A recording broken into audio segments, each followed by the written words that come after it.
up with a new chapter with the concept of business communication. What is communication?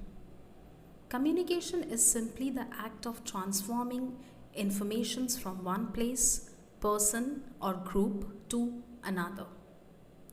The basic functions of management, that is planning, organizing, staffing, directing, and controlling, cannot be performed well without the effective communication.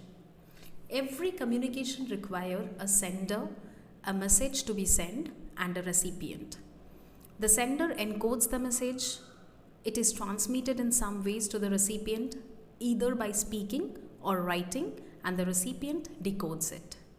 So, communication is actually transformation of messages. Business communication skills are critical to the success of any organization despite its size, geographical location, and its mission. Business communication is interlinked with internal culture and external image of any organization. Effective business communication involves exchanging informations both within an organization and outside of your organization. So to improve one's business communication abilities, it's essential to enhance your communication processes within or outside of the organization. No organization can run without effective communication, and the communication that we do in offices or in our workplaces is known as business communication. So when people within the organization communicate with each other, it is called internal communication.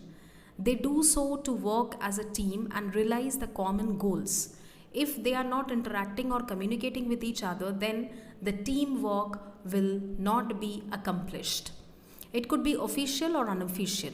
And modes of internal communication includes face-to-face and written communications. Memos, reports, office orders, circulars, fax, video conferencing, meetings, etc. are the examples of the internal communication. When people in the organizations communicate with anyone outside the organization, it is called the external organization. These people may be your clients or customers, dealers or distributors, media, government, general public, etc.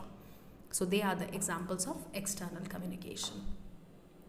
Now, what is the purpose of communication? Why do we communicate? Why is communication important? Communication is important for the following reasons here.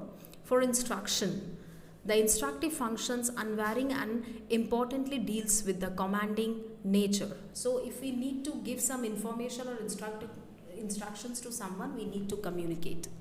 For integration, it is consolidated functions under which integrations of activities is endeavored. If proper integration is not done, then the message will be incomplete and work will be undone.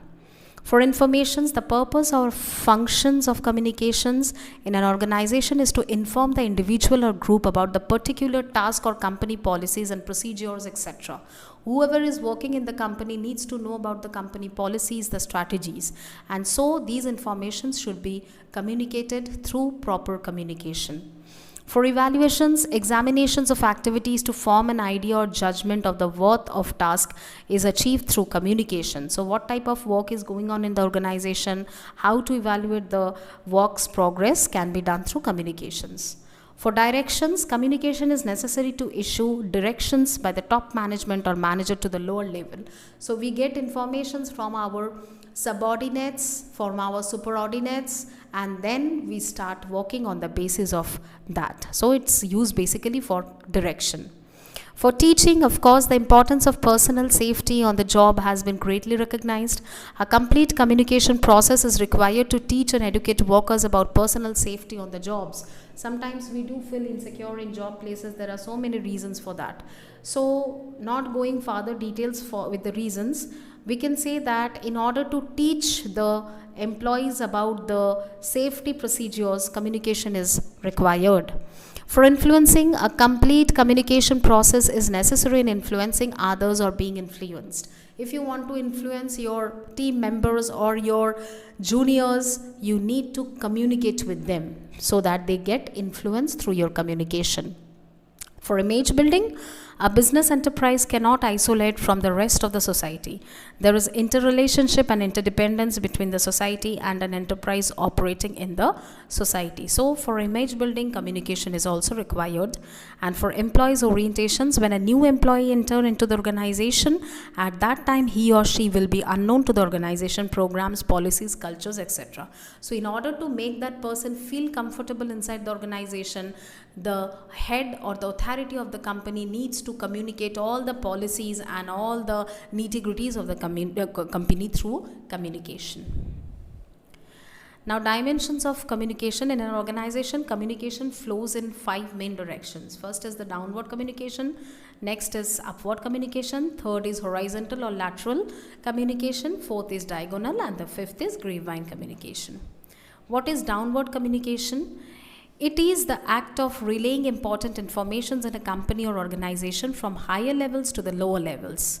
This type of communication is one-dimensional, allowing managers and executives to relay instructions to the employees without inviting a response to the information. Example, project feedback, performance appraisals, annual reports. A downward communication can be taken as orders from the superordinates to the subordinates. From hierarchy, it is coming from the top level management to the down level management to the employees, and it's a one-dimensional communication because after issuing an order, management will not ask for anyone's personal opinion on that. When an order is issued, that means all the office or the employees has to follow or abide by it. So it's a one-way communication. Upward flow of communication is the process in which employees provide feedback to their managers and company leadership. Hearing the employees, it can help the managers avoid losing key talent and achieve better results by restructuring processes. Example, suggestion boxes, employee satisfaction surveys, company meetings. Upward flow of communication means the communication that we do with our senior level officers or managers. It is required because any kind of unsatisfaction or any kind of grievances can be directly taken to the management so that it gets solved there itself. Lateral or horizontal communication. Horizontal or lateral communication encompasses workplace communications among people, departments, or teams at the same level in an organization. It is imparting, exchanging, sharing of thoughts or sentiments between individuals inside a community, pair, gatherings, divisions, or units of an associations who are out or about a similar hierarchical level as one another to facilitate coordination in work activities. So, lateral or horizontal communication means communicating within the friends group, peer groups, sharing your informations, sharing your sentiments, sharing personal informations, or having a chit-chat session. So it's basically a friendly discussion. Like if the vice president of sales sends an email to the vice president of the manufacturing asking when a product will be available for shipping. So this is actually horizontal communication because people of the same level are communicating together.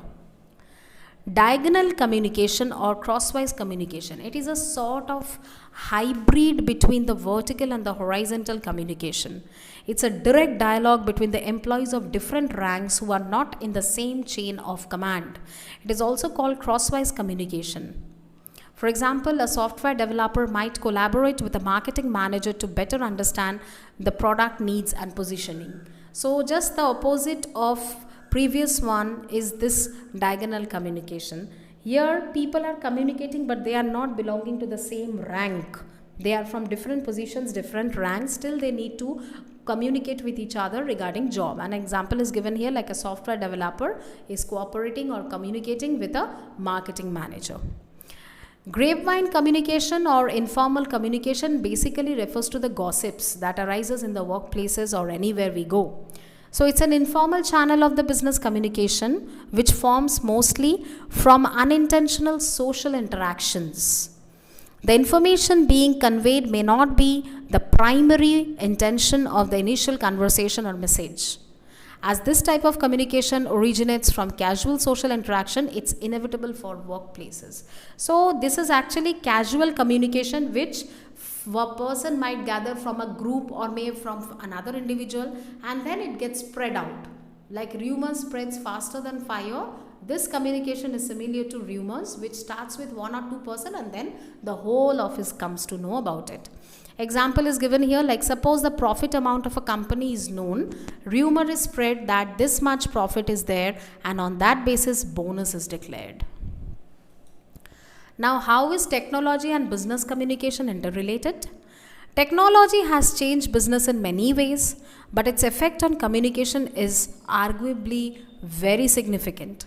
The use of technology in daily business operations is constantly evolving, and one such example is the use of technology in business communication. The impact of technology in workplaces is immeasurable. Using the WhatsApp or Messenger or free calling platforms like Skype, it is easier than to provide a quick, efficient customer service. Using new platforms like groups on IM services or group calls via Google Hangouts, employees can speak to one another easily. Using technology helps to dissolve prejudice and cliques within workplaces. So those of you who are working from home, we also have the work from home option. So those who are working from work from home, they face this very well. They know that how technology is important when you are actually working from home, when you are not on site. So through technology, we can easily communicate with our bosses or with our clients or with our customers without any delays, just through a WhatsApp call or through a call over Skype or connecting over Messenger or connecting through LinkedIn. There are so many social sites. We can easily get to know about our customers and we can have a direct communication with them. And the impact and use of technology in business communication is increasing and really unignorable. Role of technology in business communication is increasing every day. And technology has real benefits that can affect all parts of the business, including security, customer relations, eco-friendliness, and a positive impact on a business bottom line. So, in order to make a business prosperous or successful, communication and technology is very, very important, because if the technologies are not up to date, then business might run a loss because of technology glitches. Customers might complain that they wanted to reach but they could not due to technological glitches. Key areas of communication. So first is relationship building. Of course, relationship building is a key discipline to master it. It helps you to establish trust and friendship with your employees. If I don't communicate with my employees, they will neither know me, not understand me, nor will I will be able to understand them. So relationship starts with communication. Employee engagement. One aspect of the manager-employee relationship has to do with including employees on project management and development, allowing them to give their inputs. So employees should know what work is to be done, how it has to be done, and for that managers need to communicate them. Employee recognition. Every manager should learn how to properly recognize employees in the workplace. For that, communication is further again required. Employee coaching, and finally there is a discipline of employee coaching. Unfortunately, not every employee candidate is going to walk into the office with a flawless performance record. So everybody has got their flaws, and in order to recognize that, in order to teach them not to repeat the same fault again and again, managers need to communicate. And communication is motivating. So communication is actually a life force. If employees know where they stand in the workplace and they feel comfortable in that environment, they will be motivated to do good work. So through communication, they need to be know that what they are doing or whether they are doing it correct or not. If they don't, then they will not get any interest. Now we'll discuss about the barriers in communications. So if there is communication, of course there are some problems in communications too. The first barrier talks about the physical barrier. So physical barriers includes noise. Noise is a sound or the malfunction that interrupts the sending and reception of messages during the conversation. And it can also affect how the context sounds for the listener, for which can influence the total interpretations they make. So, for instance, when two employees speak over coffee in the office, the loudness of construction outside can cause one employee to mishear the verbal communications of the co-worker. And another physical barrier we can talk about, like technical difficulties, that are also malfunctions in the tools that employees use to interact with one another. For example, if the internet connections during a virtual video call disrupts, then it can be challenging to decipher the audio and the clarity of the video on the screen may decrease. Professionals may not be able to understand what the other parties are actually communicating. Next is physiological or biological barriers. So a physiological barrier is a sort of barrier that keeps the germs and the pathogens out of the human body. So tears, saliva, skin, stomach's acidic pH, bile in the intestines, all are examples of physiological barrier. And an innate immune system acts as a physiological barrier. And there are the following points how to overcome the biological or physiological barriers in communication. That is eliminating differences in perception, use of very simple language, reductions and eliminations of noise levels, active listening, emotional state, simple organizational structure, avoid information's overload, and provide constructive feedback. The third one is semantic or language barriers. So language barriers usually occur when two people who speak different languages cannot understand one another, and there is a breakdown in language and communication. They can also come from physical language disabilities, which includes like stuttering, articulations disorders, hearing loss. Next talks about personal barriers. The personal barriers to communications are the factors which are personal that negatively impact effective communication. A personal barrier is a result experience or factors such as attitude, emotions, and behavior. So personal barriers actually makes the communication difficult. When you are showing your attitude to someone, when you are showing your wrong behavior to someone, it affects communication. Next comes the emotional or perceptual barriers. Emotional barriers to communications are usually due to the lack of emotional awareness or control, often referred to as emotional intelligence. By better understanding our inner emotions, we can communicate more productively in the workplace and our everyday lives. So we can say like pride here is an emotional barrier that influences the way you perceive others. It prevents you from focusing on anyone's views and opinions other than yours own. For example, you are likely to dominate a conversation because you don't value what the other person is saying. This is emotional barrier. Next, we talk about socio-psychological barriers.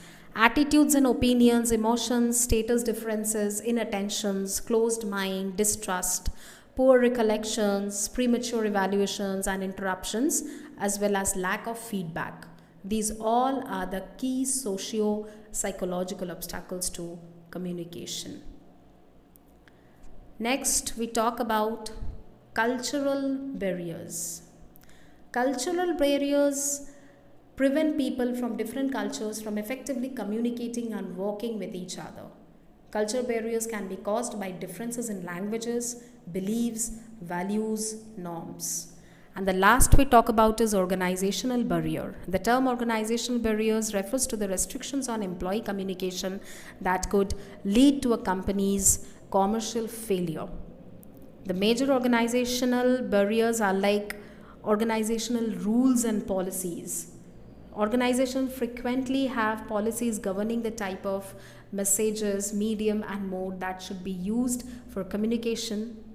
Additionally, the strict regulations prevent the staff members from sending any messages.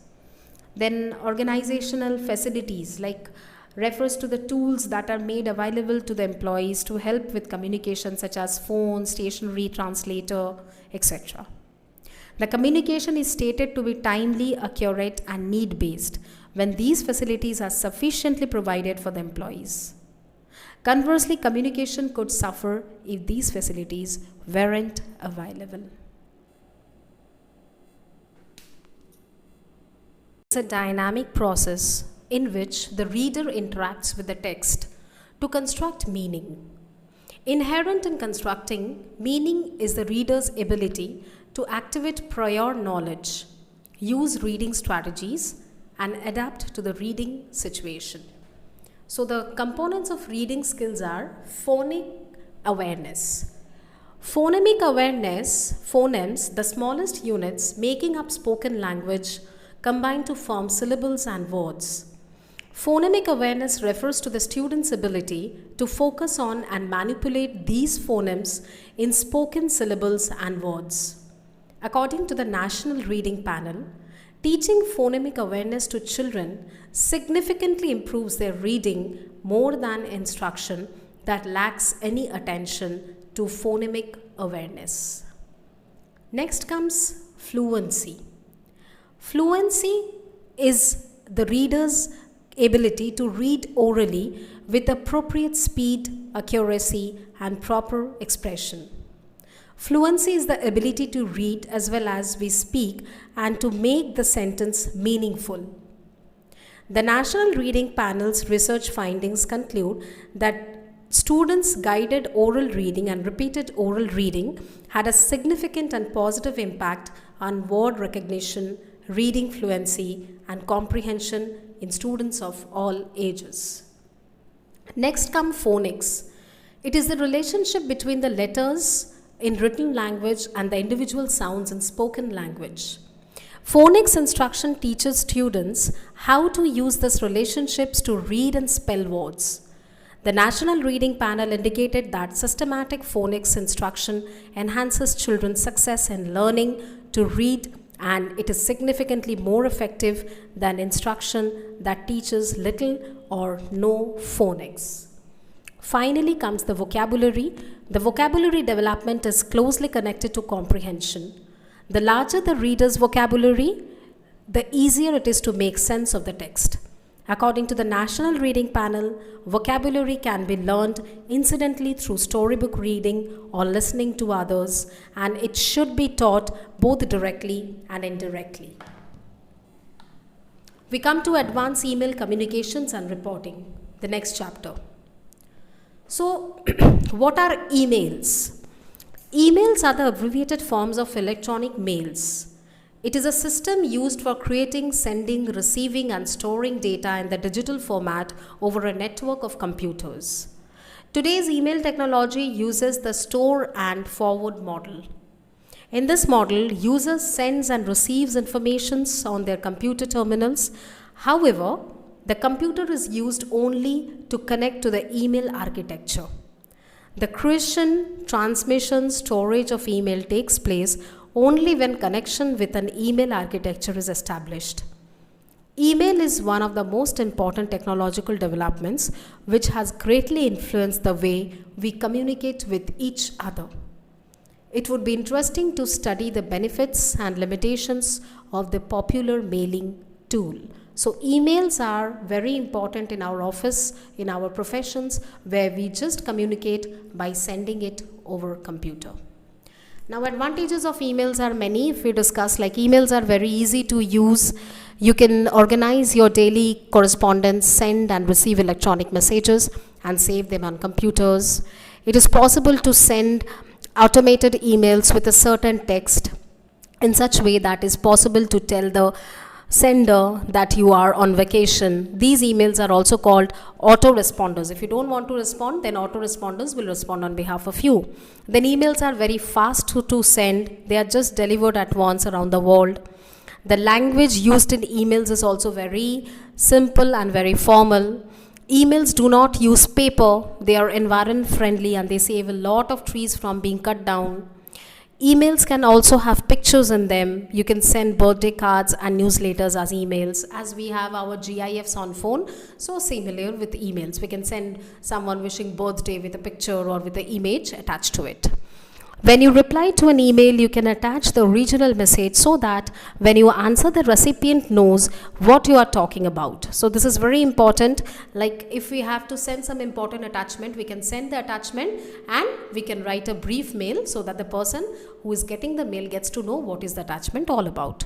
And products can be advertised with emails. Companies can reach a lot of people and inform them in short time. So digital marketing is also done through emails, where companies mailing their products along with a fixed attachment to the customers. Now, limitations to emails are also lots. First is emotional responses. Some emails cause upsets or anger, so a reply in the heat of the moment can't be easily retracted. We may get upset or we may not like the email, so we should wait, we should hold on till we get cooled down and then we can reply. Information's overload. Some informations are too much overloaded on the email and it becomes very difficult to go through those, and also it's a wastage of time. Lack of personal touch. Through emails we are not actually getting in touch with the person. We are just sending the details, but actually a birthday card or letter, if we visit and directly give it to someone, that makes a different sense than just sending an email. Misunderstandings. Emails from people who don't take the time to read what they write before clicking send, and time is wasted either to clarify or to worse, acting on a misinterpretations of the message. Sometimes what happens, we create message and in a hurry we just tip the send button and maybe a wrong message is gone. We are not even aware of that. The person who is reading gets a misunderstandings from that. Pressure to reply. Of course, if we see too much of emails in our inbox, it creates a pressure on us to reply one by one as soon as possible. Spam. Having to deal with spam and spoofs is one of the worst avoidable time wasters online. Spam emails are also there, so the emails that we are getting which seems it's spam, we need to send them to the spam. Sucks up your time. Overchecking messages is so common, but it is time wasted on low value passive activity. Yes, we need to check up emails again and again in order to make sure whether it has been done or not, whether this is true or not, and it takes a lot of time. Too long. How long is too long? It's hard to say exactly, but the longer it goes on, the harder it is to take in. Email is suited to brevity. Viruses. A virus could seriously affect your computer. If you want to know how to use emails effectively, it's worth learning how to deal with this. So viruses are also there which deals with email, and if you open some emails, unknown emails from mal sendings or mal senders, then our computer might get affected. Structure of the email. The structure is three-way structure from, that is the sender's mail address, to the recipient's mail address, date, the date on which it is being sent. It may contain the following fields also: received, reply, subject, message. Received is various informations about the intermediary servers and the date when the message was processed. Reply is to reply address. Subject is the message's subject, what we are going to write, and message ID is from which ID the message is being forwarded. Now, style and content, structure and content of the email. Style: always fill in the subject line with a topic that means something to the reader. Put your main point in the opening sentence. Most readers won't stick around for a surprise ending. Never begin a message with a vague like this, as in this needs to be done by 5 p.m. Always specify what you're writing about. If the email is not clear, then it creates misunderstandings. Don't use all capitals or all lowercase letters either. As a general rule, please avoid text speaks like we use in our day-to-day mobile texting. U, just the alphabet U, then ASAP, that is as soon as possible. The person might not be aware with all these short forms, so never use all this. Be brief and polite. So if your messages runs longer than 2 or 3 short paragraphs, consider either reducing the messages or providing an attachment, but in any case don't snap, growl or bark. You can reduce your message politely without shouting. Remember to say please and thank you and mean it. Thank you for understanding why afternoon breaks have been eliminated is prissy and pretty. It's not polite. Structure and content. Style: add a signature block with appropriate contact information. Do you need to clutter the signature block with the clever quotations and artwork? Probably not. Edit and proofread before hitting send. This is very important because at times we write wrong English, grammatical mistakes are there. So in order to avoid all this, it is very important to write before sending, to check the messages again and over again.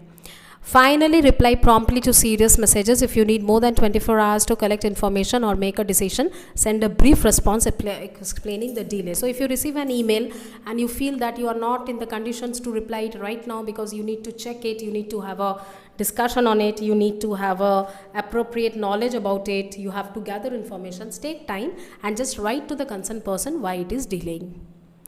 Determine the objective of your message, that is, inform the customer support team of the upcoming product release. This is the steps. And steps for achieving the objective is consider your recipient to whom you are writing, anticipate recipient reactions, understand their reactions, determine the subject, mention the subject, outline your message, write your message very briefly, develop a draft, and spell check, always correct the spellings before sending, and edit your message or proofreading. So please edit your message and check. Do's and don'ts of subject matters. Subject line should be clear and precise. Put your specific topic in the line. Subject line should indicate the content of the email every time the reader glances at his or her saved emails. What will be the don'ts? Do not leave subject line blank, it makes no sense. And do not use subjects as hey, hi, and all this. It's very informal. Email body, specify who you are addressing at the beginning of the email. Span of attention of the recipient in business email is not more than 2 minutes. State the purpose of the email in the first paragraph, why you are writing this mail, what is the purpose. Explanations of supporting material should come next. Make 1 point per email.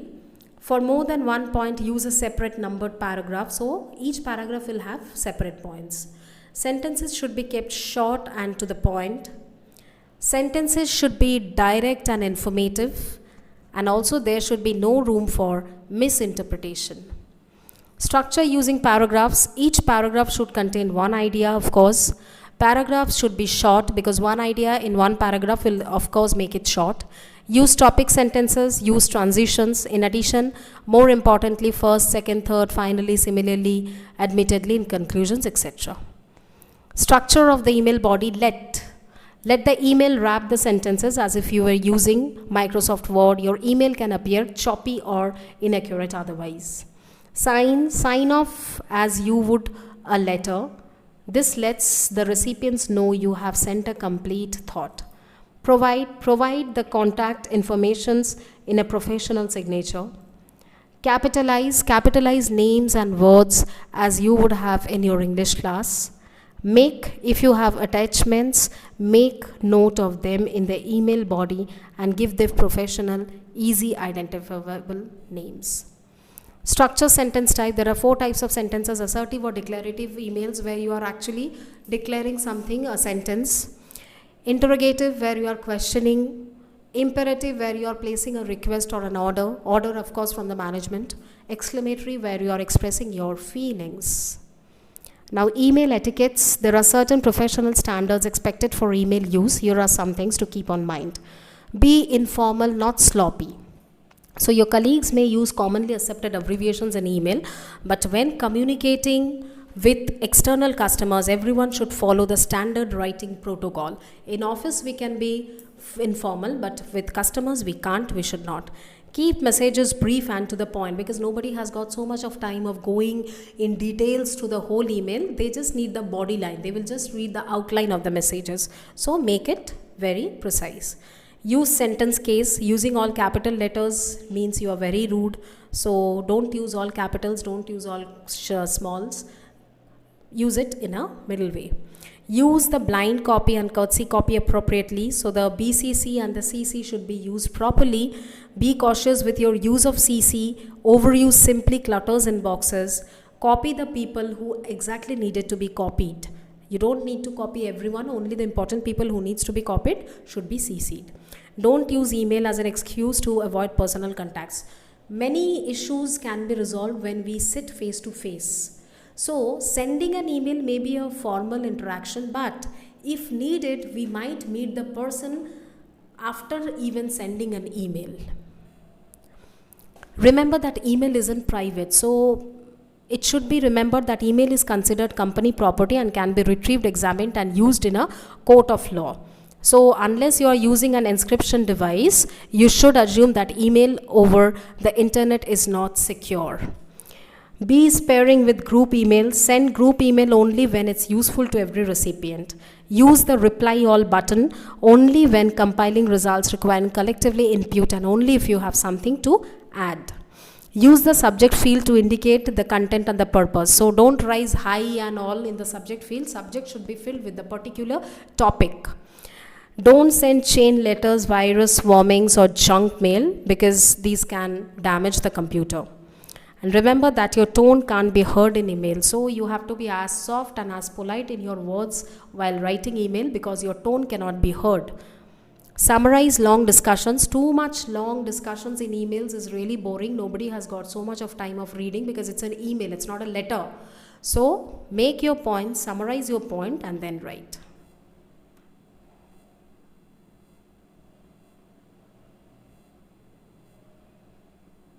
Advanced effective presentation skill.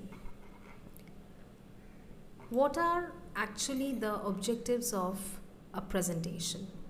First is to explain. Explain what a presentation is and how it differs from a lecture or a written report. Second is to discuss the presentation. Discuss how to design a presentation and to note the essential steps to a successful presentation. Third is once again to describe. Describe the 6 great helpers in presentations, that is why, who, how, when, where, and what. And the last is to discuss the topics about team and seminar presentation.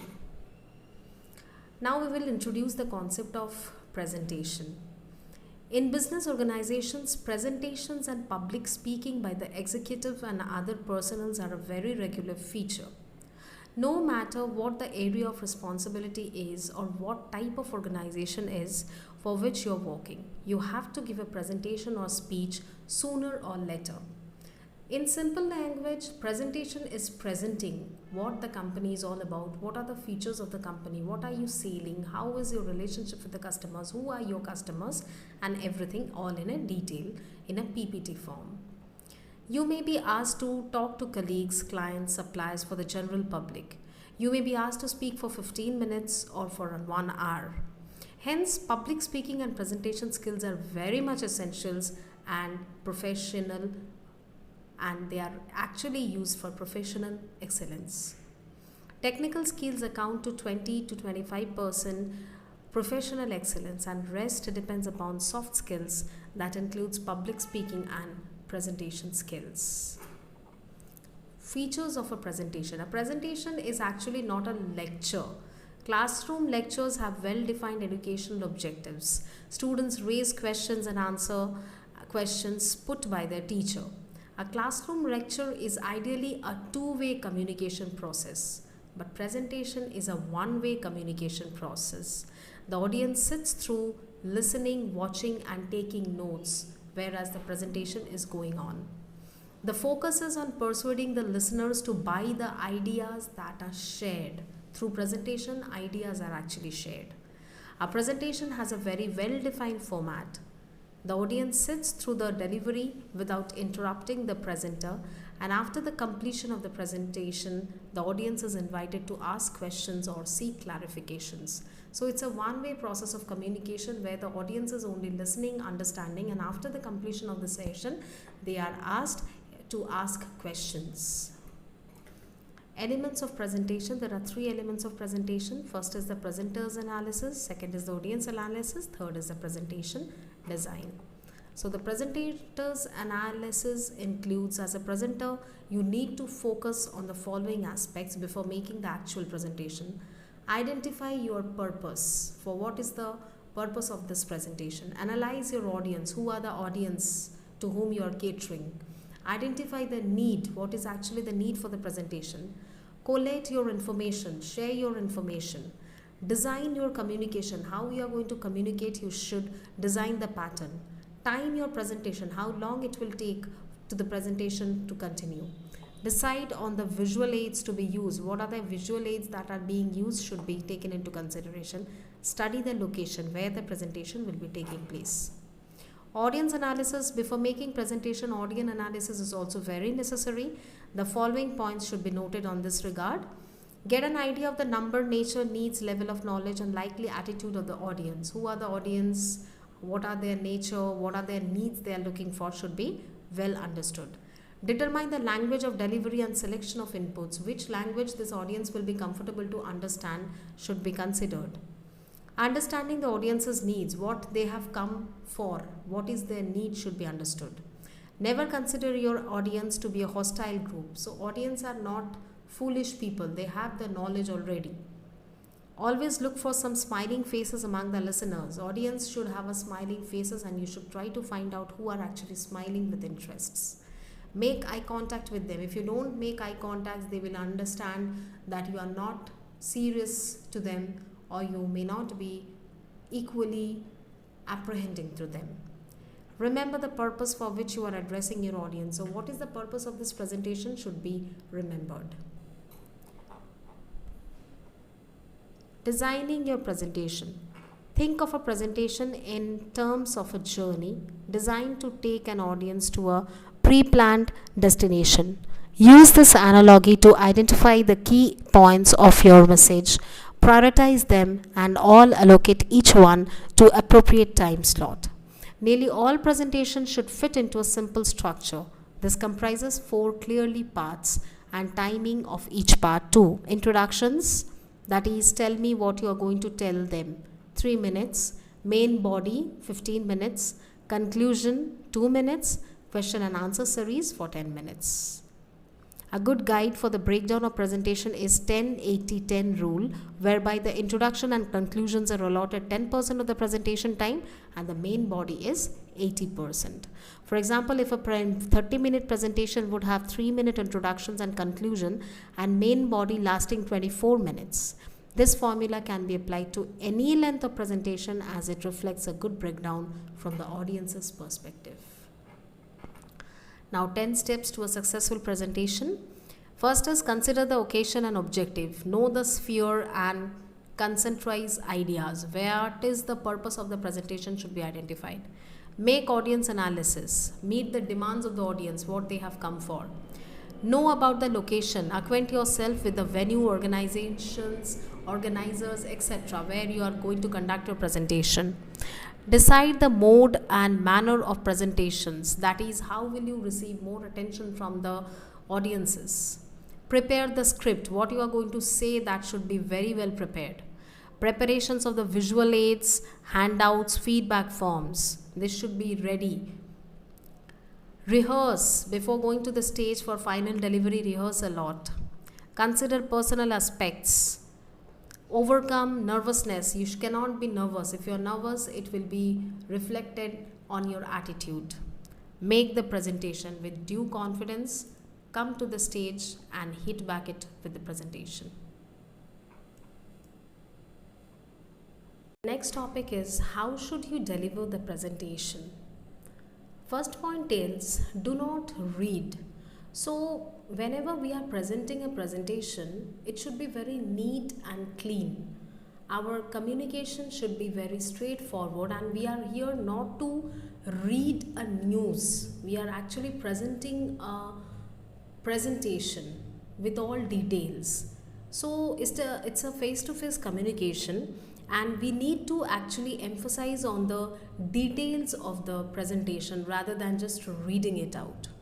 Use you attitude to ensure audience involvement.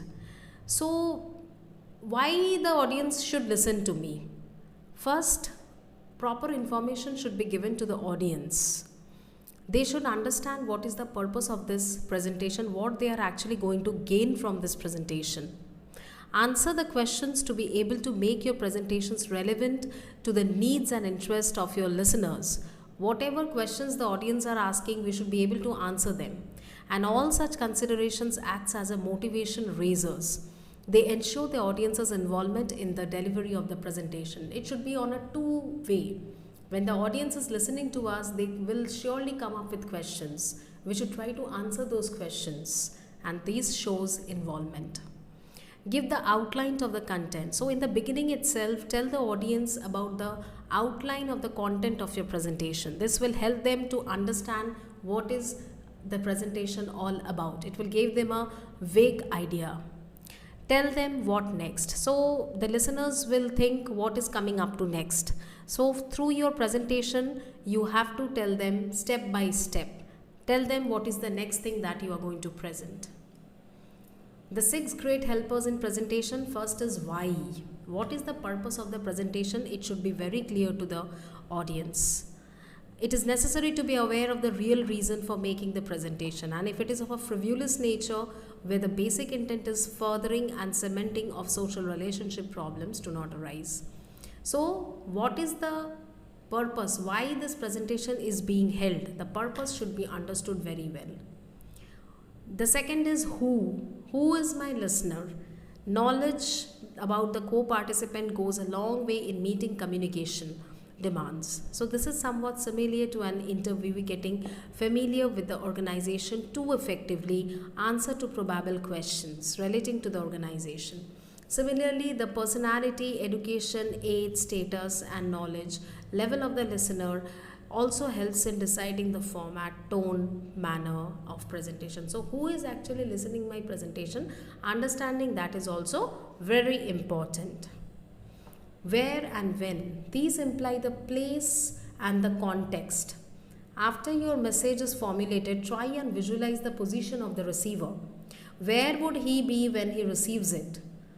The format and tone of your message should change in accordance with the place where it is going to be delivered. For example, if a need so arises to talk of a hike in the pay structure, the place of broaching the issues is bound to make a difference. So let us take an example of talking to the boss. At the workplace, it is always transaction oriented, that is geared towards the accomplishment of a particular task. And at home, it is a combination of transactions and relationship oriented communication. So whenever actually we are talking, it should be generated the place. We should understand the importance of the place where actually the person is right now. Is it the right place to communicate this message or to present this idea? Next is what. This obviously focuses around the subject matter on the message. What exactly do you wish to communicate and what is the need to do so? The answer to these queries can be determined by studying the profile of the audience. This will help to gain insight into their anticipated response. So what is the purpose or what is the subject matter of the message is also important. Sufficient information about the listener would enable you to discern between the essential and the redundant areas of the material to be presented, and it prepares you for what needs to be used for done away with at the time of presentation. The next is how. How do we achieve the right effect? To what purpose can we use the 5 W's so as to secure the undivided attention of the audience? How can we achieve success? So we can achieve this effect by the tone of the delivery which we adopt to deliver the message. It's very important to keep a control on our tone, because on the basis of the tone, the audience will mark whether it was a good presentation or a bad one, or whether they really enjoyed the presentations or not. How would you organize the points? They should be organized in order to the importance, the main point followed by subsidiary points. While organizing the issues to be discussed, the needs to be audience should also necessarily be kept in mind. So how can we organize the presentation is also very important. We need to organize the presentation step by step. First one will always be the priority message followed by the subsidiary message. So like this we have to keep these on pattern. Now 6 great helpers in presentation. First is why. The purpose to inform, persuade, influence, empathize, entertain and sympathize. Second is who. Considering the listener's personality, age, education, status, knowledge, response. Third is where. Place, format or in format of for place, whether it will be a formal place or informal place. When. That is what time or what context. What, that is the subject matter of the presentation, and how is strategies to be adopted, like words, pictures, slides, transparencies, which one needs to be incorporated or which one needs to be deleted. We are going to start with a new concept, business report writing. What is a report? A report is a presentation and summation of the facts, figures and the informations either collected or derived. It is a logical and coherent structuring of informations, ideas and concepts. Reports are used in general by various professionals. Newspaper correspondents use reports to make news. So basically reports are the presentations and overall summations of the facts and the data that we collect. Planning for report writing. What is the planning? Planning is the first stage of any organized activity. Whatever we are supposed to do, we need to plan at first. Even for drafting a formal report, planning is a must. The planning stage is the most crucial one.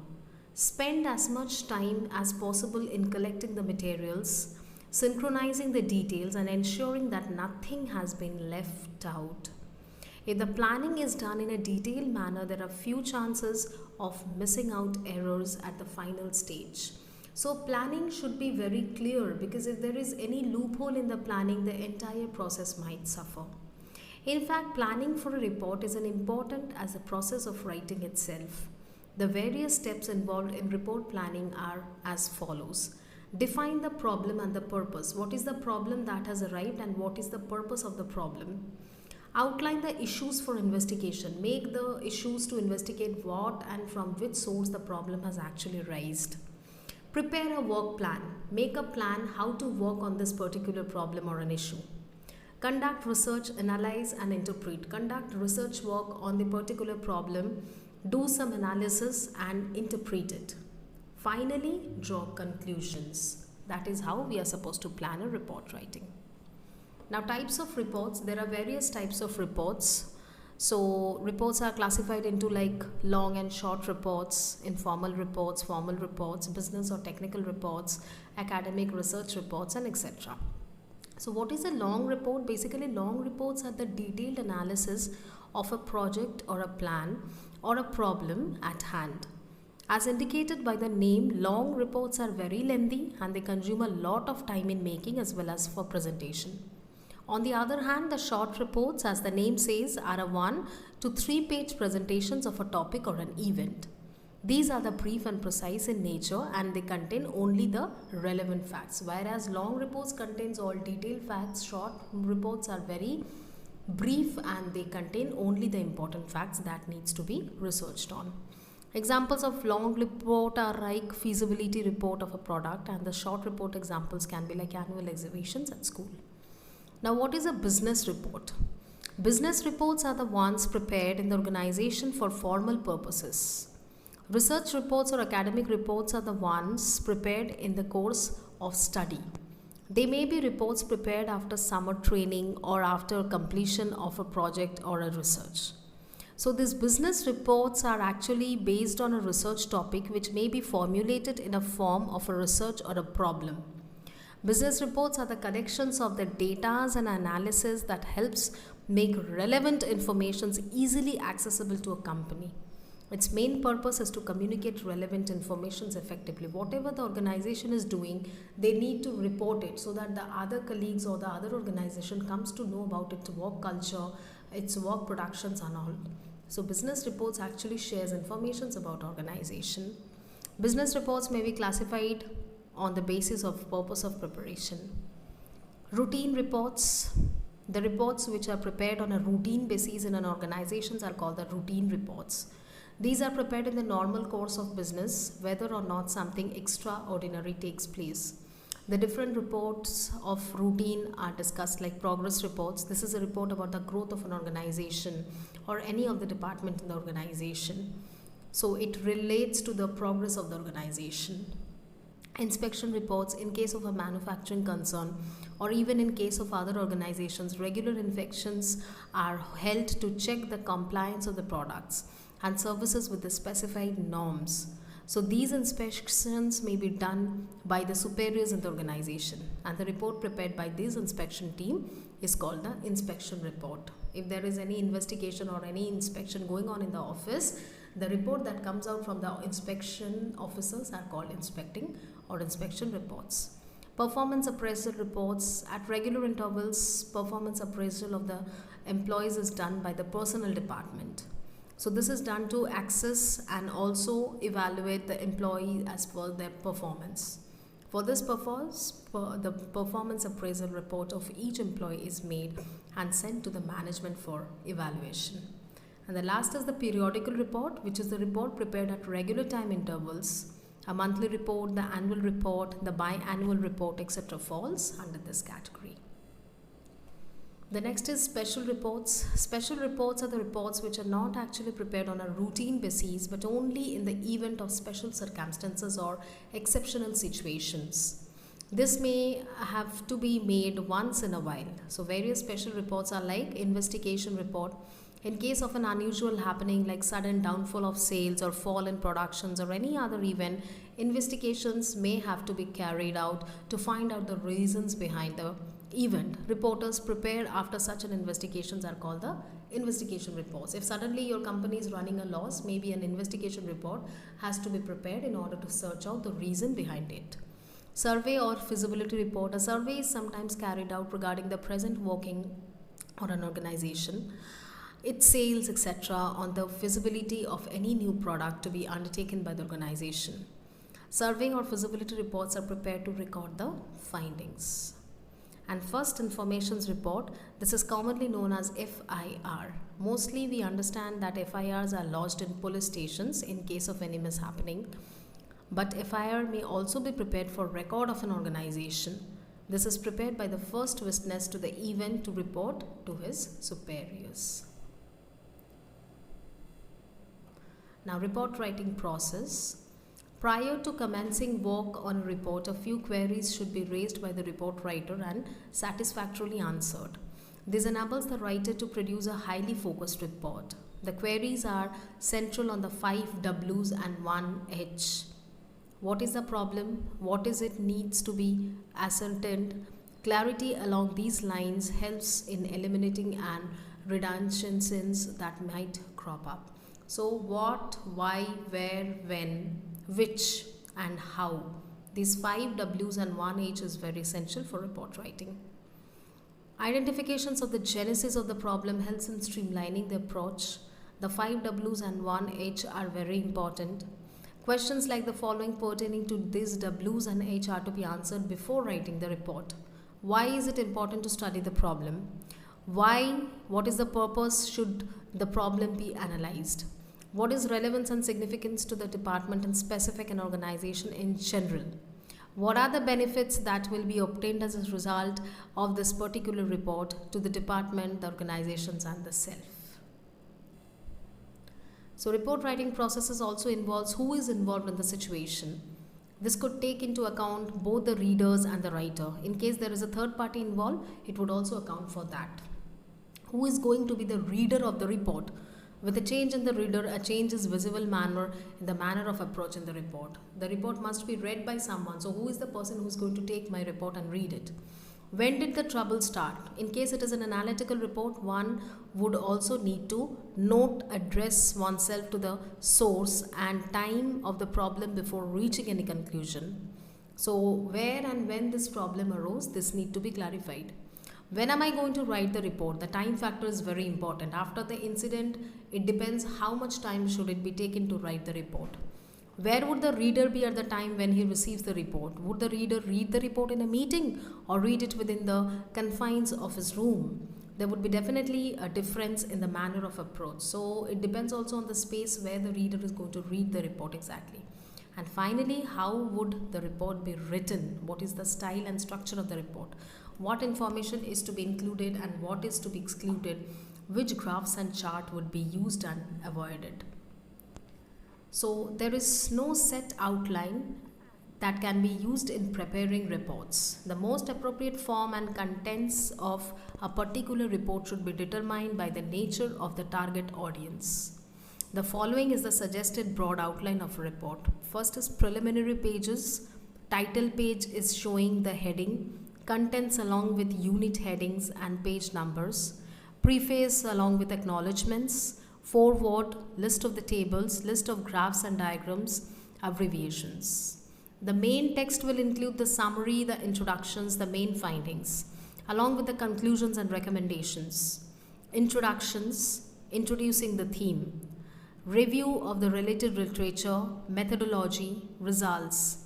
Statistical analysis, which includes testing of hypotheses, conclusions and recommendations.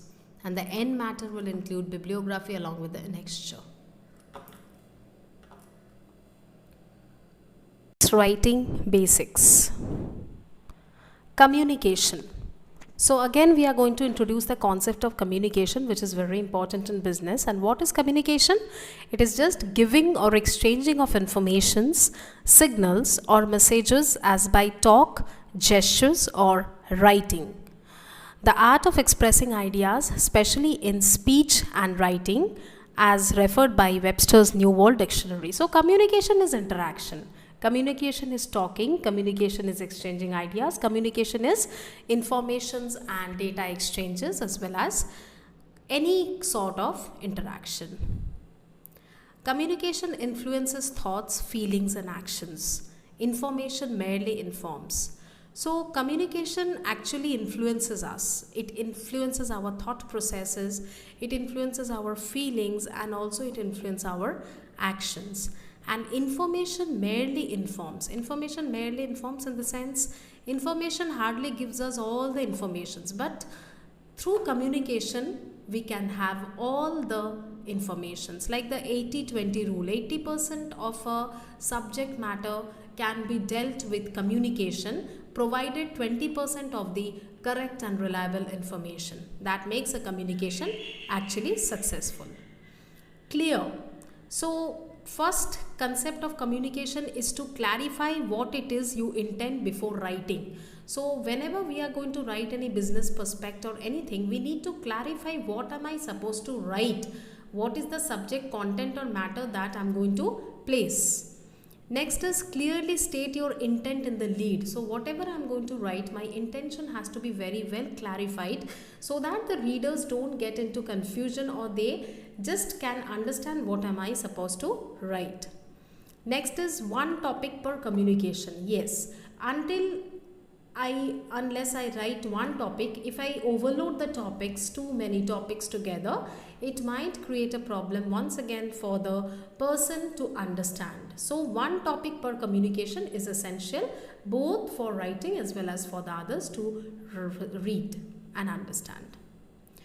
Provide supporting details. The supporting informations and details should be provided so that it doesn't create any confusion for the readers.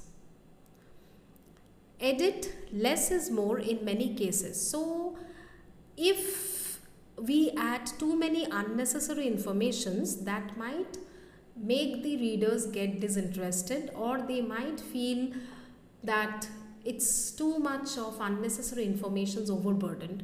So in order to make them not to feel so, we can give or we can only provide the most important informations required instead of filling it up with all unnecessary ones. Strong thesis. But if everything else is cut, will your message still be clear? So whatever I want to convey through my message, that has to be very precisely maintained and mentioned on my communication writing, because if I cut or if I delete everything just in order to make it short and snap, it won't look good and also it won't have all the messages clear. Make points briefly, don't get hung on an issue. So all the points has to be explained in brief, not too much, just to point out the main outline and to provide a detail with it in a small way. Correct is check the facts. Whatever facts we are providing, we should be very much sure that it is all correct and it is not anything wrong information carrying. Do not rely on spell check. Yes, spelling checking is very important because sometimes spell checkers also do not work so well. So we need to check the spellings before writing and before sending. Do not rush. There is no need to hurry and rush. There is no time limit or deadline for a communication to be done. So we can take our time and we can do it slowly in order to stop any problem or trouble to rise. Dictionaries and thesauruses are the writer's friends. Yes, we should always consult the dictionaries, we should always consult the thesaurus before writing anything, because these are the two very reliable sources other than internets and all, other than spelling checking, spell checks and all. So from dictionary we can get the exact meanings, as well as from thesaurus we can get the exact meaning if you are stuck in between somewhere. This can provide us the good thing. To start with part B, of business communication scenarios. So now we will be discussing about interview skills. An interview can be defined as an oral tool to test a candidate's traits for employment or admission to a premier institution of learning. Being an oral test, it calls for your skills of oral and non-verbal communication to support your performance before a panel of experts. So before applying to any job, we have to sit for an interview. Interview is actually a face-to-face communication between the employer and the employee, where a set of questions is asked by the employer to the employee, and the employer seeks to find out how much comfortable the employee is in answering them in a particular way. Now, there are different types of interviews, including the employment or job interview, promotion interview, orientation interview, reprimand interview, appraisal interview, grievance interview, stress interview, exit interview, as well as correctional interview. So, interview skills, there are certain skills. If we are conducting an interview, we must follow certain skills to be followed. So, most employment decisions are based on the interviewing the applicant. However, most interviews do not provide us with sufficient information to make an informed decision. So, what are the fundamental principles of interviewing? First is ask questions that allow the candidate to do at least 70% of the talking. For the most part, avoid questions that can be answered by yes or no. The best questions are the ones that make the candidate recount their past experience. First thing is, the interviewer must ask questions where there is a scope for the interviewee to answer them in details. 70% of the interview must be conducted on talking, and the interviewer must avoid questions where the answer will be simply a yes or no. Phrase your question so that the desired or right answer is not apparent to the applicant. Ask only one question about one subject at a time. Too many questions might confuse the interviewee. Ask easy questions first so as to make the applicant feel comfortable. First, it has to be very easy questions. What is your name? Where are you from? Tell me your academic background. So, and slowly the questions can be turned to harder one or a bit difficult. All questions should be directly related to finding out about the applicant's ability to do the job, not about his or her personal life. Yes, personal questions should always be avoided because the candidate has come here for job. So we have to highlight his professional career, not his personal life. Spend the entire time writing and recording the candidate's answer and any assumptions you are making. Interviewers are generally a poor place to test the candidate's skills other than the skill of being interviewed. Some interpersonal skills can be tested, however, through the use of role playing with the applicant. Not only question and answers, but if you will, you can also seek for some interpersonal skills. While you are writing, not occasionally to let the applicant you are listening. Know that the applicant you are listening. If the applicant does not respond right away to a question, wait. Give him or her time while you add to your notes. It's not mandatory that you ask a question and the applicant will be start answering then and there itself. It might make them a bit confused. They might take a bit time on that. So give him that time. Give her that time. Don't run or don't hurry up. Follow up. Ask the person to tell you more, to give more details. So if you wish to know something in more details, ask the candidate to give you the detail. Working with customers, understanding customer service basis. Communicate a professional image. So make your first contact with the customer business like and pleasant. Whether in person or in phone, smile when you communicate with a customer. Be enthusiastic and prompt and use professional etiquette. Keep in mind that your primary goal is to promote goodwill for your company. While talking or while communicating with a customer, we should keep the professionalism on our mind. There is nothing personal with the customer, so no need to be too personal with him or her. Always speak with a smile, and your body language should show that you are really interested with the customer or to deal up with the deal with the customer.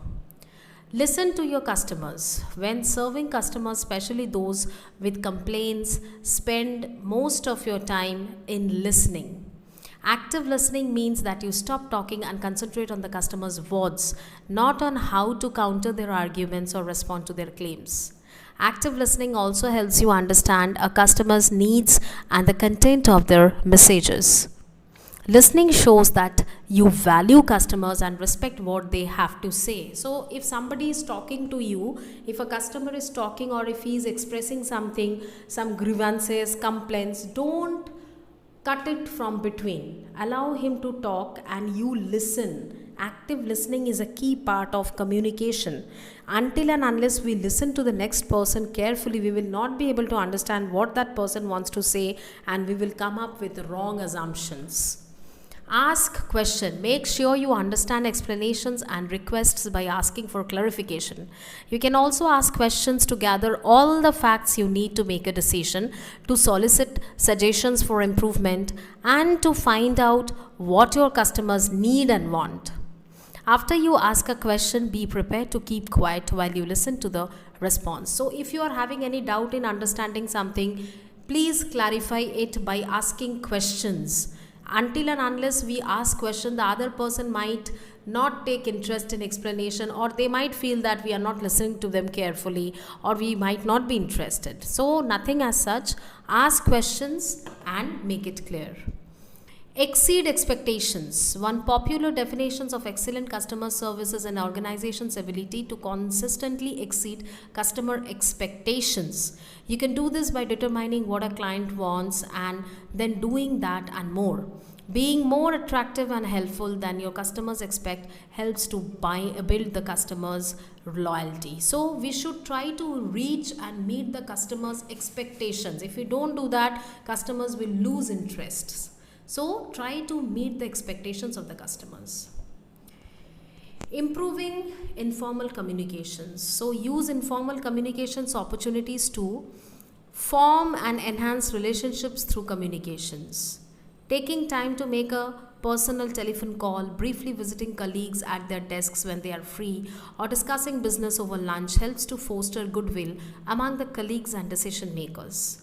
Business is built on friendships, connections, trusts, and personal relations. Take advantage of opportunities to connect and communicate with other people in and outside of your organization. So, not only formal communication, sometimes we should also go by informal communication. We should talk to our colleagues, we should meet them, we should try to understand what they want to say. Maybe they are not comfortable inside the office, so even outside office we can have a disconnection, we can connect to them, we can have a talk to them, we can have a good communication to them. Calling over, then meeting them, going to their desk and asking them whereabouts also helps.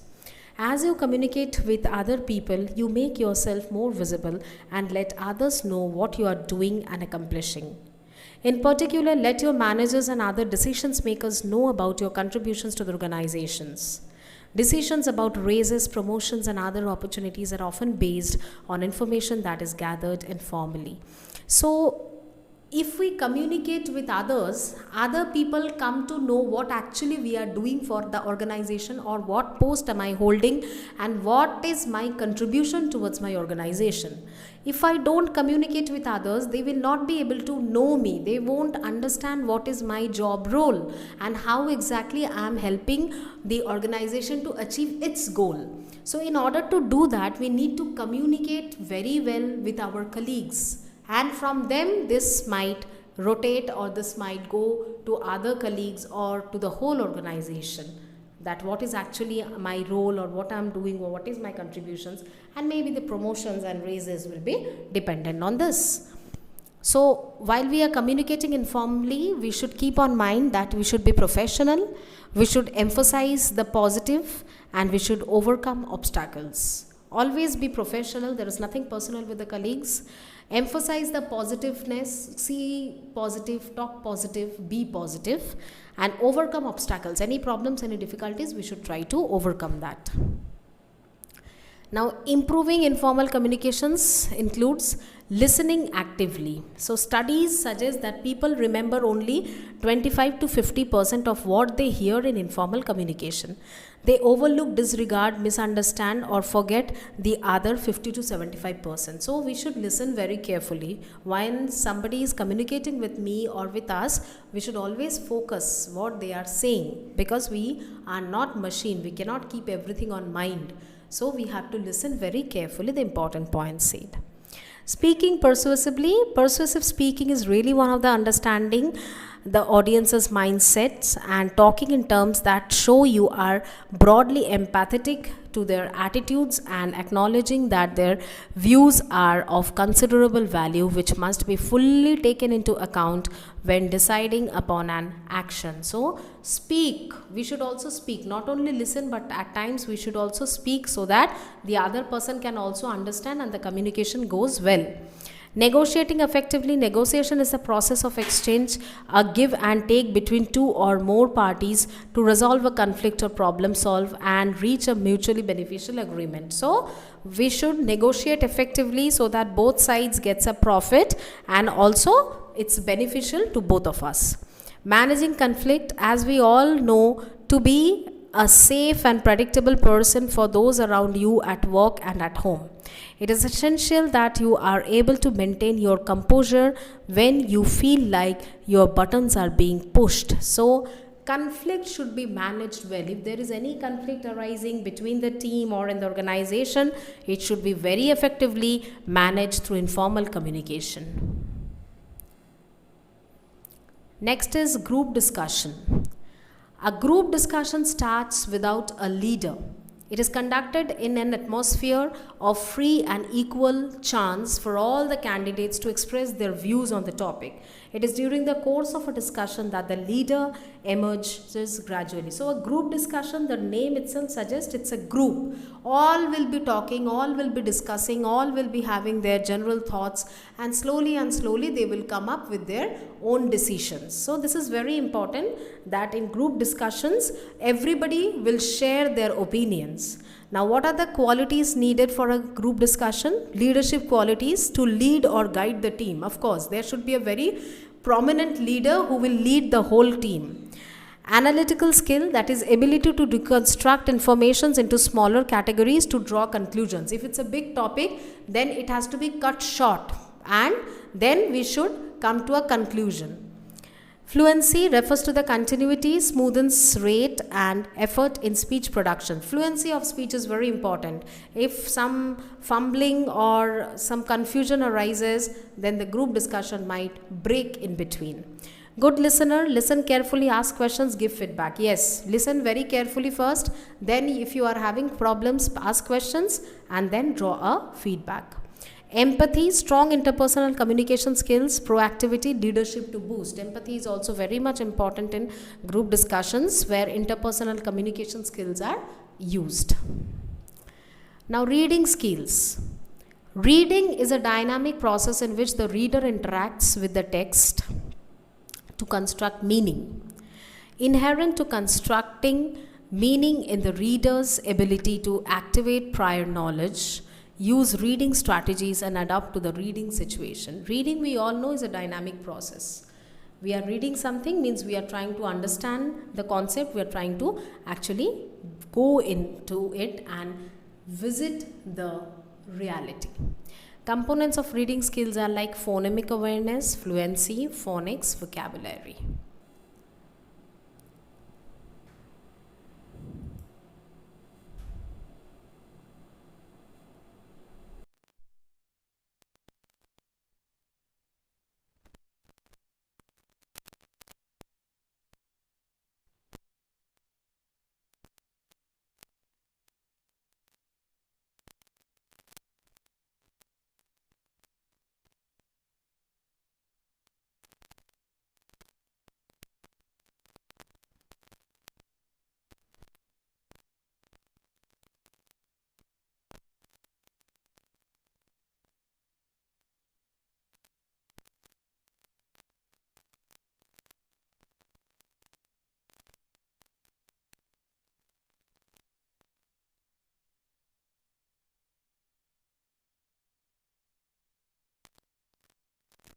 team members' part. You also need to select carefully supporting examples to build the continuity from one part of the presentations to the next. Yes. So whenever it's a team presentation, you all need to collaborate and participate with each other to make the presentation a perfect one, because it's not an individual presentation, it's a team or a group presentation. So all has to equally participate on it. Groups should plan for the physical aspects of the presentations too. You should coordinate the type of delivery, use of notes, graphics, styles, colors of attire to present a good image of competence and professionalism. And you should also plan transitions so that the team will appear coordinated. So what kind of a presentation you are going to present that needs a perfect scenario. So you need to cooperate with each other regarding the delivery, regarding the images, the slides, the graphics, the place where you are going to present it. Everything has to be coordinated among each other. Physical staging is also important. Team members should know where to sit or stand, how visuals will be handled, how to change or adjust microphones, and how to enter and leave the speaking area. So they should know, the team members should know very well that where to go, how to sit, how to stand. If there is any problem, delivery problem, or if there is any problem in the microphone, one should accompany another in order to fix it up. Attentions to the close of the presentation is especially strategic. Teams need to decide who will present the close and what will be said. If a summary is used, the member who presents it should attribute key points to appropriate team members. And if there is to be a question and answer session, the team should plan how to conduct it. So the closing of the presentation is very important. On the basis of that, entire presentation's success depends. So whoever is going to close the presentation, that person must know what to say, how to say. If it is a question answer form, then the way they should deliver, they must know that. If it is a plain pattern form, then they must know that what should be the summary they should say, and so on. So teams should not overlook the need to plan for rehearsal time. Teams should consider practicing the presentation in its entirety several times as a group before the actual presentation. Yes, rehearsal is very important. Teams should keep on rehearsing so that no trouble arises in the time of final presentation. Next is a seminar presentation. A seminar is more informal than a meeting or a conference. A seminar is held within an organization. Seminar is a formal gathering of the people who have assembled together to exchange views and experiences with one another on a specified topic. They converse, consult, and discuss the specified topic in detail to conclude a common understanding on the subject matter. We have heard about seminars. It can be a doctor's seminar, it can be a education seminar, it can be an organizational seminar where people come and they assemble for a meeting. So at the end of the seminar, the chairman of the seminar should summarize the main points of the discussion and the conclusion reached, if any. He has to evaluate and indicate the success of the group to develop a sense of achievement. Finally, the chairman should thank the participants for their contributions. Accurate recording and editing of the conference discussions are very necessary. So at the end of the seminar, it will be the chairman who will get to know that how many points can be actually evaluated and can be presented precisely. So he should summarize the main points and he should come to a discussion. And also he needs to evaluate the success of the achievement of the seminar. After the seminar, a report should be prepared on its proceedings. Copies of the report may be sent to the concerned authorities. Such follow-up action is necessary to achieve the purpose of the seminar. So after the seminar is over, the seminar report should be sent and it should be followed up to know the future endeavors that can be taken to make it more prominent. The next one is the effective presentation. Now we all know that presentations should be effective, but how can we make actually an effective presentation? Is it only slides, the graphics, the images that makes a presentation successful? Not really. Here is an example. Mr. X was supposed to give a presentation on time management at 10:30 a.m. He reached the venue at 11:15 a.m. and after that he took again half an hour to fix his LCD and set his presentation. Then he gave his presentation, which was well designed with many visual aids, examples, and good language. In between, he kept looking at the screen to read out the main points. During his speech, he kept repeating the words, "Isn't it?" At the end of the presentation, which finished 1 hour later than its scheduled time, the manager of the company took the feedback of the presentation and, to the surprise, Mr. X received a completely negative feedback. He was unable to understand that even after preparing such a good presentation, why the feedback was negative. So the problem is, we don't understand where exactly our faults or our flaws are lying. Mr. X was supposed to start his presentation on time management. I repeat, on time management. He was supposed to start his presentation exactly at 10:15 a.m. where he reached 10:30 a.m. where he was supposed to start the presentation as 10:30 a.m. but he reached himself to the office at 11:15 a.m. So he has wasted the time, both his as well as the audience's. Again, he took half an hour to fix the device. So from 11:15 to 11:45, he was busy in constructing the devices, monitoring, fixing the LCDs and all, which should have been done last day itself, not just before the start of the presentation. And he started his presentation, which ended again 1 hour later than the fixed time, because he started late, so he ended late. So again, there is a time mismanagement. And when the presentation was going on, he was continuously repeating the words, "Isn't it? Isn't it?" It seems as if it is a question answer series going on, which was probably not liked by his audiences. And finally, the feedback which came for him was negative. So to make a presentation positive or successful, it's not mandatory that we have to fill up the presentation or decorate it with all the slides, with all the graphics, good languages. Even simple language presentations can be very successful if it is very effective. Effective in the sense with discipline, with proper manner, with the way of talking, with proper presentation, and etc. So that was actually lacking with Mr. X, and he himself had a great blunder. He did a great blunder that though he was doing a time management presentation, he himself doesn't understand or the value of time. He disrespected his time as well as others' time. So here are some questions like, point out the mistakes committed by Mr. X. As we already said that he didn't value the time. He didn't know how to manage the time, and also the things that needed to be done last day before the presentation, he did it just before starting the presentation. Though he had prepared a good content, why was his presentation not well received or a success? Because audience didn't like his late coming. That was the first reason. And second of all, the way he was asking everyone, "Isn't it? Isn't it?" That means it was like a school seminar going on, question answers asking, "Isn't it? Isn't it?" So people might not like that. His approach was not expected and accepted by all. How can Mr. X improve his presentation skills? So he needs to work well on presentation. Though here it's mentioned that he had a good language, he designed it well, but still there are many loopholes which he needs to check thoroughly from next time onwards. And how can we say that Mr. X failed to do justice to his topic? Time management. Yes, he did injustice to the topic because he himself didn't understand the value of time.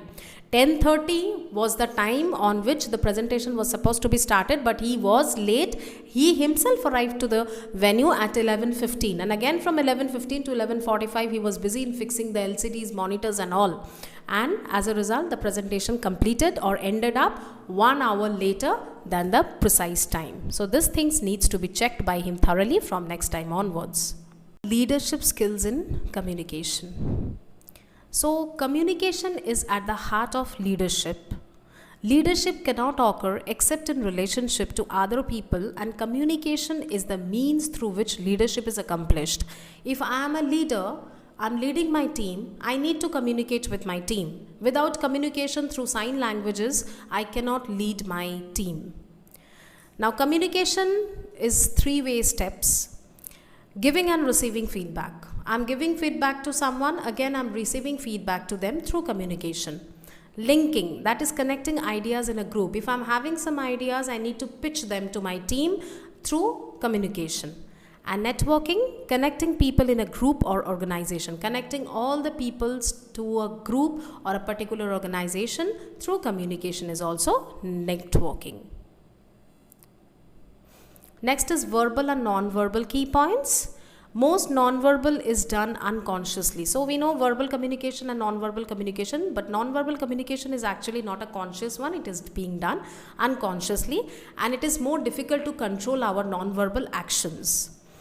Discrepancies often exist between verbal and non-verbal communication. That's very common because verbal communication is under control, but non-verbal communication is not. What is stated is often not felt or believed. What we say might not be felt because we are in a non-verbal communication. Listening is the most crucial communication skill. We need to listen. What others are telling, it's very important in communication process to listen.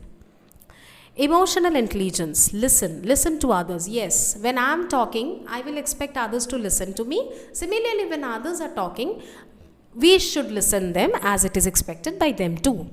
Pick up unspoken concerns, the points that are not spoken in a communication topic, pick it up and raise it up. Acknowledge others' perspectives, what others are doing, it should be acknowledged.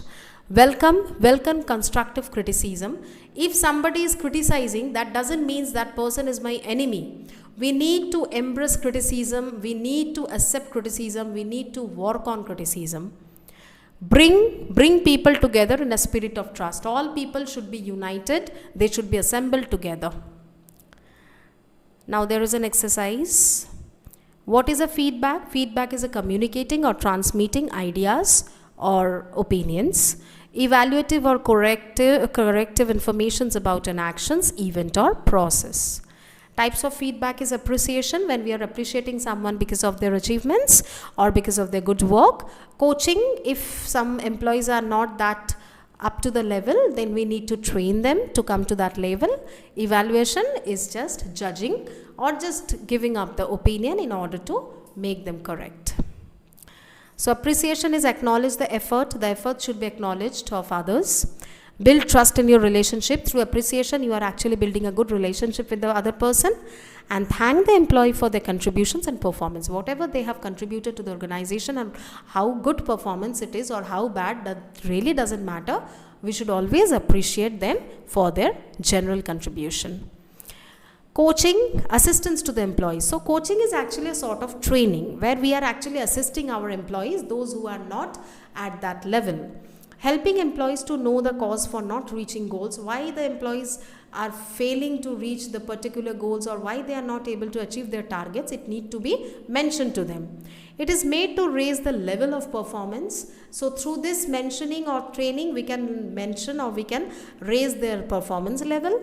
Helps employees to grow. This helps the employees to grow because if we raise their performance level, then they will be more enthusiastic to perform well. And guidance to the employees for the best suit. So we should always try to guide and train them so that they achieve their best guidance. Evaluation is a process of judging. The direct rating is given for gain skills. So in evaluating, we are giving the ratings, like we are rating in Google for any restaurant or for any object, like that rating is done. Reactions to evaluations are powerful. How people will be reacting to evaluation, that is also important. Evaluation has short-lived distracted impact. Because some evaluations people will forget soon, they don't have a long lasting impact on people. Solid evaluations help calm fears. The concept of evaluation actually loosens or calm fears. There's nothing to get afraid of. Evaluation type feedback should come first because evaluation have psychological impact and coaching delivered soon after evaluation is lost. So evaluation should be taken very openly. It's actually a psychological impact that is created on the mind of the other people who is being evaluated. Receiving feedback, reaction is unique for individual, mood swing, baseline of happiness and recovery. So if somebody is giving us any feedback, we might not take it happily or we might take it very happily, openly. Use a tactic if you disagree and state. So if you are not agreeing with a particular statement from the receiver's feedback, just use a tactic to tell it to him or her. Understand instead of disagreeing. Don't go for any arguments or disagreements. Try to understand what point he or she is trying to convey. Try to read the reviewer's point, what the reviewers are telling, what is their view. Try to read those points and improve on those. Approach to gather at least few good points and also work on certain good points that is given to you. Obstruction between the reviewer and receiver. So facial expression and tone. Sometimes the facial expression of the reviewer and receiver is not that good. Through facial expression we can understand, and also from the tone we can understand that there is a tension between the two people, or maybe it's all good.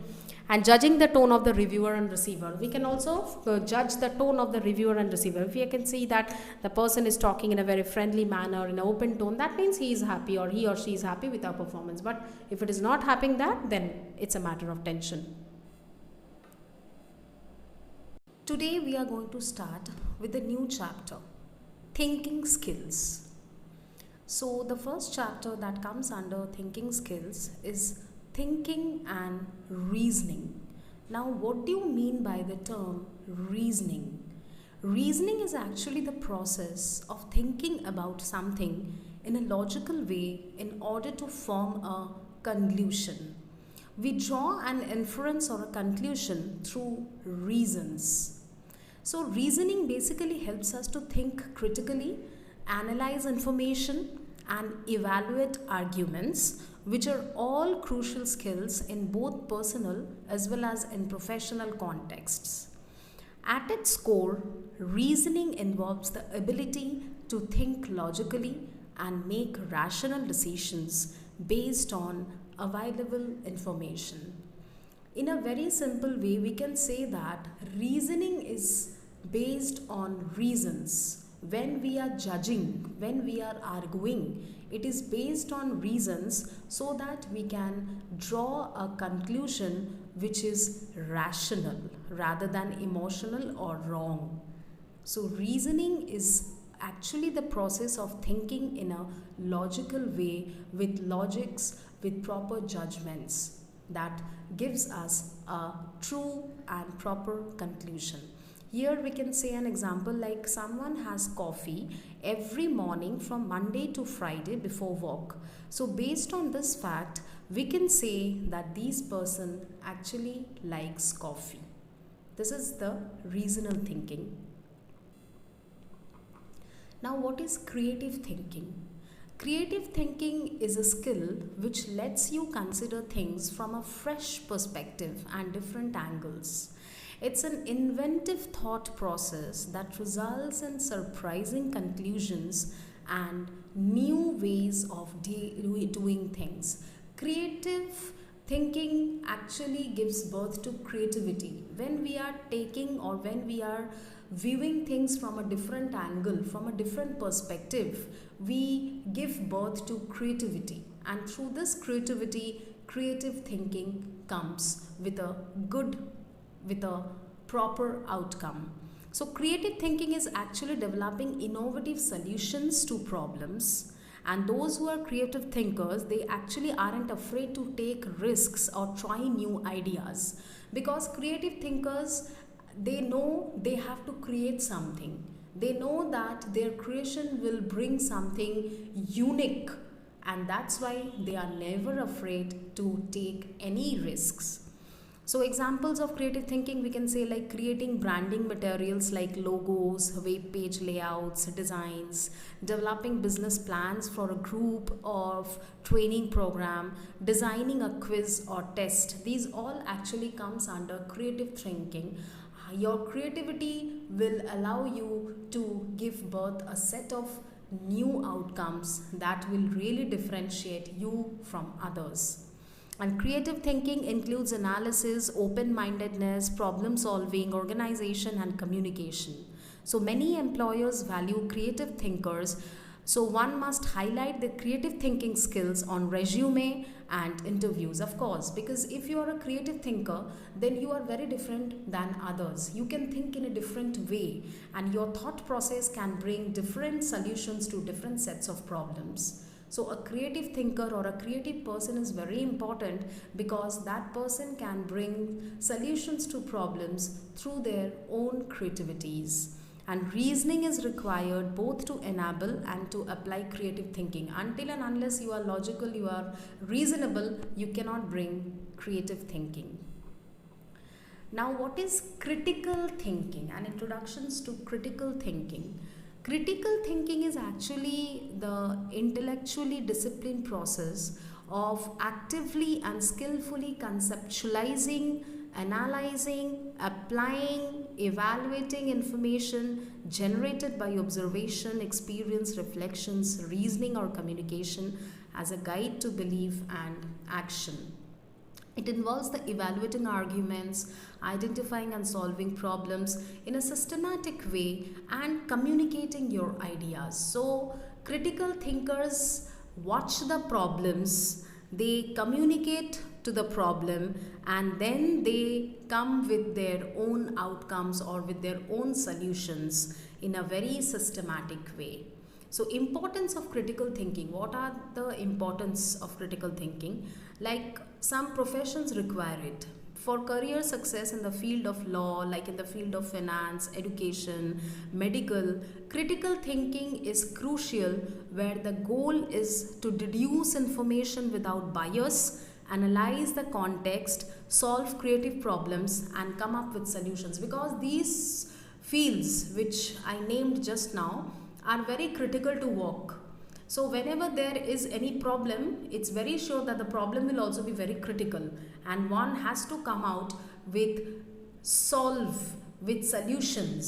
that comes through this critical thinking. Decision making improves through critical thinking. So applying critical thinking helps to make decisions that needs lot of thinking. Big decisions like career aided by critical thinking encourages to research and favor objective logic over your emotional response. So through critical thinking, you think logically rather than emotionally, and critical thinkers are happier. Critical thinking helps people better understand themselves, motivations, and goals. When you can deduce informations to find the most important parts and apply those to your life, you can change a situation and promote personal growth and happiness. So when you are thinking critically, you can reach the root of the problem, and you can also come out with a good solution that ultimately will give you contentment and happiness as well. Now, what is attitude? When we talk about attitude, what is actually attitude? We all hear very common thing, don't show me your attitude, or your attitude is very bad, or you are having an aggressive attitude. But what does the term attitude actually tells? It is a set of emotions, beliefs, behavior towards particular object or person, thing, or event. A critical thinking attitude is a vital element in the process. So, attitude is actually a set of emotions or a behavior that we show to someone or to some object or to some situation. It depends where we are to show what kind of attitude. And the core activities of critical thinking can be summarized under the following the headings. Analysis. Analysis means what is the problem, to analyze the problem. Evaluate how and from where did the problem arise and what can be the outcome of the problem. And further argument, that is how to settle this problem so that no further problems arise from this single problem. Now we will be discussing about the concept of problem solving. We are talking about problem and problem, but what is this problem actually all? A problem is a situation, question, or thing that causes difficulty, stress, or doubt. A problem is raised to inspire the thought. Whenever we say that there is a problem or we are into some sort of problem, what does that problem means? Problem means when something is actually not in a proper place, or when the things are not working out the way I want or you want or we all want. And this problem situation gives rise to stress. So the problem solving we are talking about here is based on logic. It is often related to mathematics in the sense of shape or number, but does not require a high level of formal mathematics to solve. Problem solving and critical thinking refers to the ability to use knowledge, facts, and data to effectively solve problems. This does not mean you have to have an immediate answer. It means your ability to think on your feet, access problems, and find solutions. So whenever there is a problem always comes with a solution. In the world there is no such problem which does not have a solution. We all have our solution, but when problem arises, it becomes difficult for us to come out with the solution immediately. It's not possible to come out with an immediate solution, but we can definitely come out with a step by step solution. So when a problem arises, the first thing is to think about why and how did this problem arise, rather than jumping to any sorts or any kinds of solutions. First, we need to understand what is the root cause of the problem, from where did the problem arise, and how can we actually deal with this problem. So problem solving is the result of the critical thinking. It involves discovering and analyzing the problems with the goals of finding the best possible solutions to overcome the obstacle. Absolutely. Whenever there is a problem, our goal is just to come out with a solution that will solve the problem. It might not be an immediate solution. It might take 2 to 3 days or 5 days to resolve the problem, but definitely it will resolve. So here a small diagram is given which shows the steps in problem solving. What are the steps? There are few steps given, 6 steps given. The number 1 is identifying the problem. Whenever we are saying there is a problem, there is a problem. What is the problem? First we should understand and identify the problem, because often we forget to identify what is the problem. Rather than finding a solution, we should first see what is actually the real problem. Second is identify the cause. What is the cause of this problem? How did this problem arise, or why did this problem actually arise? So we need to find out the cause of the problem. Third is brainstorm solutions. Different people will come out with different solutions. So all solutions are welcomed. Not every solutions will be taken, but at least all solutions are welcome for us to listen. Number 4 tells about select the best solution. Yes, after hearing everyone's solution, we can choose the best solution. Yes, I think you are correct. So your solution will be taken. Number 5 is implement a solution plan. Now considering that solution, we can implement a solution plan. These are the steps through which this solution can be implemented to this particular problem. And the last one is follow up, evaluate, monitor progress. Yes. After implementing the solution, we should follow up with the solution, how it is actually going on, how it is progressing. Is it okay to deal with the problem? Is it really working with the problem? And then we can evaluate the whole situation.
Applied critical thinking. So, how is critical thinking and science interrelated? Now, critical thinking is at the heart of scientific theory because a good scientist is one who never stops asking why things happen or how things happen. Science makes progress when we find data that contradicts our current scientific ideas. So, those who are scientists, they are always after asking why and how. And this makes critical scientist or critical thinking a scientific approach. A scientific theory is only as good as the evidence on which it is based and the reasoning by which scientists proceed in drawing their conclusions. Of course, people can be mistaken about what they experience. We sometimes imagine things or misremember them. So there is a chance of making mistake because we are human beings and we sometimes imagine things, and sometimes we even forget what exactly has happened. We misremember them. So on the basis of this, we can draw a wrong conclusions. So applying analysis skills. Mapping the structure. The purpose of mapping is to uncover the logical structure of arguments, identify unstated assumptions, evaluate the support an argument offers for a conclusion, and aid understanding of debates. So mapping is a good word to use because it suggests another very useful way of representing the steps in an argument. Through mapping, we can follow step-by-step process in argument. Mapping may be of two types. One is reasoning maps, which lay out arguments in a quick, intuitive way, and advanced reasoning maps, which enable a very or more careful and rigorous analysis of an argument. Critical evaluation. So in this chapter, we will be looking at the same time the two arguments from the point of view of their strengths and weaknesses, success or failure. This is critical evaluation. Now we need to talk about the flaw. It's a reasoning error that keeps the argument from delivering the degree and report that it claims to deliver for its conclusion. A person may argue that Civil War was not caused by slavery and might offer an evidence that Lincoln was a racist. So whether or not Lincoln was a racist has no bearing whether or not slavery caused Civil War. The purpose behind this is not to admit to a weakness, but to block the challenge that threatens to expose it. So we can have certain weaknesses, but at the same time we should always try to block those weaknesses. Responding with further argument. Evaluating an argument means deciding whether or not the claims made in it are acceptable and whether or not they support the conclusion. So further argument goes a bit farther. So if we start arguing with someone, that argument will also proceed. So argument has got no ending. It will proceed from step to step. We might support the argument and take it further. Here are a few ways to do that. So there are few steps in which we can take the argument further, and these are the following ways. Add to the sense of urgency about the argument with your own explanation for why it matters. Recommend the ways to draw attention to the issues. What is the purpose of the argument? You need to draw attention to that. Suggest that the argument has implications even beyond what the writer discusses. Remove the limitations on arguments to make broader claim. Argue that the argument's claim points towards a particular course of action. Now we come to a self-assessment. This chapter in the unit brings together a range of critical skills you have been using, and it is also a sample of how to read critically and perspectively in a real life situation. So when it happens in a real life, how we should deal up. This applies if the text is on a subject and you are studying at school or college, or if you have to respond to it in a discussion or debate, or if it relates to your work. Combining skills including imaginations. In some cases, these are just harder or longer examples based on the skills you have already learned.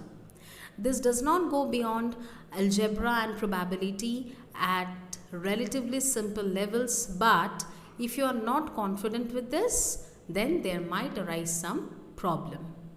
The problem below is an example of one requiring imagination. Although data extraction and processing skills are needed, the main difficulty is in finding a method by which to solve the problem. How can we solve the problem? That is the main problem. Now, developing models, the 6-step method provides a focused procedure for the problem-solving group. It ensures consistency as everybody understands the approach to be used. By using data, it helps eliminate bias and preconceptions, leading to the greater objectivity. It helps to remove divisions and encourages collaborative working, because unless we work collaboratively, we cannot come to any particular solution. It stops problem-solving groups diverging into different problems. Sometimes while we are trying to solve a problem, we ourselves start diverging into different problems. So it stops this, prevents this one. It helps problem-solving reach consensus. So it also stops problem-solving groups from diverging into different problems, and at the same time it helps problem-solving group to reach a particular consensus. Carrying out investigations. The problem investigation process helps identify the root cause of the problem. Where appropriate, the problem management process should develop and maintain the workarounds that enable the incident management process to help the service restoration. And the purpose of this step is to gain more clarity about your current reality as it relates to the problem you are working on. So including these things, we should carry out the investigation. Data analysis and inference. The statistical inference is the process of analyzing the result and making conclusions from data subject to random variation. It is called inferential statistics. Hypothesis testing and confidence intervals are the applications of this statistical inference. So through hypothetical questions and also to test the confidence level, certain confidence intervals are used to see the statistical inference.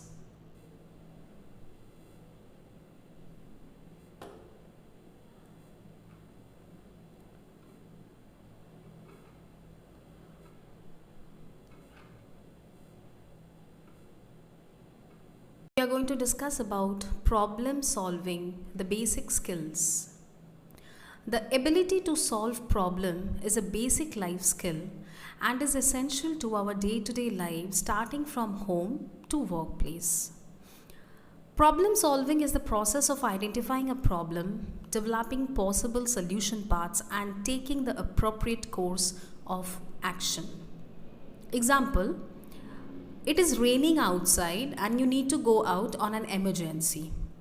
You can either take your umbrella if you don't want to get wet. You can also drive or take the bus. So different people will try to solve the problem in a different way. We all have problems in our life. Problem is a common guest with whom we have to deal every day.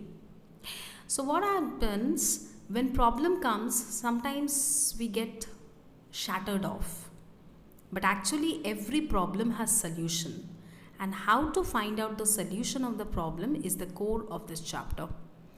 Good problem solving skills empower you not only in your personal life but are critical in your professional life.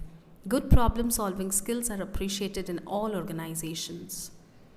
The word problem solving are also used in mathematical sense, where the solution sought is the proof of a proposition. So problem is something which we have, which we will have, and it is not only in our personal life but it is also engulfed in our professional life. So how we handle professional problems is also a very good skill. An organization also reputes a person on the basis of their problem solving skills. How do we basically solve problems? So following are the processes which we can use to solve any problems. First is define the problem. What is the problem? We have to define. Second is the same, clarify the problem. From where is the problem arising? Let's clarify. Define the goals, that is, what will you accomplish if you solve the problem? What actually you want to accomplish from the problem? Identify the root cause of the problem, why this problem has been created. Develop action plan, that is, generate a list of actions required to address the root cause and prevent problem from getting the others. Execute action plan to address the root cause. So what is the root cause of the problem is very important, and then we need to address the root cause of the problem. Evaluate the results. So what will be the results of the problem? You need to evaluate. Continuously improve, that is, look for additional opportunities to implement solutions. So we need to see for options. What is actually the additional opportunities? We need to see that. Next is selecting and using informations. In every very simple form, problem solving involves understanding and making use of informations. Processing data. So this chapter considers problems where the required data is clearly given. That is, there is no ambiguity about which pieces of data to use. There will be different data. Which one you want to use depends on you, on the basis or according to your problem. Finding methods of solution. In this chapter, we are looking at the problems where the primary skill in solving them is to develop a method of solution. Having a strategy for approaching such problem is important and particular. And look at the question and decide what pieces of information could lead to the answer.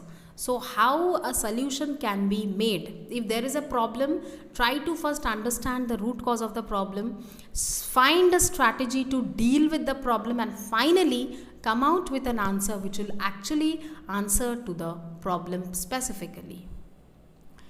Now, solving problems by searching. Some problems may not always be resolved by using direct methods of calculation. Always we cannot calculate problems. 2 plus 2 is equal to 4, but it might not be 4 in many cases. Sometimes problems do not have a single solution but many, and we need to find one that represents a maximum or minimum. So many different solutions can come out. A single problem, different solutions or options. We have to choose the best one which will really settle down the problem.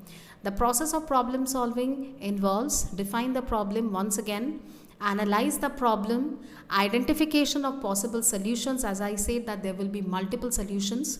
Choosing the optimal solution, which one will be the best for my problem, I have to choose that. Implementation, immediately I have to implement that solution to solve my problem. Through searching, we can find a particular state or to find a path from one given state to another given state. Next is spatial reasoning. Spatial reasoning is the ability to think about and manipulate objects in 3 dimensions. Spatial reasoning skills are an essential part of art, physical education, math and science. Spatial reasoning is made of number of different skills. So actually it is the ability to think about and manipulate objects in 3 different dimensions. So one is art, another is physical education, another is maths and science. Spatial reasoning questions can involve either 2 or 3 dimensional tasks or relating solid objects to flat drawings. An example of spatial reasoning is being able to look at a shape and imagine what it would look like from another angle, or if it were cut in half. So for example, if a circle is given, from a circle I can say it's a circle. In any dimension, from any dimension, anybody can see it as a circle. So if I need to think more beyond it, if I cut this a circle from between, how it will look or what can I make with it? So this is all about spatial reasoning. Necessity and sufficiency. Another type of problem involves identifying where there is enough data to solve the problem, and if not, which data is missing. So there are many options to solve the problems, but one option is missing. So we need to find out which actual option is missing. It highlights one of the key elements of problem solving, which is to find a way to solve a problem without, in this case, having to do any arithmetic. We don't need to do any arithmetic as such to solve this problem, but we have to use our brains to understand which solution will be the best for the particular problem. The words necessity and sufficiency are used in mathematics but have exactly the same meaning as they do in normal language. Identifying which data is needed to solve a problem can save effort in finding unnecessary data or in making unnecessary calculations. Now, making choices and decisions. Many of the problems we encounter in everyday life involve making choice and decisions to buy or not to buy. So, there are choices and I need to make a decision. I went to a shopping mall, so many items. Am I supposed to buy or no? That depends on me. Choices are many, decision has to be taken. All these are the types of choice and decisions that contribute to problem solving processes and involve the use of skills that can be tested by problem solving questions. So these questions may involve the skills that have been covered in earlier chapters like extracting informations, processing data, and finding the methods of solution. So whenever there is choice, I need to take a decision, and decision should be based on like extracting informations, what informations I'm having, processing the data, whether these informations are correct or not, and how can I implement these decisions, and finding the methods of solution and how can I use these solutions to find the correct decision. Inference. Inference refers to the conclusion reached on the basis of evidence and reasoning. If you notice someone making disgusted face after they have taken a bite of a food item, you can infer that they do not like it. So inference means direct conclusion we are reaching on the basis of seen evidence and reasoning. I have given or I have offered someone a piece of food and that person just have taken a bite and then he just made a face on it. That means the food is not liked by him. So inference helps us decipher and reach out conclusions to find a specific meaning based on what someone says or writes. What is someone feeling can be understood by the inference. Inference and science. The process of drawing conclusions based on previous experiences, observations and knowledge is inference, as we already says, and it covers the principles and methods by which we use data to learn about observable phenomena. So inference has got certain methods and certain principles by which we can understand the observable phenomena. Why do we use the word safe? The practice of calling some inferences unsafe is a recognition of the importance of reasoning carefully.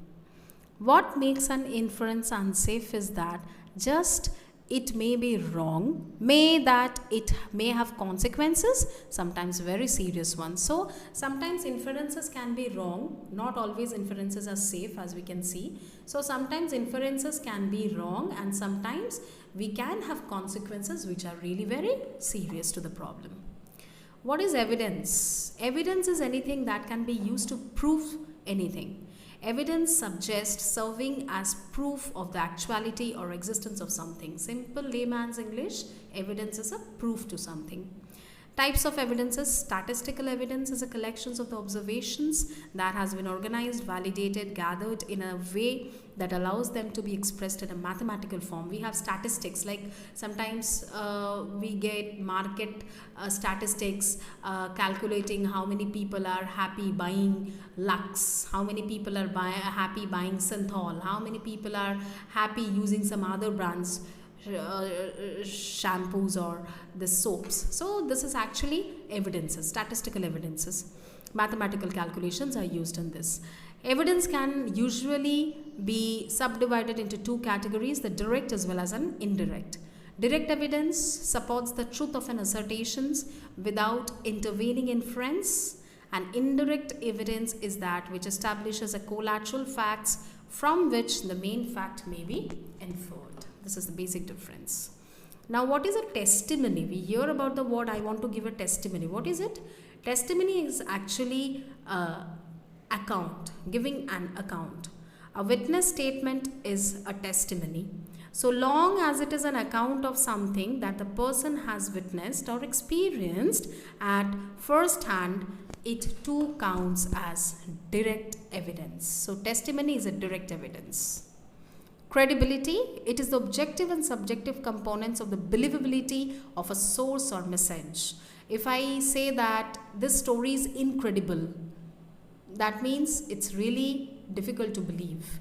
Example, the government has to work efficiently to restore its credibility. So, credibility means to win someone's belief, trust. Credibility is important as people often choose to respond to a persuasive message based not on content but on their perception as a communicator. So, credibility actually depends on what type of information I'm gaining after having a communication to someone. The sources of claims. A second factor in judging the credibility of a claim is its source. If the claim comes from a trusted source, and when deciding the extent to which we can trust a source, we are looking for qualities such as honesty and possession of knowledge. So, claim is when we are claiming, and when actually the claim is coming from a particular source, trustworthy source. Judging credibility, however, there is an obvious problem when it comes to judge who to believe. It is not easier than judging what to believe, because different people might have different perception, different people might say a single topic or a simple topic in different ways. So it becomes sometimes very difficult or confusing for us, whom should I believe rather than what to believe. I'm telling you the truth and I know what I'm looking about. This is just a claim like any other. So if somebody is telling, please believe me, I'm telling you the truth and I know what I'm talking about. So it's a claim from that particular person, but it's very difficult for us to understand whether really to go by the words of this person. Vested interest. One of the main reasons for doubting a source's neutrality is the discovery of a vested interest. It's a strong personal interest in something because one could get something or an advantage from it. So vested interest means I'm getting something from someone. So I will show my interest to that, a personal interest. For example, X agrees to transfer the property to Y and directs his guardian Z to give him the property when he is 18 years of age. So X is agreeing to transfer the property to Y and is directing the guardian Z to give the property when X is of Y is of 18 years of age. This chapter deals with the concept problem solving father techniques, and the father techniques includes percentages, algebra, lowest common factors and multiples, permutations and combinations. So, graphical methods of solution, Venn and Carroll diagrams. In this chapter, we are going to look at the problems that are more complicated, and although they could be solved without the use of diagrams, the diagram makes the solution much more straightforward. Sometimes what happens, the problem solving method, though being easy, it becomes a bit difficult for us to understand unless and until we draw it. So with the drawing, with a proper picture, we can get the good idea about it. A Carroll diagram is a way to sort data such as the group of objects, shape or numbers based on given properties or traits in a yes or no fashion. So it's like a data which is based on tables. We draw a table and there we place our data and then we come out with the solution yes or no. And a Venn diagram is an illustration that uses circles to show the relationships among things or finite group of things. Circles that overlap shares the same commonality, while circles that do not overlap do not share such traits. Below is an example of Venn diagram. Probability tree diagrams and decision trees. So what are tree diagrams? The visual way of representing a hierarchy in a tree-like structure is called a tree diagram. And the decision trees, this is actually an extension of the probability tree diagram, which is used in commerce and industry to help make strategic and financial decisions. So in industrial and commercial areas, this tree diagram or the decision trees are important. They are actually useful in charting the outcomes of the dependent events, where if one element changes, it impacts the entire outcome. And the T diagram is a tool in general mathematics, statistics that helps calculate the number of possible outcomes in a very organized way. Have you solved it? So this chapter considers how you may check and be sure that your answer to a problem solving question is correct. Different problems need to be checked in different ways, of course, because solutions are different. So sometimes it is possible to put the answer back into the question and see if it fits there. Graph, and there is no way of putting this back to see whether it is right.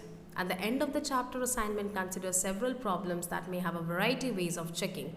So after completing a chapter, we have the assignments given where we can actually try to solve the problems by ourselves. Now we come to the last chapter, critical reasoning at advanced level. What are conditions and conditionals? So critical reasoning involves different kind of question types. There are 5 broad categories of these question types: inference, drawing a conclusion, strengthening the argument, weakening the argument, paradox, identifying the assumption. Critical thinking skills connect and organize the ideas. Necessary and sufficient conditions. Conditions fall into 2 categories according to whether they are necessary or they are sufficient. A necessary condition is a condition that must be present for an event to occur.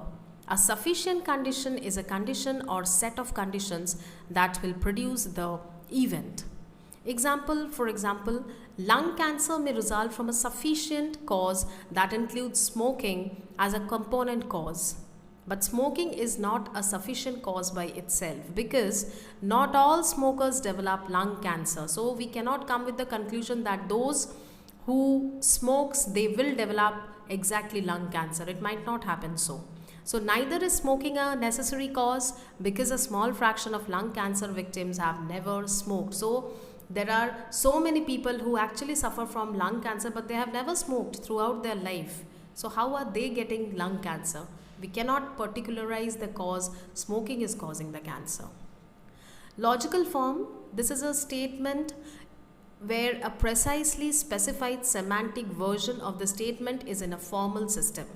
The logical form attempts to formalize an ambiguous statement into a statement with a precise and ambiguous logical interpretations with respect to a formal system. Examples: all A's are B's shows the logical form which is common to sentences all men are mortals. Hypothetical claims. Conditional statements and remarks are sometimes referred to as hypotheticals. Hypothetical in this context means conditionally true, not absolute true. Minister, what will you do if this allegations bribery turn out to be true? Will you resign? So this is a hypothetical question, because we are not sure what the minister is going to do. He might not. We cannot say specifically, yes, he will resign for certain. So logical forms, logicians show the structure or form of a complex statements by substituting letters like P, Q, R, etc. for the actual clauses. A conditional statement has the form like if P, then Q. Soundness and validity, a taste of logic. What is validity? The property of an argument consisting in the fact that the truth of the premises logically guarantees the truth of the conclusion. Whenever the premises are true, conclusions must be true because of the form of argument. This is validity, valid argument. Logic, the word sound has both a special meaning in logic and critical thinking and a general meaning. And soundness, an argument is sound if it meets these 2 criteria. It is valid, its premises are true. Thank you. The new topic that we are going to start off today is delivering and improving effective customer service. So we all know that customers are the reason for work, not an interruption of work, because it is the customers who helps us to earn and gain from the particular organization where we are working. Now, customers are what? Customers can be considered as the user, and they can also be categorized into direct and indirect customers. So what is the difference? What is a customer, or who is a customer? So customer is the person or the organization who receives or uses something produced by us, regardless of whether they pay for it or not. Customers are actually the buyers of the products that are being sold by the organization or that are being produced by the organization. User is the person or the organization who directly uses the product or the service, sometimes called end user. So they are directly purchasing from the organization and they are using it. So direct customers are the direct recipient or user. They are directly buying it from the company. Indirect are indirect recipient or user. They may be 2 or 3 steps away from us, but our quality affects them. So they are directly not approaching to our organization, but they are buying it indirectly. Our products are being sold to them indirectly. Example, for I didn't buy the computer I use in my office. I'm not a direct customer of the computer supplier nor of the purchasing department, but I'm a user or indirect customer. Now, what do we mean by the term customer? Anyone who interacts with us or in the service we provide, either directly or indirectly, or is affected by the quality of the product or service, whether they are paying for it or not, either directly or indirectly, or whether they are internal to the organization or not. They do not have to be in a contractual or paying relationship with us. So customers are actually the buyers who comes and who takes products from us, who uses our products. Now, terms associated with customer service: customer focused, delighting the customer, satisfying the customer, meeting the customer's need, exceeding the customer's need, giving the customer what they want or not what we think they want. So customers, the terms that are associated with customer service are very important. Customers focused. We should have focused customers. Who are the customers who are very regular to my shop, who are particular to the products that we sell? Delighting the customer. We need to be very polite to the customer. They should be delight and happy when they enter our shop or the organization. Satisfying the customer, not only with our products, but also our appearance, our behavior matters to the customer's satisfaction. Meeting the customer's need, we should be ready with the customer's need and the priorities. Exceeding the customer's need, maybe the customer's need is specified, but we always should try to exceed it so that they become more happy. Giving the customer what they want, not what we think they want. So we should always go by the customer's choice. We should provide them with the things or with the products they are looking for, neither what we want them to buy from us for our profit's sake. So customer services make the differences. One difference between competitors are fairly similar, then good customer service makes the difference for the customers.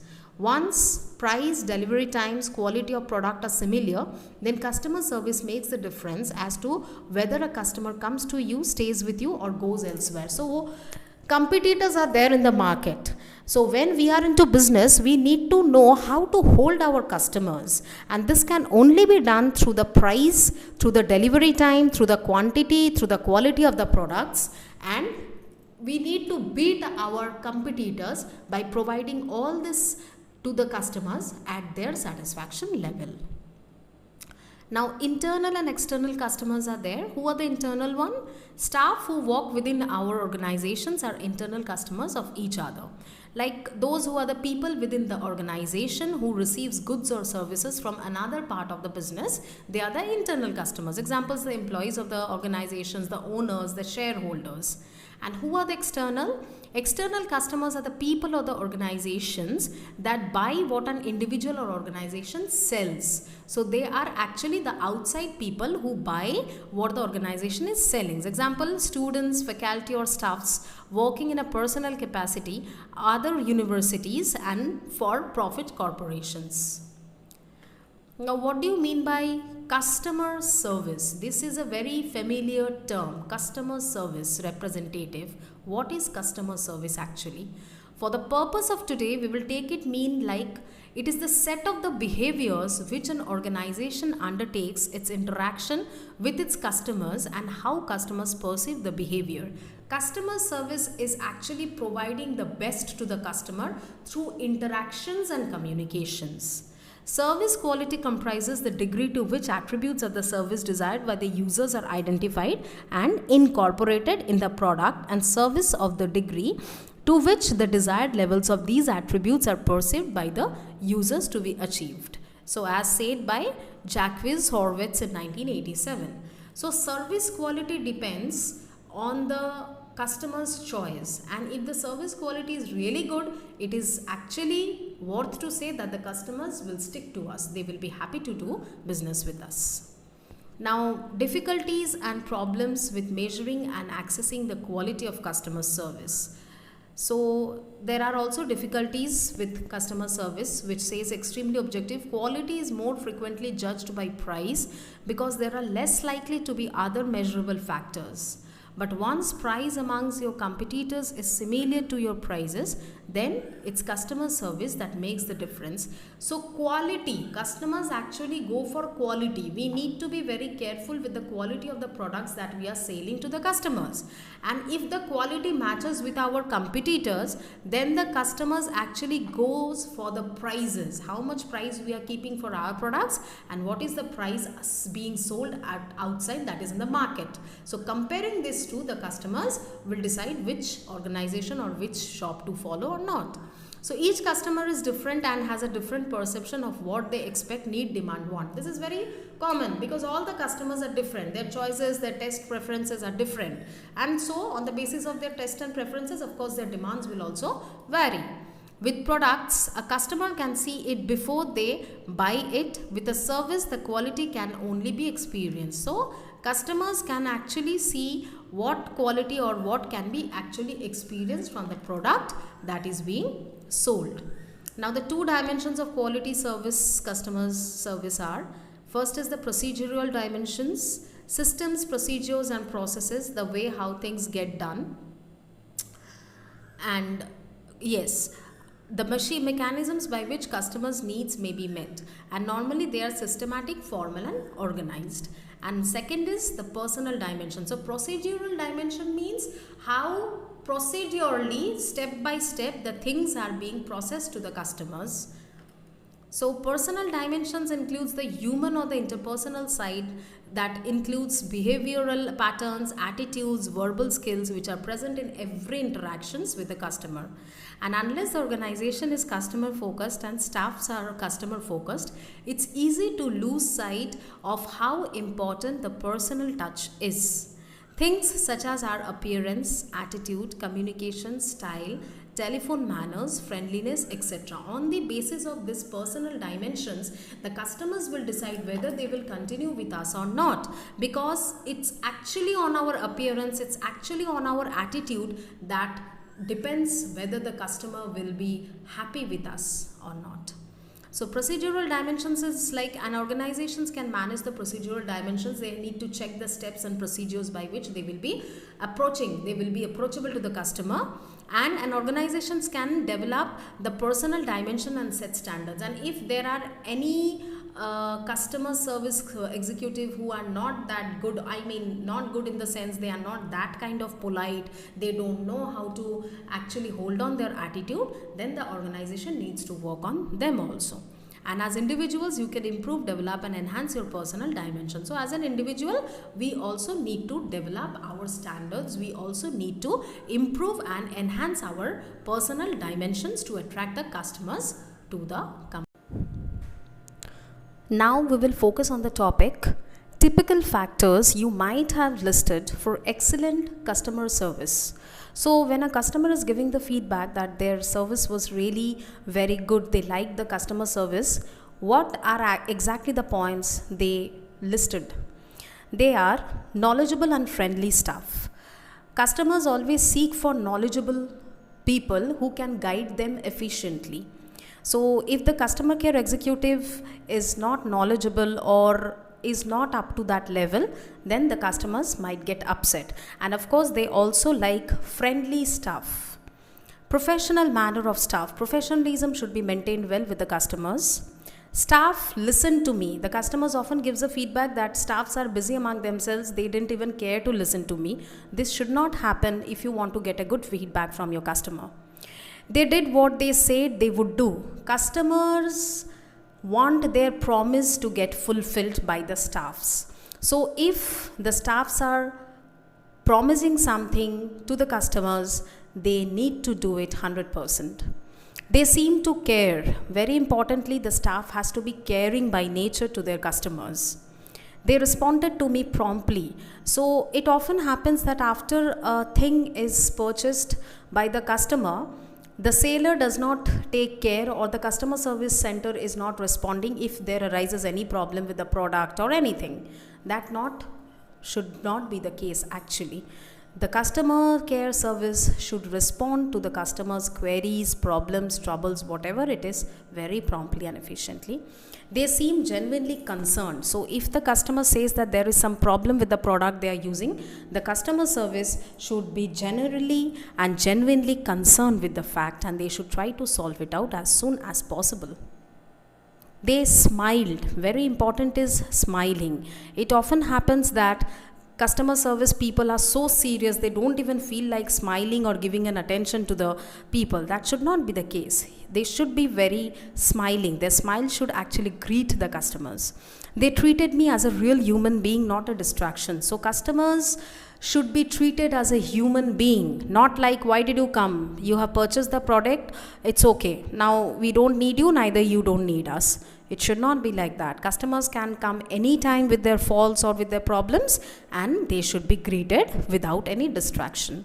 They seem proud of what they did and of the organization. The customer service people need to be proud of their services and also the organization they are serving. Courteous, friendly and efficient service. Service should be very friendly. Service should be very courteous with good manners and etiquettes. Now the typical fact that you might have listed under poor customer service. What is a poor customer service? Nobody seemed to have a clue what they were doing. Once the product has been sold, customer service care people don't even bother what it was, and if the customer comes with a problem, they won't even respond. Nobody explained what was the problem. Even after being explained by the customer, the people don't revert back and they don't show why it had happened, or they don't feel like even explaining it to the customers.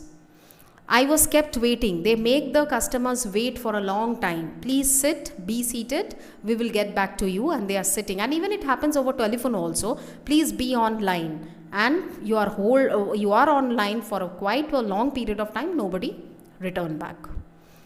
They ignored me. So this is all kind of ignorance. They are indirectly ignoring you, which is really not liked. They treated me as though it was my fault. So sometimes it happens, product is sold, and if after 1 month or even after maybe 15 days, the customer returns back and says that it's a problem and all, customer service people behave as if the fault is of the customer. Why it was not like our fault?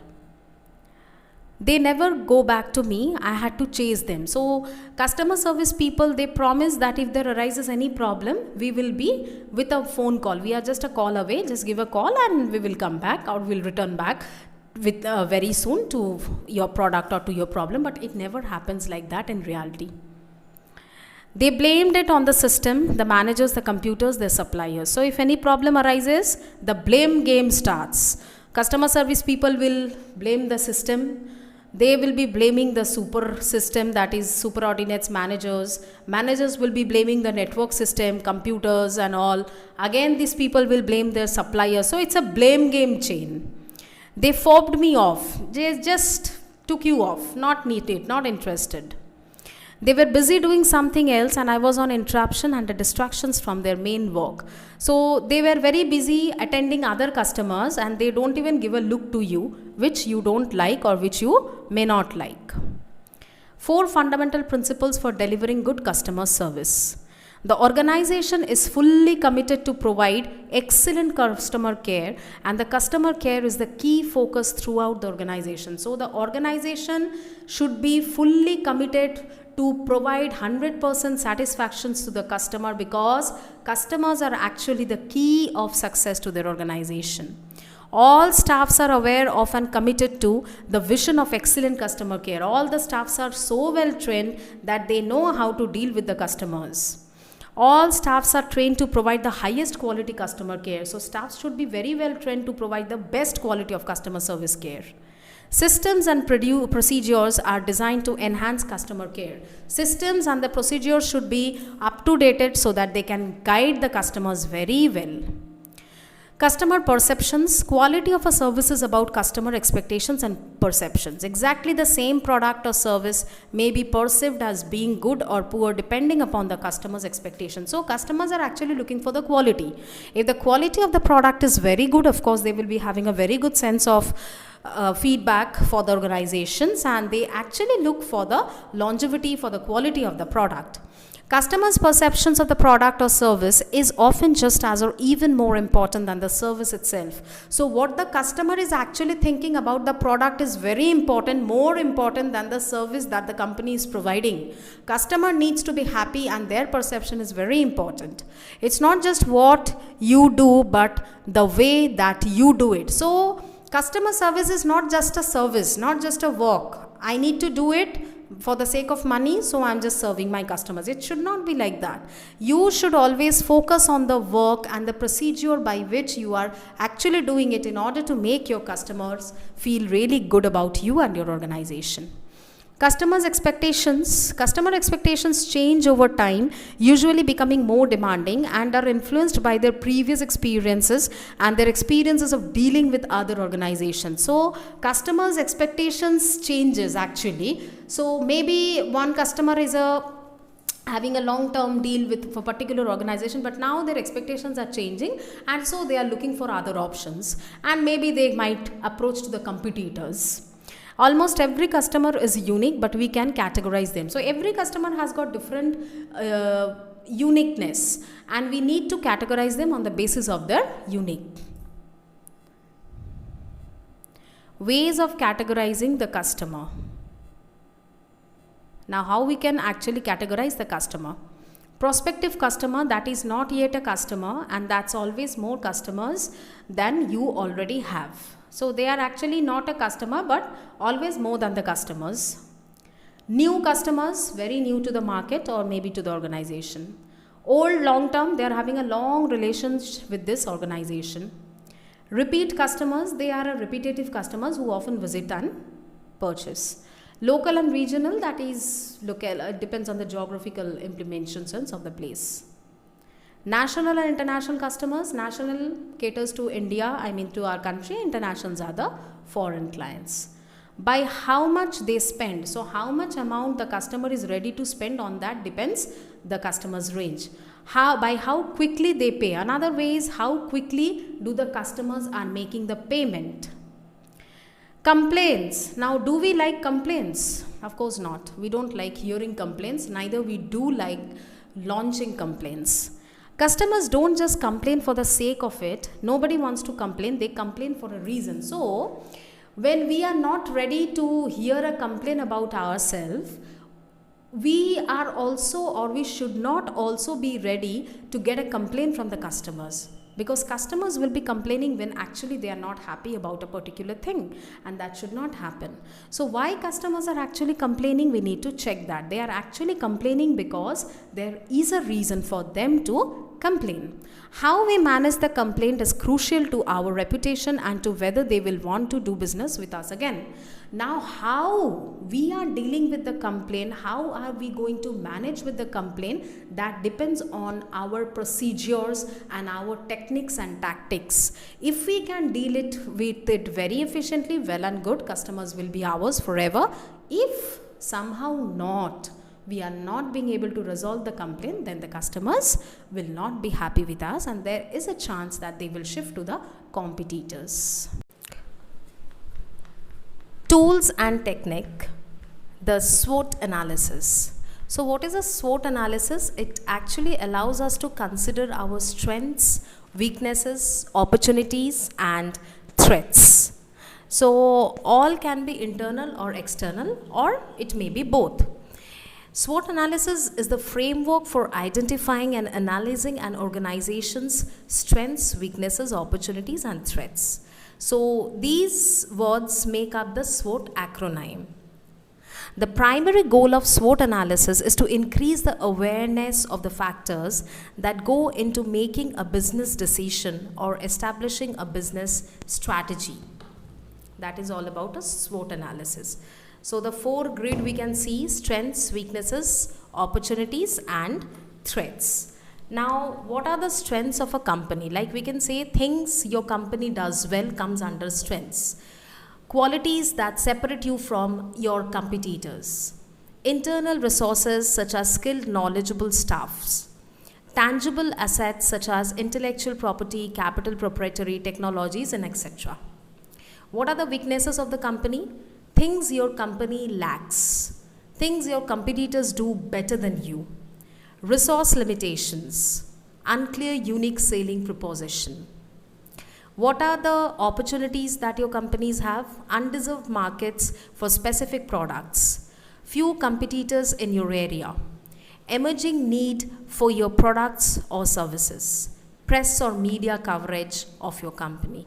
And the last are the threats. What it can be for your company?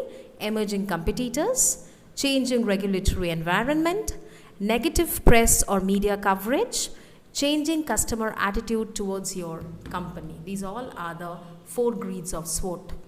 So have a got at producing a SWOT analysis for your organizations. Think about the complaints that you're receiving from the customers, how to improve your customer service, what are the pros and cons that you need to organize in order to make the customer service more better.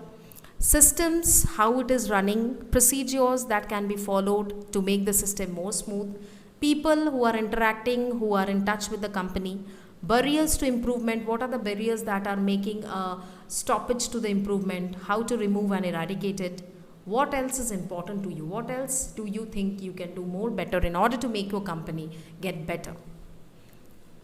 So the moral is that quality service is not what your internal guidelines or tests or market service or policies or procedures or statements indicate is satisfactory. Quality and customer service is what the customer says it is, not what you say it is. So we have to keep in your mind that quality actually is the property of the product and it has to be the best, but not according to our judgment, of course according to the judgment of the customer. And honestly, if the customer is not happy with us, then the company will not run properly. So that's why it ends up with the quotation, customers are the reasons for work, not an interruption of work. We need to make our customers happy. Then only we will be happy and then only the work will be running smoothly without any interruption. 12 tips for resolving customer complaints. How are we going to help up with the customers to resolve the problems as soon as possible? Treat the person as an individual who has feelings, values, and a sense of self-worth. So the person should be treated as a valuable person who is an individual who has feelings. Let the customer have their say. We should allow the customer to let them say what is their complaint about. Say sorry to hear what has happened. So after hearing the complaint, we should first respond with a sorry because it was our fault. Listen actively. When the customer is speaking, it is our duty to listen actively what he or she needs to say or willing to say. Get the facts by questioning effectively. So what are the problems? Why the customer is not happy or satisfied? We need to get the facts by questioning them. Keep an open mind, don't make assumptions. We should accept whatever is coming on our way. We should not assume or presume something. We need to attend on each details of the customers. Don't argue or be defensive. We should not argue with the customer. If they are telling us their problem, there must be something with which they are not happy. So we should try to understand their problem other than having an argument. Try and find out what outcome the customer wants. We need to try what is the outcome that the customer is trying to come out with. Concentrate on what you can do and explain what you cannot do and why. Now, this is a scenario that customers have a great expectations. They believe that we can do everything. Customer service care means they are there to sit and do everything that we will come up with. Now, explain to the customer how much is really available for to be done, how much you really can help with the problem. If you can't help it out at all, tell that also, because we need to be very clear and transparent with the customer. We need to concentrate on the problem being said, and then we need to explain them what we can do and why, what we can't do and why. Don't impose your own solution. You must reach a solution which the customer finds acceptable. Sometimes customer service people will try to implement their own solution, and they will literally force the people to take their solution as a problem solver, but that might not happen in all the cases. So we should not impose our own decisions to them. Rather, we must help them to reach the solution and understand what is the pros and cons. Summarize and check that the customer understands and agrees. When there is a problem, we need to summarize what is the problem, how it has arrived, and what can be done to resolve the problem. So we need to summarize and we need to make it small. Agree a time scale which is acceptable to the customer for resolving the complaint. All the times customer service people are not sitting to welcome all the problems and to deal with it. They have their time span. So this time span should be actually known to the customers too. So they should let the customers know that this is the time span when you can launch your complaint, for maybe like 9 to 2, or maybe after break like 2 to 5. This is the time when the complaint will be accepted. Now, how the complaints can be handled. List the what happens when a complaint is received by the organization. Who or where does it come from? First is to see who is the customer and where is the problem coming from. Verbal complaints, is it verbally done? Written complaints, has an email or anything has been sent? Where does it go? Whom the complaint has been addressed to? What happens after receiving the complaint? What is being done or what action has been taken by that person? Any specific examples you can think of? Are there any gaps in or problems with the system, procedural or personal? So we need to find out what exactly the problem is. Sometimes the customers, not sometimes, it happens many a times that the customer says that nobody picks up my call. I keep on calling to your office, nobody is there to pick up the call or reply. So what problem is that? Is it a procedural problem? Or sometimes they also complain that the customer service executive sitting at your office or the receptionist at your office is not good at all. They don't know how to behave. Last time I had a very bad experience. So is it a personal problem? Try to find out the problem first. A proactive view of the customer complaints. Complaints are welcome. Without them, we can't improve. So customers will complain. We can't say why the complaints are coming or why somebody is complaining about me. Of course, they will complain. And until and unless we get the complaints, we'll never be able to improve our goals. We'll never be able to improve and look at our faults. We learn from complaints. Of course, we are learning from complaints. What are the complaints? Why the customers are complaining? We are learning. We must make it easy as possible for customers to complain to us. So procedures should always be open so that customers can reach us even with their good feedback or even with their complaints. We take customers very, very seriously. Customers should think that they have been taken seriously. It should not be like that they feel that my complaint has not been entertained. Customers really are right. So if a customer is telling that I'm having a problem or I'm not happy with your service, they are right. We should not argue with them. Rather, we should try to find out the loopholes. Solving a problem at our expense is an important investment in our customers. So we need to solve the problem at our expense. After hearing the problem, we need to work on it and we need to find out what is actually the problem. A proactive view of the customer complaints. Once again, customers must always be respected and treated accordingly. Yes, we should respect our customers because we are for the customers. So we need to respect their needs and priorities. We want no unhappy customers. We will do whatever it takes to make all our customers satisfied and happy with our service. This should be the motto of all the companies or organizations. We cannot dare to make a customer go unhappy with our service or the products, because one negative feedback can affect the entire market, which is really not acceptable and expected. So we need to make our customers happy, not unhappy. We respond quickly to all the customers' communications. All the customers should be responded, maybe not immediately, but at least within the day when the complaint has been launched. It's not like that today is Monday. If a customer has launched a complaint on Monday at 12 a.m.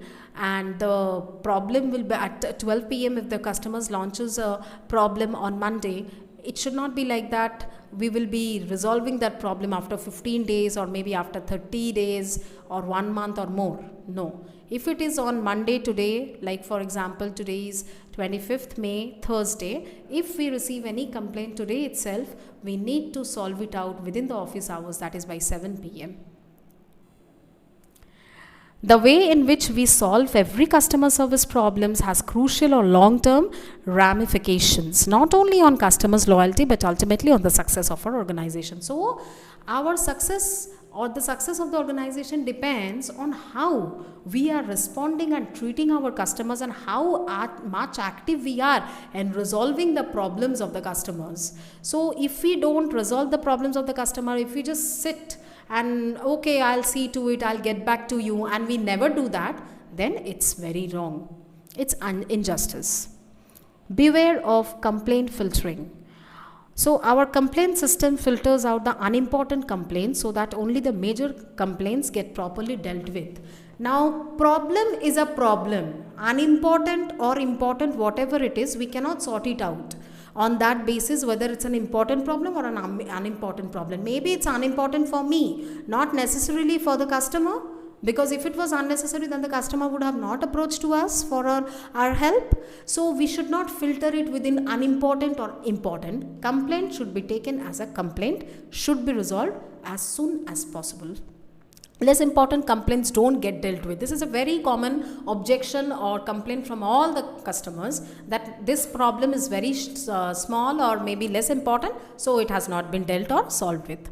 Yet to the customer, the complaint is important. Customer has complained, the customer is important to us, and moreover, the complaint is important to us. So be it major, minor, we should deal up. Good customer service, a possible definition. Now, what is the possible definitions of a good customer service? It's like supplying customers with what they want to the standard and specifications they want, with a predictable and acceptable degree of liability and uniformity, and at a price that suits their need. So, customers should actually be dealt with all the necessities. Customers should actually be helped with all the details, and customers should actually helped with all the necessity informations, and their complaints should always be taken very seriously. So a good customer care service do all this. Now, factors which could add value to the customer service: staff displaying appropriate body language. Staff should be very good and professionals with appropriate body language. Staff being friendly onto the phone. If it is a phone complaint, then it should be dealt very friendly by the staff over the phone. Callers not being placed on musical hold. So callers should not be placed on hold. If there is an emergency, you can hold on the customer, but not for a long time. Staff who actually know what they are talking about. Staff should actually know what they are actually talking about. If by mistake a call has come to some different department, so the customer service executive of that particular department may say that he or she doesn't deal with this particular problem, they will be transferring the call. Appropriate opening hours, when the time limit is important, when the customers can call and launch their problems. One-stop shop, so it should always be a one-stop call away. Approachable staff should always be approachable. It should not be like that, as I already said, like I called and nobody picked up my call. Friendly staff, their manners should be very friendly, user-friendly, the equipments, the gadgets they will be showing, that should also be user friendly. The phone numbers, the display numbers, the email ID, whatever will be provided, it should be user friendly. Prompt service or reason for delay is explained. So if there is a delay in resuming the complaint, it should be explained to the customer. Friendly and helpful staff. Staff should be very friendly and helpful. Staff with ability to listen. They should have the patience to listen the customer. Very important. They cannot interrupt in between. Appropriate tone, pitch and pace of voice. So their voice should be very helpful, like very modest. Their tone should be very polite and pitch should not be high at all. Approachable staff. Staff should be approachable all the time. Staff displaying appropriate body language. Body language is very important because from our body language the customers can understand whether we are really interested in solving the problem or just like that. How staff greet the customer, how this customer is being greeted, that is also very important. Understanding the customer's needs, what the customer has come here for, what is their need should be understood. Staff with good soft skills. Staff should know the soft skills, what and how they are supposed to behave. Today we are going to discuss a new topic known as personality. We all are very well aware with the term personality. We often say you are having a very charismatic personality, your personality is very charming, you are having an enigmatic personality. But what is actually personality all about? Personality describes the unique patterns of thoughts, feelings, and behavior that distinguish a person from others. So personality is actually a distinction in behavior. What kind of personality I am having is not mandatory other people must have that, or what kind of personality they are possessing, it's not mandatory I should possess the same, because we all have different thought process, we all have separate feelings, and our differences are in behaviors are also very much probable. So the word personality stems from the Latin word persona, which refers to a theatrical mask worn by the performers to play roles or disguise their identities. Many researchers use 5 central traits to describe a people's personality. What are they? First is extroversion, then comes agreeableness, then comes conscientiousness, then comes emotional stability, and then is openness to experiences. So we will have a discussion one by one to all this. So extroversion. What is extrovert? What do you mean by being extrovert? This trait describes how much you like being with other people. It's a measure of how energetic, sociable and friendly a person is. Basically, extrovert people are very much talkative. They are always having a high level of energy. They gel up with people very easily and they are very friendly and jovial by their nature. Extroversion is a personality trait characterized by excitability, sociability, talkativeness, assertiveness and high amount of emotional expressiveness. So those who are extrovert, they can express their emotions at a high rate and they are very much talkative. They come up with new ideas. They are always excited and so on. Extroversion is associated with leadership behavior. High level of extroverts can engage their career in teaching, sales, marketing, public relations and politics.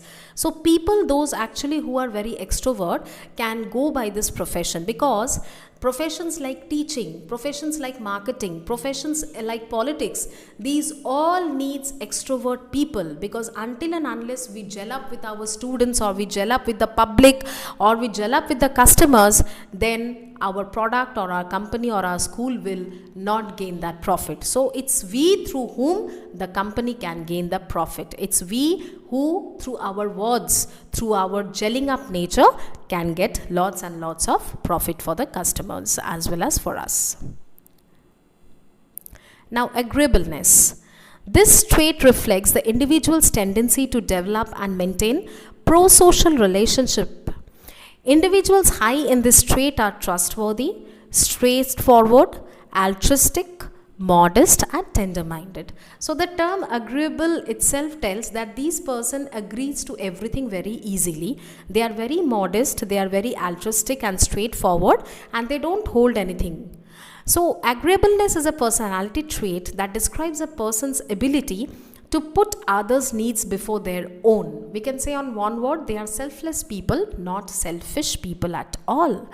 Agreeable people are well liked and prefer cooperation over conflict, and scoring high in agreeable tendencies means you have an ability to maintain relationships. So agreeable people are actually liked by everyone because they don't go by any conflict or they don't argue, rather than they maintain a very good relationship by agreeing to everything.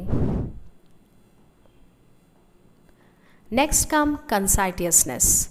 This personality trait denotes a tendency to be organized and dependable, to show self-discipline, to aim for achievement, to prefer planned rather than spontaneous behavior. So conscientiousness is the personality development or the trait that people are having who are very well organized, who are having a clear goal picture on their mind, and who try to attain the goal step by step. They don't believe in a hurriness. They don't rush things.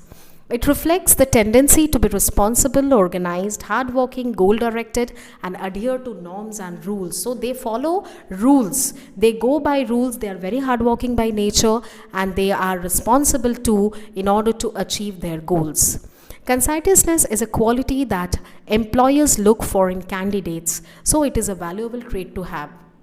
So all the organizations will always look for the candidates who are well organized, self-disciplined, motivated, and also hardworking. So these people are exactly liked by the employers. Next is emotional stability. These trait influences our ability to cope with the stress, resist our impulses, and adapt to change. People who score high on emotional stability tends to be calm, composed, and stress resistant. They are also confident and not provoked or disheartened by setbacks. So emotional stable people are actually very cool by nature. They are not lowing down, or they are not actually bothered by anything. They can resist a lot. They have a high self-resistance power. Emotionally stable person tolerate minor stresses and strains of day-to-day living without becoming emotionally upset, anxious, nervous, tense, or angry. So emotionally stable people unlike we, they are not so emotionally down. They take things very friendly and playfully. Like us, we are very, if we get a little bit of stress, we just get bogged down. But these emotionally resistant people, emotionally stable people rather, are very much stable, and they don't hold any grudges, and they just take it very playfully, whatever comes their way. Openness to experiences, the last personality trait, which says that people with this trait are imaginative and creative, inventive, open to unusual ideas, adventure, and non-conformity. Those scoring high in these dimensions are independent-minded and willing to tolerate more ambiguity. So people who are open to experiences are actually very creative person. They are very imaginative. They are adventure. They try to do new things. They are looking to create some wonderful things, and for that they chase adventures. A person with high level of openness enjoys trying new things. They are imaginative rather than being practical. So a person who is having high level of openness, they enjoy trying new things, and they are very imaginative but not that practical by nature. Individuals who score lower in openness are very closed off, resistant to change, and analytical. So yes, people, those who are not that open to new experiences, they are closed off by nature, they resist new changes, and also they are analytical. So this is actually all about openness to experience.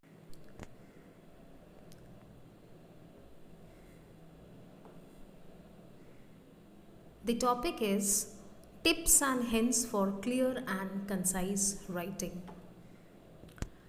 The writing situation in IISC, that is Indian Institute of Science. It's a very eminent organization. We all are aware about it. So whenever we are going to write any documents or any project or any assignment based on IISC, what are the tips that we need to follow? Purpose of writing to effectively convey informations. What is the purpose of writing? We need to always have this on our mind. How it can be effective depends on the purpose of our writing. Keep the audience in mind. So audiences are of two types. One are the readers in IISc and others are readers outside IISc. So catering this audience, we need to prepare our writing. Audiences will always bear in mind the people you are writing for. So we need to know and we need to understand the audience for whom we are actually writing. So considering the audience, we need to prepare our writing. They are in a hurry. So don't overestimate their knowledge, interests or patience, because nowadays people don't have that much of patience. They always are in a rush to do or to complete a project or a work. So in this situation, we need not overestimate their knowledge, neither their patience or their interest level. Next is document type. Whatever the document type, be it a memo, be it a letter or a notice, you can enhance its importance by writing clearly. Really, it's very important that whatever document we are writing, we need to make it very precise, and very importantly, we need to make it clear so that the others, be it a letter form or a memo form or a notice form, can understand it very well by reading. The ultimate aim should be to convey the correct message to the reader. So the message that we are delivering through this letter or through this memo or maybe through any other written informations should actually convey the correct message to the reader. Concrete but not abstract writing. So abstract language confuses the reader. If you have a choice between an abstract word and a more concrete one, that means the same. Choose the concrete. It will make your message simpler. Yes, we need to keep our message as simple as possible. So whenever we are writing, we should keep on mind that the message should be very much simple so that it can be understood by the readers and also the audiences takes interest on reading it or on listening to it. So for that, we need to use concrete language but not abstract language. Abstract language actually confuses the reader. They don't understand what we need to say. Keep it simple. Get to the point without using unnecessary words. Choose simple words. So we don't need to use bombastic English or very hi-fi words that might confuse the readers, or they may first time hear the word. That might also happen. So it's always better to not use unnecessary words but to use minimum words and necessary words. So for example, substitute a word like objective with aim or goal. Instead of writing objective, we can write aim or goal. Similarly, use cut out instead of eliminate. Don't eliminate this. So we can say that simply, don't cut out this.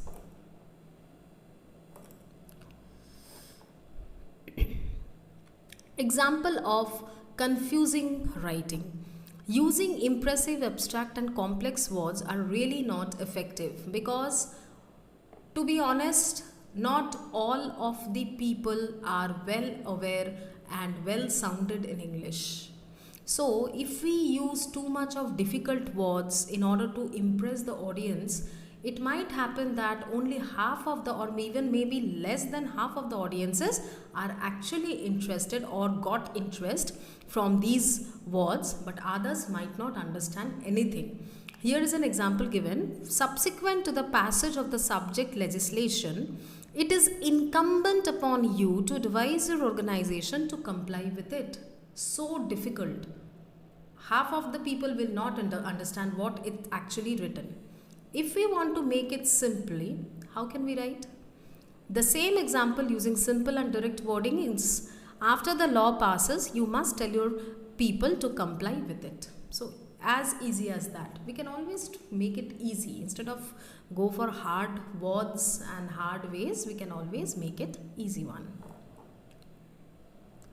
Now, active voice. In grammar, we all know the use of passive voice, active voice. Now we are going to talk about active voice. What is its role? Another easy step to clearer English is to use the verbs in the active voice. Two sentences are given here. Active voice, the 2005 yearbook was released by the director. If I write it in passive voice, the director released the 2005 yearbook. So which one is easy? Of course, the one that is clearly conveying the message will be the easy one. Next is passive voice. Passive voice is useful sometimes, like you don't have to avoid passive voice at all costs. Not necessary all the sentences has to be in active only. We can use passive voice also if needed. Not to focus on the actor of the action. For example, my visa was processed or my shoes are made in India. So in these sentences, it's not necessary to know who performed the action, but actually we are giving importance to the action rather than who performed it. And active voice, instead of active voice like passive voice, it uses indirect or impersonal tone, which suggests formality, impartiality or objectivity, because we are not directly speaking to anyone or speaking about anyone in passive voice. Now add power to your writing. So add power to your writing by using shorter verbs. Sometimes we can use the shorter verbs, like notice how these verbs gain power as they shrink. Accelerate, such a big word. Shrinking is expedite, hasten, rush. Accentuate, emphasize, highlight, stress. Elevate, moderate, lessen, ease. First one will be so difficult and the last one is shrinking and making it more easier for us to understand. Communicate, interface, discuss, talk. Delineate, illustrate, depict, draw. Elucidate, clarify, explain, tell. Initiate, introduce, begin, start. Intensify, amplify, augment, boost. Invalidate, nullify, negate, void. Investigate, examine, explore, probe. Prioritize, pigeonhole, arrange, sort. So we can see that's such a big word in English. After hearing it, we might think, what is the actually meaning of this? I'm not carrying my dictionary now. How to find out this word? Not to worry. Such word also has got a small word synonym to it. Managing the content. Now content refers to the informations included in the message. We know every message has a content. Without content, messages are not created. Considering your audience will help you to determine what informations to include in the document. So what kind of audience actually I'm having, depending on that, we can make the content of our message or the informations to be included. And what will be our goal? The goal will be to include enough informations and not waste the reader's time and obscure your main point. So the goal is to add enough information so that the readers can actually understand what we are trying to say. They don't themselves have to do research work. We should not give them that time to do any research work or any other thing in order to find the meaning of the informations, because we should provide as much as informations we can provide from our side. Content. Do not begin writing your document until you have planned what you want to say. If I am writing a document, first I need to plan. What is the purpose of the document? What are the subject materials that I need to? What are the ingredients that I need to add in the document? If I don't do that, then I am not prepared actually for writing the document. In that case, take your time, plan and then start writing. This will help you avoid writing a poorly developed message, because if we are not practiced and prepared, of course we will write a poor message and it will end up with a mess, which is really not needed, not wanted. How much background informations and details are needed? You need to ask yourself, you need to practice on these ground, that how much information actually is needed on the project or document that I am working with. What are the necessary enclosures that go along with the document? What are the things that we need to add with this document? For example, if I am writing any document, I need to add some pictures or graphics which is actually linking to the document. The document is having some different topics. I am sticking pictures of some different issues, that won't work. So make an outline of the content. Outlining is create a hierarchy of your ideas. Outline will be like short summary, what we are trying to include in this. This will help you to identify what your main points are, what supporting material is available and what other informations you need to include. And the next column is an example of a research student's progress report by the staff in charge. So this is actually an example given here. First will be the outline. So background. Background is including what? The details of the PhD students' admissions in January 2001. Work completed to date, that is what work or what research work he has completed. The student presented a synopsis to the academic committee. Synopsis was approved. This is actually about his work completed data. And next is work to be completed. What? That is biannual reports to be submitted to the supervisors by June 2002. This will be the objective of the student that he needs to do. Now organization. Organization refers actually the order in which information is to be presented. Once you know what informations you want to include in your document, you can decide how to organize the information. So it's very important. Organization means the way we want to present our informations. So we need to first prioritize our informations. Steps for organization. The first step to organization is to group informations together. All the relevant information should be together. You can also organize informations in paragraphs to meet the needs of the two types of readers. And we can also organize the organization informations in two paragraphs. First is those who glance through the text and those who will read it in detail. So two types of people or readers are there. One will just look into it. They won't go in details. They will just look to it, and another will read it. So on the basis of that, we need to organize the informations. Place informations where readers are most likely to look for it. So we need to place the informations in such a way or in such a place so that the readers take the interest to look there. Readers are most likely to read the first and last paragraphs of a message, because people nowadays run through shortcuts. They will not go through the entire document. They will just read the first line. So it has to be very eye-catchy, and the last line, that is the conclusion. What is the conclusion? Within the paragraphs, readers are most likely to read the first and last sentences. So the first and last sentences will be making them interest to go through it, but not the whole sentences for sure. Organize your paragraphs. So use paragraphs effectively. Keep the paragraphs short. Long paragraphs will not be entertained by the readers. Readers are more likely to read a longer message broken into several short paragraphs than they are shorter message without breaks. And each paragraph should contain only one main point, and this point should be developed with concrete evidence and details. So you can divide your paragraphs into small short paragraphs, and every paragraph should contain one main idea, because too many ideas jotted down in one paragraph will just make it messy. Did I effectively reach my audience? When you have finished writing your message, evaluate your writing by considering whether or not you effectively addressed your reader. So after completing writing, keep on evaluating, keep on analyzing yourself whether it is okay or not, whether your readers will be happy with it or not. It may be necessary to rewrite or reorganize the document to make your message clear. If in some places you are finding that this message is not conveying clear message or delivering the information that you want to give to your audience, do a homework there, correct it, and then develop it.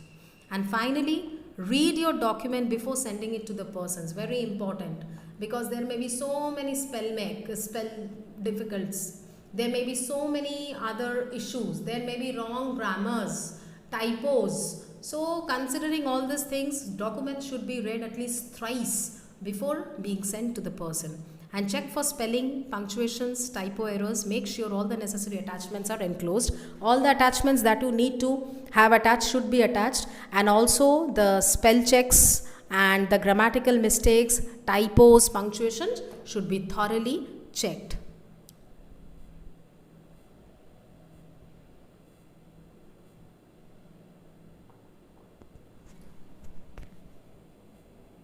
Writing basics. Communication. So again, we are going to introduce the concept of communication, which is very important in business. And what is communication? It is just giving or exchanging of informations, signals or messages as by talk, gestures or writing. The art of expressing ideas, especially in speech and writing, as referred by Webster's New World Dictionary. So communication is interaction. Communication is talking, communication is exchanging ideas, communication is informations and data exchanges as well as any sort of interaction. Communication influences thoughts, feelings and actions. Information merely informs. So communication actually influences us. It influences our thought processes, it influences our feelings and also it influences our actions. And information merely informs. Information merely informs in the sense, information hardly gives us all the informations, but through communication we can have all the informations. Like the 80-20 rule, 80% of a subject matter can be dealt with communication, provided 20% of the correct and reliable information. That makes a communication actually successful. Clear. So first concept of communication is to clarify what it is you intend before writing. So whenever we are going to write any business prospect or anything, we need to clarify what am I supposed to write, what is the subject, content or matter that I'm going to place. Next is clearly state your intent in the lead. So whatever I'm going to write, my intention has to be very well clarified so that the readers don't get into confusion, or they just can understand what am I supposed to write. Next is one topic per communication. Yes, unless I write one topic, if I overload the topics, too many topics together, it might create a problem once again for the person to understand. So one topic per communication is essential both for writing as well as for the others to read and understand.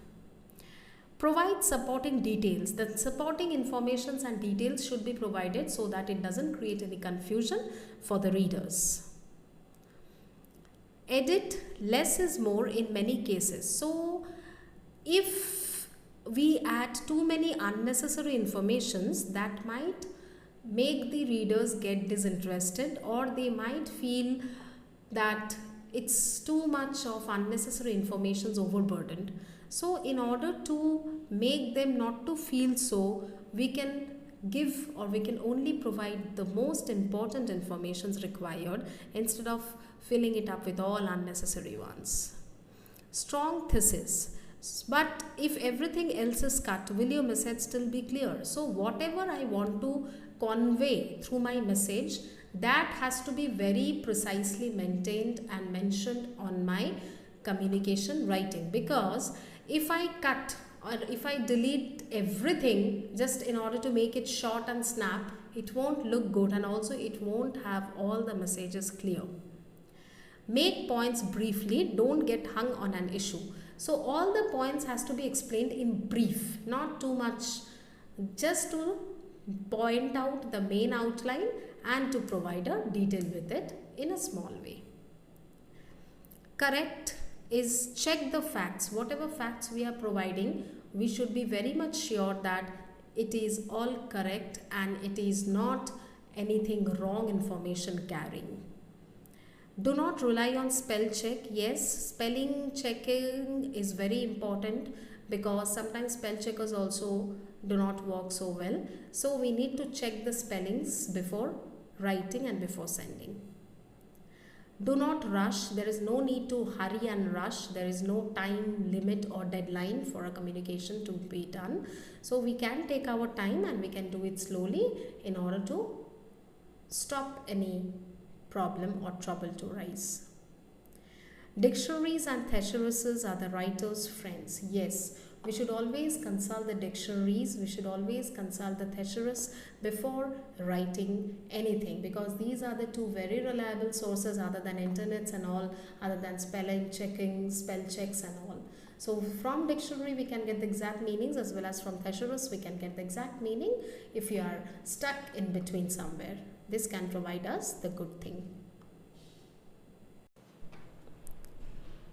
Tips for writing effective professional mail. Workplace email policy and security. What are the policies that we should maintain in workplace emails? There have been legal cases regarding the use of email where a company has been found guilty of libel over email content. Email is a business tool and users are expected to use it in a responsible, effective and lawful manner. In our previous discussion, we already had a discussion about what are emails, what is the importance of emails and how it should be used very professionally. So we all know that emails are actually professional communication that is being done between companies and clients, or between colleagues and clients, or any particular persons. So when we are writing email, when we are sending it to someone, we need to be very cautious about the content of the email. because we have to be responsible if anything goes wrong or if anything happens from the email that we have already sent. So now we will be discussing about the legal risks that are related with emails. You're not allowed to send emails that offend another person. You need to be aware of the legal risks of email. So we cannot send whatever we feel like because there are legal risks attached to it. What are those? If you send emails with any libelous, defamatory, offensive, racist or obscene remarks, you and your company can be held liable. So these things has to be very clearly kept on mind that we cannot send emails to anyone including these. If you unlawfully forward confidential informations, you and your company can be held liable. Again, we need to keep on mind that if we forward unconditional confidential informations to someone related to our work or related to our company, then also we will be held responsible for that. If you unlawfully forward or copy message without permission, you and your company can be held liable for copyright infringement. We cannot copy someone's email without their particular permission. Then we will be held responsible for the copyright infringement again. If you send an attached that has a virus, you and your company can be held liable. So if we send any email that has attached virus, the file is containing virus, again we will be held responsible. Use the following tips to help you with your emails. Think before you write, plan your message. What am I going to write? I need to plan before sending. Use the subject line to capture your readers' attentions. Our subject line should be catchy so that the readers can see what it is actually including. Keep your message short and clear. Remember that the screen shows only about half of what you see on hard copy. So messages need to be very clear and they need to be short so that the other person doesn't get confused of what is actually being conveyed. If your message is long, give a summary at the start. So if in case of long messages, we need to write a small draft or summary. You're accountable for what you write. Always write your message as if your boss were going to read it. So whatever we are writing, we will be accountable for the message that we are writing. So before sending, we should always assume that I'm sending this to my superior authority or to my boss. Do not send angry messages. Take a few minutes to cool down before you start your email. So if we are not in that temperament, if we are angry about something, upset about something, that must not reflect in our emails. Don't type your messages in capitals because these are considered to be very rude. Respect common grammar and spelling conventions. Once again, before sending the email, we need to check it again and again so that it doesn't include any wrong grammatical mistakes or spelling mistakes. Send messages to only people who need to read them. Respect other people's time and don't forward junk email to them. Use CC and BCC sparingly. So the message is meant to be for particular whom. We need to mention that. We need to send to the particular person. Proofread your message before sending. You should always reread your message before you send it and correct by mistake. So messages should be proofread before sending them. We need to correct. We need to check the mistakes. Structure of an email. An email is a form of communication. As such, it has a specific structure that should be used. So since reading from a screen is more difficult than reading from paper, the structure and layout of the messages is very important. Use short paragraphs and leave blank lines between them. When you have more than one point to make in your email, put the most important information first, working down to the least important. So we need to follow a particular structure and pattern of the email. The most important messages should be first and then following by the less important. The beginning, a successful email has a good first paragraph. Why? It tells the reader why you have written the email so they can decide whether to keep reading. It is concise and to the point. It gives the most important informations first. If it is a long email, it should give an overview of the entire message so it holds the reader's attention. So this email should be particularly like this. It should be precise and concise to the point. It should give important informations first. If it is a long email, then we have to give an overview to the entire messages and then we need to only highlight those points which actually catches the reader's attention. An example is given. Here the example is given. So we can all see the email. Analysis is the previous email has problems with the beginning. They are too much unnecessary informations. The important informations comes at the end. And this email, it tells the reader the purpose of the email in the first sentence and there is no unnecessary informations. It is short, concise and to the point. Emails should be very polite and positive. Examples like if we write an email to someone, applications will not be accepted after June 30, 2003.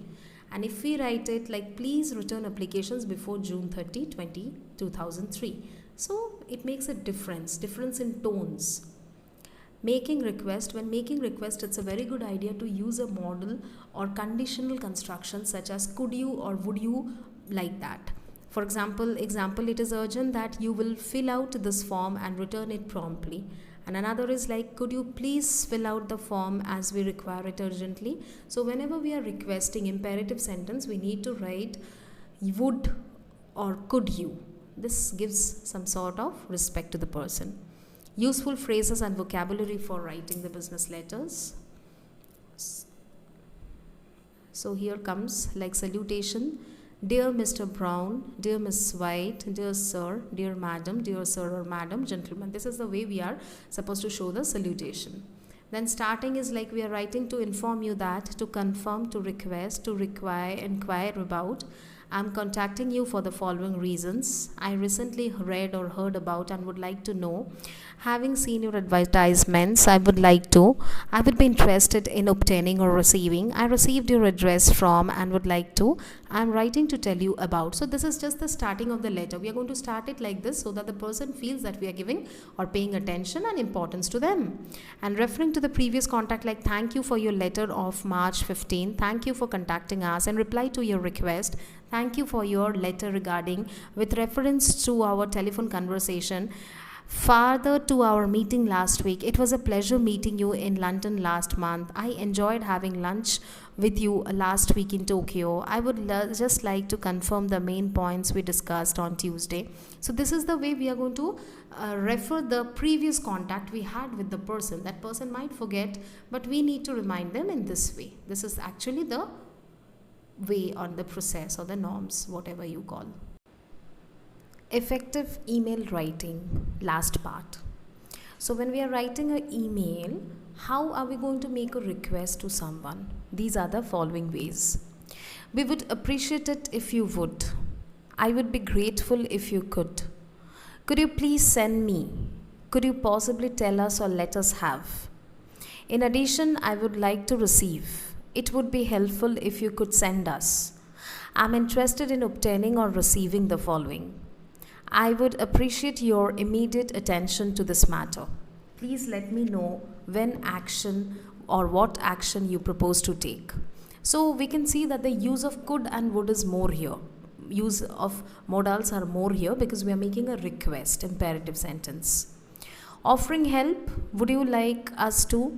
We would be happy to. We are quite willing to. Our company would be pleased to. When we are giving a good news to someone, we are pleased to announce that, or I'm delighted to inform you that, or you will be pleased to learn that. When we are giving a sad or bad news to someone, we regret to inform you on this that. I'm afraid it would not be possible to. Unfortunately, we cannot or we are unable to. After careful considerations, we have decided to or not to. Now, if you are lodging a complaint, grievance, I'm writing to express my dissatisfaction with. I'm writing to complain about. Please note that the goods we ordered on date have not yet been arrived. We regret to inform you that our order number is now inconsiderably overdue. I would like to query the transport charges which seems unusually high. We want to apologize from someone. We are sorry for the delay in replying to. I regret any inconvenience caused by. I would like to apologize for the delay or the inconvenience. Once again, please accept my apologies for. We come to orders. Thank you for your quotation of. We are pleased to place an order with your company for. We would like to cancel your order or our order number. Please confirm receipt of our order. I'm pleased to acknowledge the receipt of your order number. Your order will be processed as quickly as possible. It will take about 2 to 3 weeks to process your order.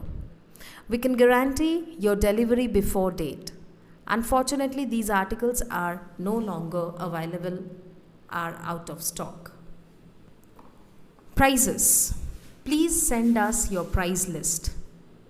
You will find enclosed our most recent catalogs and price list. Please note that our prices are subject to change without notice. We have pleasure in enclosing a detailed quotation. We can make you a firm offer of. Now, referring to payment, our terms of payment are as follows. Our records show that we have not yet received payment of. According to our records, please send payment as soon as possible. You will receive a credit note for the sum of.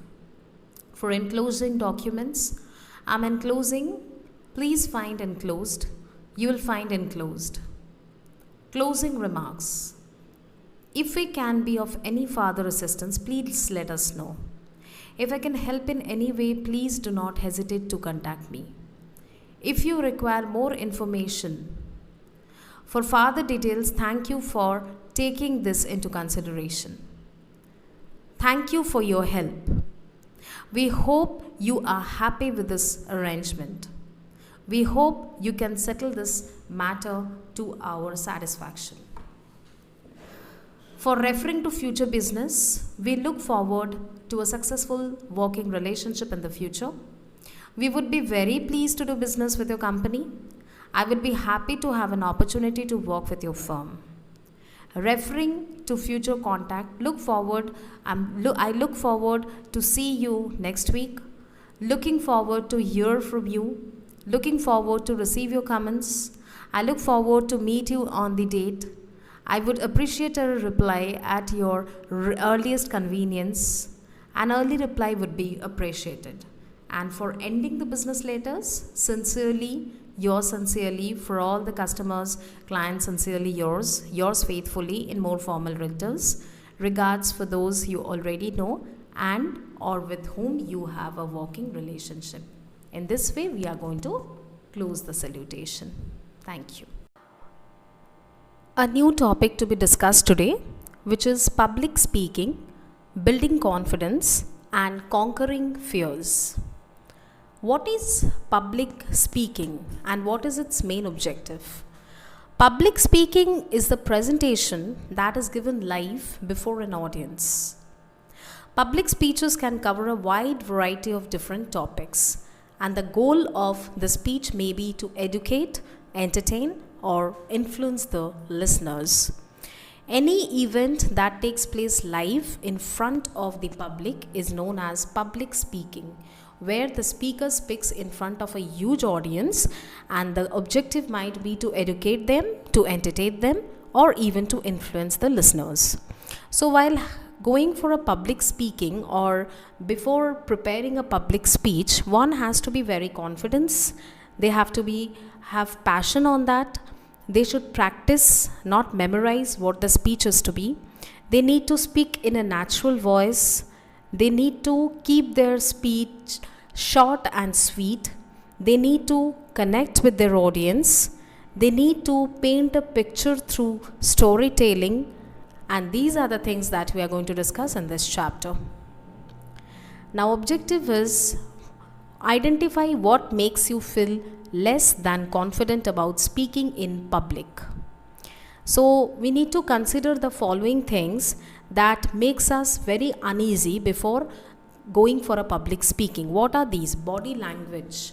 So while speaking or catering a large volume of audience, sometimes we don't understand which body language is suitable. We don't know, or we don't get confused. We get confused how to tell it or in what manner to tell it. Next is knowledge of the topic. Sometimes we are not even prepared about the topic which we are going to go through or which we are going to present in front of the audience. So knowledge of the topic is very mandatory. Keeping an audience's attention. This is first and foremost thing that we need to connect with the audience, and we need to keep the audience attentive to what we are saying, because once they start losing interest, then the public speech will be of no use. Objective 2 is to learn to plan for and around stage nerves. So plan and prepare. The first thing for public speaking is to plan and then to prepare. What to plan and how to prepare? Proper preparations and rehearsal can help to reduce fear by about 75%. Before going to the main stage, one need to prepare him or herself very well. One need to rehearse on the particular topic that they are going to present in front of the audience. This might reduce 75% of the fear. Proper breathing techniques can further reduce the fear by 15%. If someone feels that they are running low of confidence, they need to breathe. They need to breathe fast 10 times or 20 times, and this will less their fear 15% more. And their mental state accounts for the remaining 10%. Mental peace is mandatory. They have to have a mental control so that their fear reduces more than 10%. Now these are the 10 steps that are reduce to speak jitters. Steps that are used to reduce the speaking jitters. Number 1 is know the room. This is very important.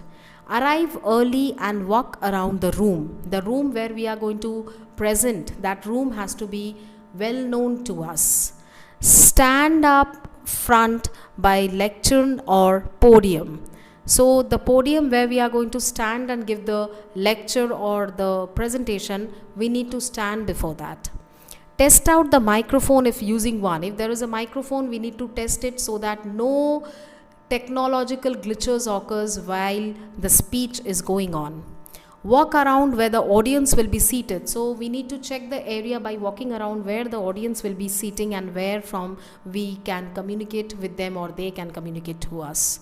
Walk from where you will be seated to the place where you will be speaking. We need to stand or sit to the place where from we are going to deliver the speech.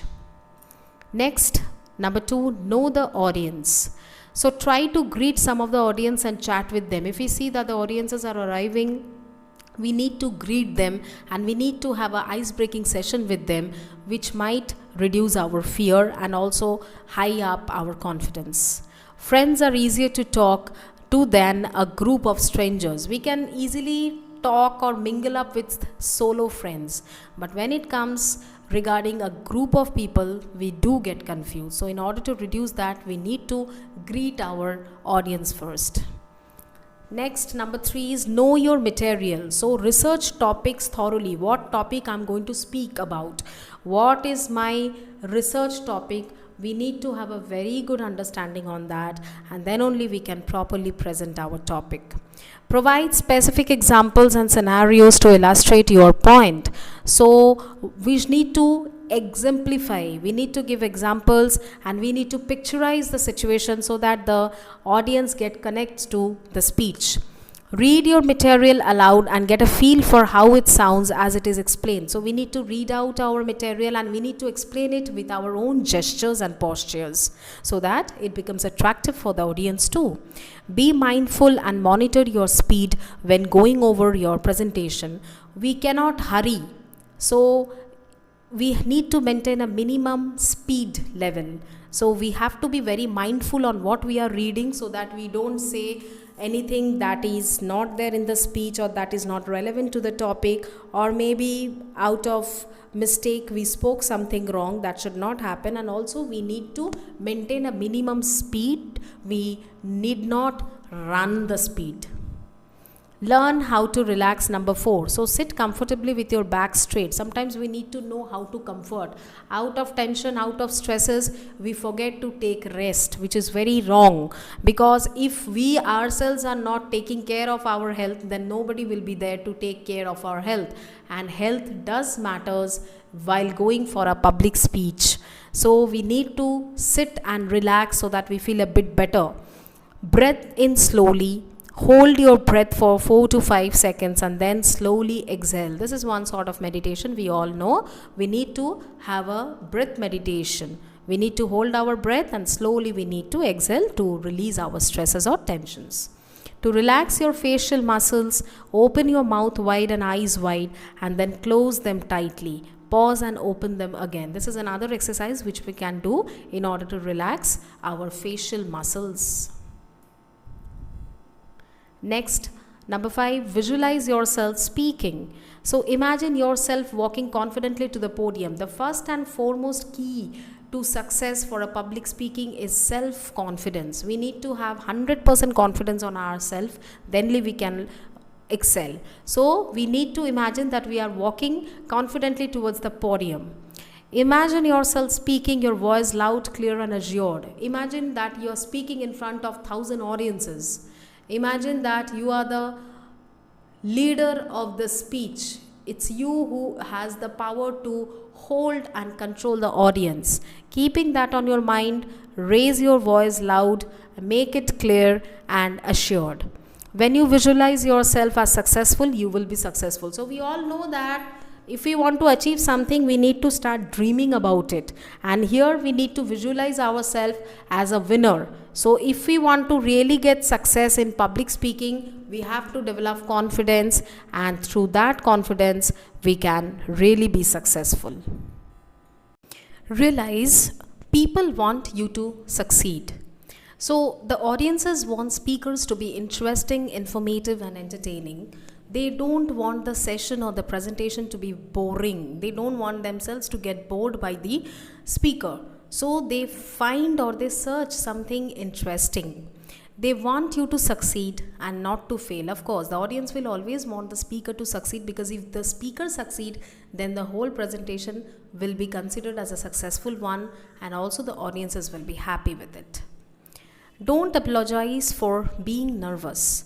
So most nervousness does not show. What happens if we are reading something, a line, maybe we are nervous and we mistook it and we uttered a wrong sentence or a wrong word. So it may be a slip of tongue. So we did not need to open up with it. Confidently, we should just cover our mistakes. If you don't say anything, nobody may notice. But if you say, ponder on that, if you keep saying, sorry, I missed my line or something on this, it might look bad. Number 8 is concentrate on your message. So your nervous feelings will ease as you focus your attention on away from your fears. So when we are nervous, we cannot focus on anything. That is a very true and practical thing. So what we need to do is, our nervous feelings should not overcome our mind. We should not lose our confidence because of our nervousness. So nervous feelings can ease and helps us to focus on our particular concentration problem, and also it might take our attention, it catches our attention. So that might not happen. We should concentrate on our message and not on our nervousness. Concentrate on your message and your audience, not yourself. We are not supposed to concentrate on ourselves, because public speakers are meant to speak for public. So we need to have full attention on the messages that we are reading and also on the audiences. Turn nervousness into positive energy. The same nervous energy that causes stage fright can be an asset for you. So the same nervous energy which we were having before starting the session can actually overcome our fright, and we can be a very good speaker. Harness it and transport it from vitality and enthusiasm. So we need to transform it into vitality and enthusiasm. Our nervousness should actually not be a nervousness, it should be just a confidence and enthusiasm too. Learn a quick stress reducing routine for relaxing your neck, shoulder, facial muscles just before giving your talk. So sometimes we need to relax ourselves also. If you are too much stressed, maybe physically and mentally, we won't be able to deliver our speech to that level. So we need to relax a bit. We need to stress reduce by relaxing our neck, by relaxing our shoulder, muscles and all. Transform this energy into vitality and enthusiasm in delivering your speech. So once we are relaxed, we can give a very good speech with 100% confidence. Gain experience. Experience builds confidence, which is the key to effective speaking. Most beginning speakers find their anxieties decrease after each speech is delivered. So experience is very important. Whatever may be the feedback, good or bad, we will gain experience. If it is a negative feedback, we'll gain experience. Why it is negative? Let me try once again so that next time I can come with a positive feedback. And if it is a positive feedback, then also we can gain experience that how I can develop myself more and more and more. So we need to find out and gain experiences. Objective 3 is build communication skills through simple speaking opportunities. So opportunities are all around us. It's how depends on us how we use it. Professional examples is like break down a process in your department and ask a co-worker to listen to you, describe it or demonstrate it. Create a procedure and develop notes and explain it to the colleagues. So if I'm going for a public speaking, I can just discuss it with my colleagues and they can at least come up with their own opinions and feedbacks. Personal examples, record yourself describing an activity you enjoy outside of work and post a video on your social media. And personally, we can record any videos with the audio and we can post it on the social media in order to see how much likes or dislikes or comments or feedbacks, criticisms, whatever we are getting. And from there, we can again earn new experiences. So conclusion part we can say is that preparation plus practice is equal to perfection. We know that practice makes a man perfect. So we need to prepare, we need to practice a lot, which will give perfection. Maybe not in the initial stage, but definitely. So remember that he who fails to prepare is preparing for failure. We need to prepare ourselves. Sometimes what happens, maybe out of overconfidence, out of fear, out of negligence, we really don't focus on preparing ourselves. That is absolutely wrong. Whenever I'm going to go for any profession or maybe I'm a public speaker, I'm going to present a topic, I need to prepare myself. I need to check and analyze myself. So preparation does not mean that I don't have the capability or I'm lacking capabilities, I don't have the skills. Preparation means you are nurturing your skills more and more prominently and professionally so that the outcome really becomes a great one. We will discuss today a new topic, business etiquettes, the secret behind success. So we know that every profession has an etiquette to be maintained. The manner, the professionalism should be maintained through this etiquette. So what is actually the meaning of etiquette? Etiquette actually can be defined as the forms or manners and ceremonies that are established by convention as acceptable or required in social relations, in a profession or in official language. In easy language, we can say that professionally, etiquette is actually a set of manners and forms that we generally convey in an acceptable way for the success of a profession or social life. What are the agenda that we are going to discuss here in this chapter? So the agendas will be including like greeting etiquette, how to greet your guest, mastering the handshake, how to have handshakes, dress etiquettes, what are the dresses that we should wear or we should not, telephone etiquettes, the manners we talk. So greeting etiquette we are going to start with first. Greeting the visitor.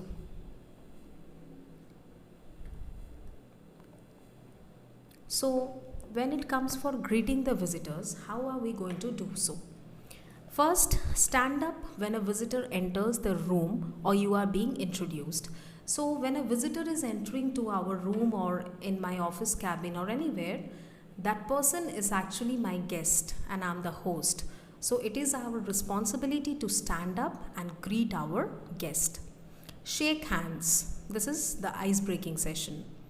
For a female client, her prerogative to initiate the handshake. So even with female client also we can have a handshake.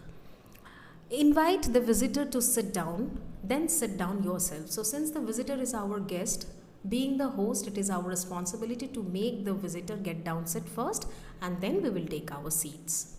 When visitors leave, show them out to the receptions or the elevators.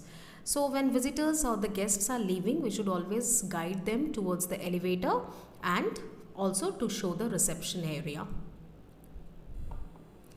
When you are a visitor. Now when you yourself, you are a guest to someone, how you should behave. First of all, don't be late. Of course, we should always be there on time. In the office, wait for the host to tell you where to sit. If you are entering the office, we need not to take our seat first. Let the host comes and let them tell us where to take our seat. Put briefcases or handbag on floor next to you, not over the table directly, but actually on the floor. Our briefcases, our laptop bags, our handbags, whatever stuff we are carrying should be kept. Last few words: thank you sir for your time and attention, good day. So after the conversation is completed, we need to thank our host for his or her valuable time, and we need to mention thank you sir or madam for your valuable time and attention, and have a good day. Send thank you note within 24 hours. After completion of the meeting, returning back to your office, try to send an email or a thank you note to the person you met, that is your host. If meeting is less than 30 minutes, politely refuse tea unless it arrives unasked.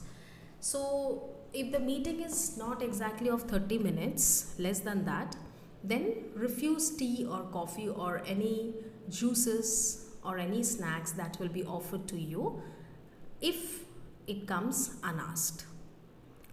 Politely say no to an offer for cigarette. So if your guest offers you a cigarette, politely refuse it. Now, mastering the handshakes. This is very crucial because through handshakes we actually greet people, and there are manners of handshake even. Now the first one is the pull-in handshake. What is actually the pull-in handshake? Pull-in handshake is actually a dominant form of handshake where we are trying to pull the hand of our guest or host towards us. It shows our dominancy towards them. The next is the two-handed shake. So the two-handed handshake usually seen among the politicians. This type of handshake is said to convey the meaning of warmness, friendly, honest, and trustworthy. But again, there's a catch here. If his or her left hand is staying on your hand, it is a sincere handshake. However, if the hand goes up your wrist, your arms, or your elbow, he or she is trying to get something from you. This is actually the two-handed shake. Next is the topper. So the topper handshake, instead of holding his or her hand in a vertical position, this handshaker holds it horizontally so that his or her hand is on the top of yours. This means he or she feels superior to you. So this is another form of dominancy where the person's hand will be on top of you. That's why it's called topper handshake. Next is the finger squeeze. So when someone grabs your fingers and not your entire hand, it is meant to keep you at a distance. These people are often very insecure about themselves. And if they also crush your fingers, they are adding a show of personal power, which is also designed to keep you at a distance. Next comes the palm pinch. So the palm pinch is like the claw of a lobster. The other person's thumb and fingers touch the palm of your hand. A slight pinch. It is a handshake with no personality or energy. So this person fears connecting with you at a deep level and may find it generally difficult. The next is the limb fish. So the limb fish, opposite to the bone crusher, is the limb fish handshake, which signals that the person is very nervous, uncertain, or uninvolved to other person. A limp handshake can be particularly detrimental in professional settings. So these were the sorts of handshakes. Now we will discuss about the proper handshake. First is firm but not bone crushing. You should be firm while you are touching someone's hand. It should not be a bone crusher. Lasts about 3 seconds. Handshake should be for 3 seconds only. May be pumped once or twice from the elbow. So you can pump the hand for once or twice. If it's released after the shake, even if introduction continues. So even if the introduction is continuing, you are not supposed to hold the hand of the person. You are supposed to leave or release the hand. Includes good eye contact with the other person. When you are shaking hand with someone, your eyes should be in proper contact with that person. Hold your drink in your left hand to avoid a cold, wet handshake. So if you are drinking water or drinking any juice or anything, you should always hold it in your left hand so that the other person do not feel any cold or wet shake hand. A good conversationalist. Who is a good conversationalist? Who has to be very polite in the words they speak. Very good listener. They listen very carefully what is being said to them. Puts others at ease. They put other people at ease. They don't boast about themselves or they don't show their superiority in order to feel the other person uncomfortable. No. Discuss numerous issues, so the environment becomes so cozy and friendly that they can discuss many issues together. Asks good questions. They actually ask very good questions and they never interrupt. So when somebody is talking, you are not supposed to interrupt. You are not supposed to make that person quiet. Observe. So observe is to observe everything that is going on around you, how the person is behaving, what are the things that is being discussed and everything. We need to have a very good observation. Ask questions. When the conversation is going on, if you are really having any doubt, you can wait till the end of the conversation. You might write down your points and then you can ask questions to clarify your doubts. Find humor in situations. Now, too much serious discussions are actually not liked and welcomed by anyone. So, we should find out humor in the situations, but make sure that your sense of humor is good but not poor. Learn to tolerate uncertainty. If some uncertain incidents or sudden uncertain situation arises, you should learn to tolerate and to act promptly on that rather than being very nervous or rather than losing your control or being angry. No, you should try to control the situation. We will be switching on to the next part of our topic, dress etiquette. Now we all know that dresses are very important to represent ourselves. It's not only a style statement, but it actually reflects our personality and the kind of dresses that we really carry on ourselves shows how much professional really we are. Let's see what is dress etiquette all about. So two sorts of dresses are there. One is for men, one is for women or ladies. So let's first see how men are supposed to be dressed up for corporate world or professionalism. First is conservative suit, having two-piece suit and tie, conservative and solid color. Next is it has to be a long sleeve shirt. We cannot wear short sleeves or sleeveless in offices. Avoid bow types, wear a conservative tie. So ties should not be a bow one, it should be a conservative one. Dark shoes and dark socks always. No light color shoes, no colorful shoes. It should be dark along with the dark socks. Avoid beards and mustaches. If you cannot help the mustache, make sure it is well trimmed. So beards and mustaches should not be in such a way it should not show you as a rowdy person or a very casual type of person. If you are having beards, you need to trim them, you need to shave them, and if you are not happy in shaving up your mustaches, then you can keep it, but it has to be very well trimmed so that it goes well with your personality. Get a haircut. A short and conservative style is best. So if somebody is having long hairs, front hairs to be a bit long, it should be cut.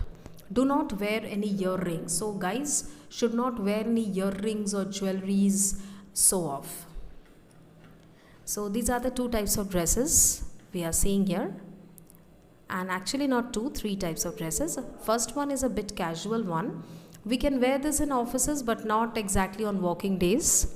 The second one is college student look. It's very casual, not meant for office at all. And the third one, of course, is very good for corporate gathering or for any business meetings. So these are the two types of suits that are being shown. One is the corporate formal attire, which basically men wear for their meetings, for the presentations, for any business meets.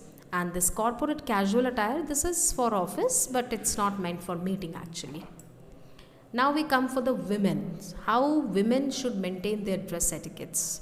Same as men, like conservative business attire with a dark coat and skirt or trousers, or a plain sari, salwar kameez. So if you are comfortable in wearing skirts, trousers, you are welcome. If you are not, or there may be other barriers for you not to wear a skirt or a trouser, you are always welcome to wear a sari along with a salwar kameez too. And the sari should not be a designed one. It should be a plain sari which shows your simplicity and also reflects your personality. Coat, trouser colors, it should be black, it can be grey, it can be dark blue. Shirt colors, if you are wearing, it can be white or pastels. Sari and salwar kameez, small delicate motifs that do not distract. Sober light colors are the preferable ones, which we said right now. Your salwar or your sari should be sober actually. It should not be so attracting, because you are not coming for any party or for any marriage. You are actually attending an office conference or meeting, so it has to be very sober, and it should not be loud color. Shoes like closed-toed, conservative low heels, maximum 2.5 inches. Again, you have to be careful about your shoes, because you are coming here for a meeting, not for any fashion parade. So too high heels are not encouraged. Limit jewelry to one wedding ring and one set of earrings. If you are married, you can wear your wedding ring always, and you can also have a set of earrings, but don't wear junk jewelries like necklaces, heavy earrings and all. These are some kinds of dresses which actually are meant for the office, like long skirts, trousers, casuals. Now, looking sharp, these kind of dresses, there are two sorts of dresses actually being seen here. One is a bit casual one, another is professional one. So for the casual one, if you see the lower picture, the side picture, black gown, where the girl is wearing a black gown, do you think this is actually meant for office? It's actually not. It's actually for a date, good for a date. Here it's written also, it's going, when you're going outside with your friends or with your partner, this kind of dresses are always welcomed. The next dress is actually great for office use. The above two dresses are also a bit casual. These are meant for the Saturdays or Fridays, but not actually on office days. And the one with the black coat is absolutely professional, looking sharp. Now these are the casual work attire with the trouser, with salwar, with shirt and suit, and also with saris. These are the casual work attire which a woman can always go for. Now we will be discussing about telephone etiquette. So, professionalism is not restricted to dress that we wear, the types or kinds of handshakes that we do to people. It is also restrained to telephone etiquettes, the way or the manner we entertain calls. So, telephone etiquettes actually means how we are taking calls, how we are answering someone calls, how we are calling someone, and what manners should we follow on this. So in case of cellular phones or like mobile phones, turn off your cell phones during all meetings. If expecting emergency call, notify meeting participants in advance or put on a silent mode. Very important is that when we are in a meeting, we are not supposed to sit with our mobile phones with loud vibration or sound. That distracts everyone in the meeting. So your phone should always be switched off. But if you know that there is an emergency or you are expecting an emergency call, then you can keep it on silent mode, and you can also let it know to the other team members of the meeting that you might get a call which you need to attend. Cell phone calls should be brief. If you are attending a cell phone calls, put it very, very brief, because you are making others to wait for you. Keep that in mind. Remove yourself from the presence of others when making a cell phone call. So if you are really having an emergency call, please get up, go out of the room, have your talk, and then come back. Don't sit and start talking there itself. Answer promptly. So whenever you are answering a call, please answer it very clearly and promptly. Before picking up the receiver, discontinue any other conversations or activities such as eating, chewing gum, typing, etc. that can be heard by the calling party. If you are making a call, or if someone is making you a call, be sure that you are free at that time. If you are making a call, complete your other works and then only you dial a call. Because if you are munching something and then you are calling, other person can easily understand you are eating and you are talking to him or her, and that really doesn't show good, and it's really a bad manners, in fact, we can say. So whenever you are completing or you are eating something or you are completing a task, complete it completely and then get for a phone call. Speak clearly and distinctly in a pleasant tone of voice. Very clear voice is required for telephone. When you are having a telephonic conversation, be assured that your voice is clear and everybody can listen or the other person can understand what you are saying. Use hold button when leaving the line so that the caller does not accidentally hear conversations being held nearby.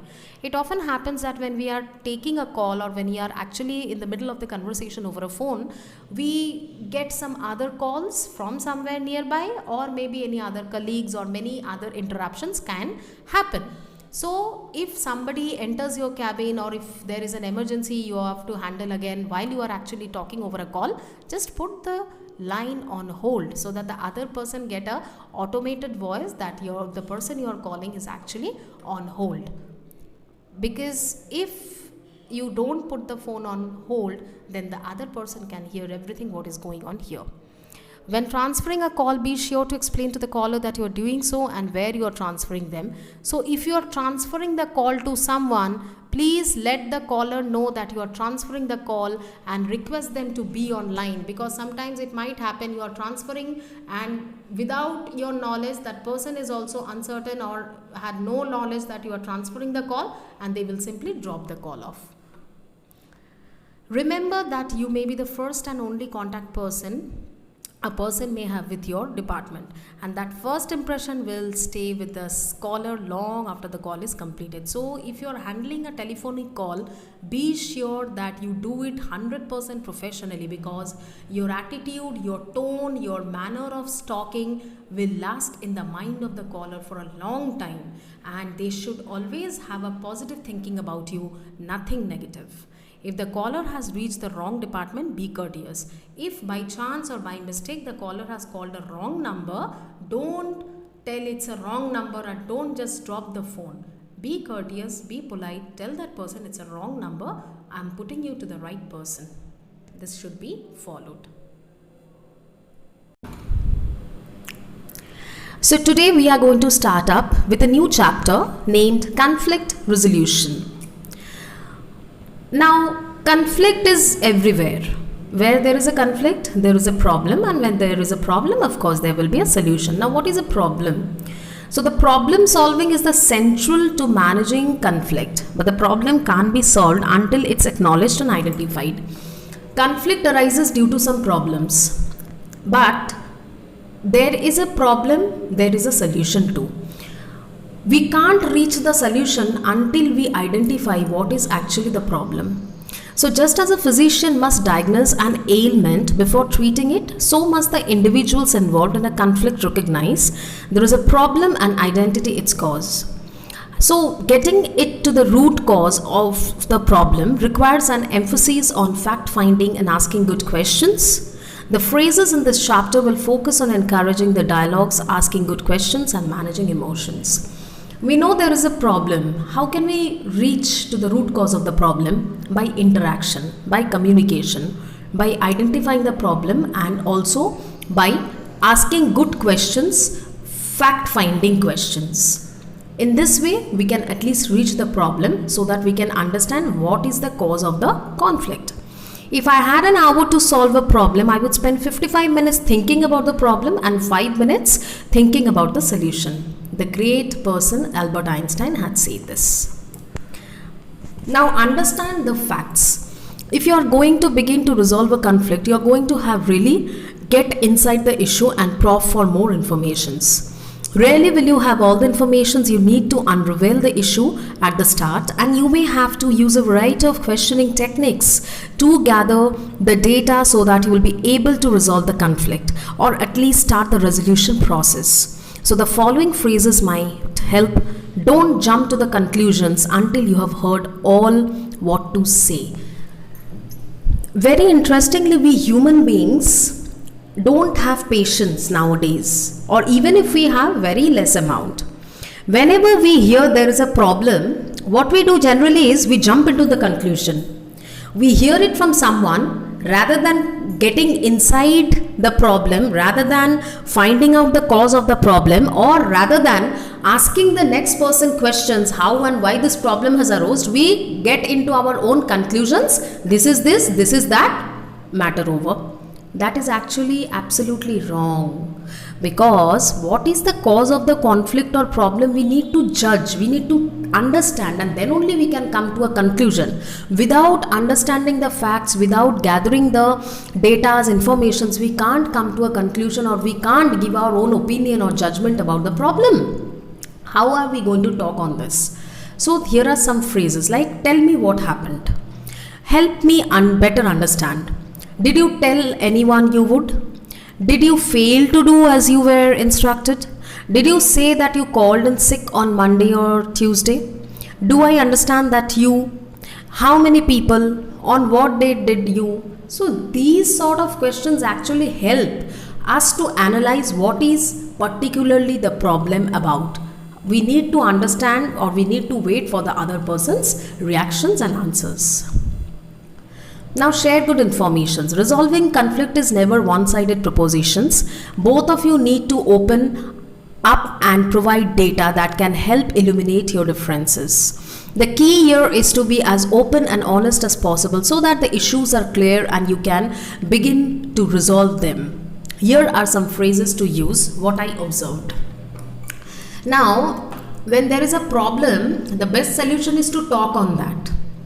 If we don't talk, if we don't free up and open up ourselves, problem will always remain a problem. We will not be able to reach a conclusion. We will not be able to understand what is the main problem or main issue, and it will go on and on and on. And the person who will be facing, or who is actually in the problem, facing the problem, will also be not able to reach a good solution, and it will create very negative impact on his or her mind. So how can we talk? We need a common baseline of facts and a willingness to admit new information if we are going to resolve the dispute. Let me give you some specific examples. Here are some figures to back up what I just said. Here's what we're going to do about the situation. Here's what I know about it. I have had experience with the situations like this, and here's what we do to resolve it. Like this, we need to communicate with the person who is actually coming up with a problem. So we have to communicate. Both of us has to be on a comfort zone, and we need to communicate so that both I and the other person feel that, okay, we are actually moving towards a solution. Listen up.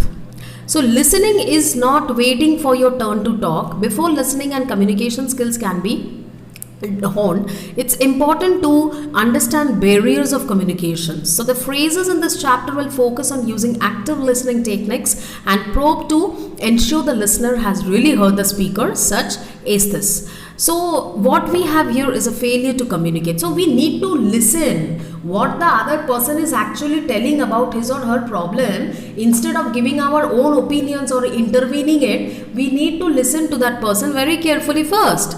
So most people, they do not listen with the intent to understand. They listen with the intent to reply.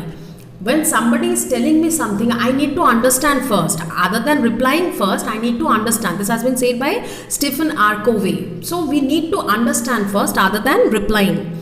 You listen to what everyone had to say. You don't interrupt, talk over them. That's that's not actually respectful. First you listen and then you talk. But if you don't allow that other person to talk and you keep on saying your zone, then it's disrespect. I answered that questions and gave you examples, but you just zoned out when I started talking. Can we start over, please? People with diverse views can show respect for the another, especially if they listen to each other. So listening is actually the first step towards a problem solving. Listen to understand. If we are going to resolve any conflict, we must be clear on where our differences are. The best way to do this is to listen to the other person with great intensity to grasp what they mean. This is hard work and it takes practice, but it's a crucial part of the conflict resolution. Paying attention to the body language in face-to-face discussion is also very important, as if listening for tone and inflections, especially if you're having a phone conversations. Here are some phrases to help you to listen to understand. So we first need to understand where our differences are lying. And in order to understand, the best way to do is to listen to the other person with very great intensity. Here are some points. I'm not certain you understood me. Let me repeat that for you. We can't talk past each other. Let's be sure we understand what the other is saying. I'm not sure you heard it what I said. Maybe I wasn't clear. Here's what I meant to say. Concentrate on what the other person is saying, not your impression of him. So like this, we can actually make the other person understand that we are listening to them. Ask for clarity, very important. If the part is not clear to me, I'm not even understanding what the other person is saying, then it will always create a confusion on me. When you find yourself in a conflict situation, you need to be sure you are totally clear on what's going on. This is not a step to ignore because you think you have got it all figured out. If done right, you can move toward the solution.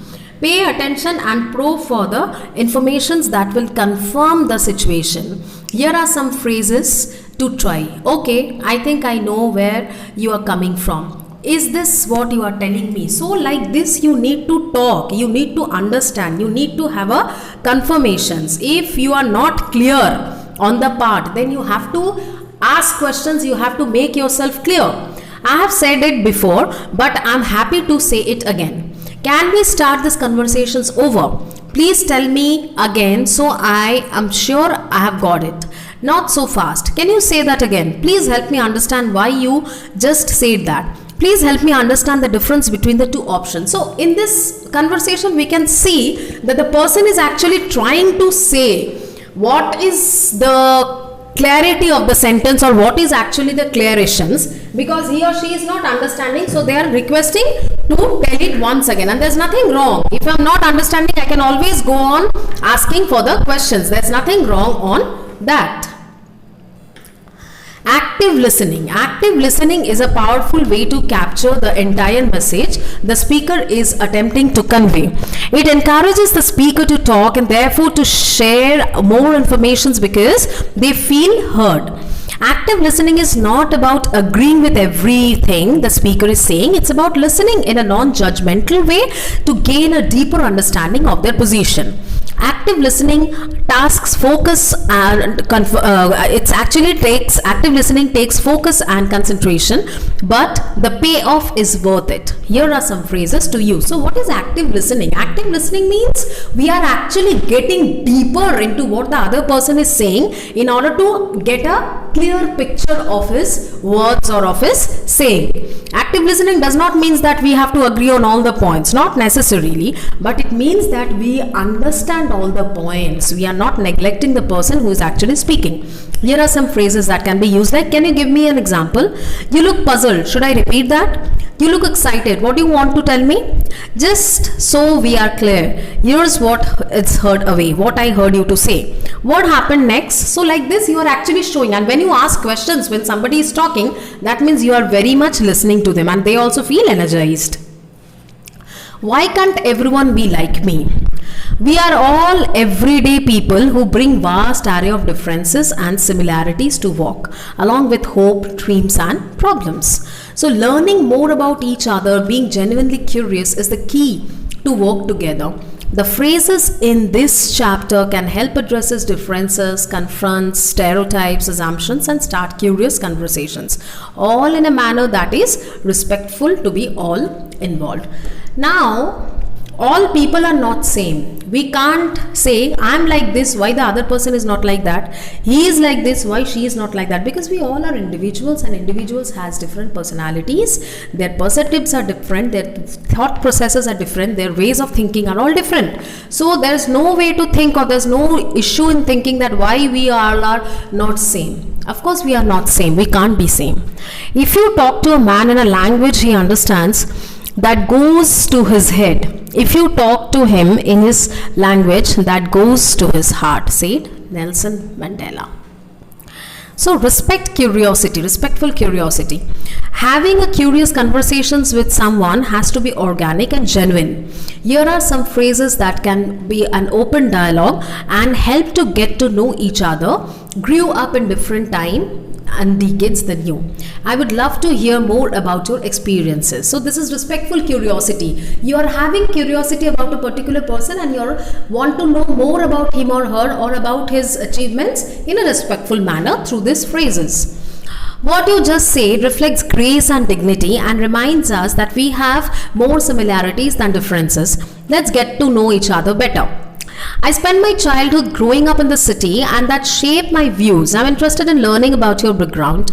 We probably have more in common with each other than we think. For example, what type of car do you drive?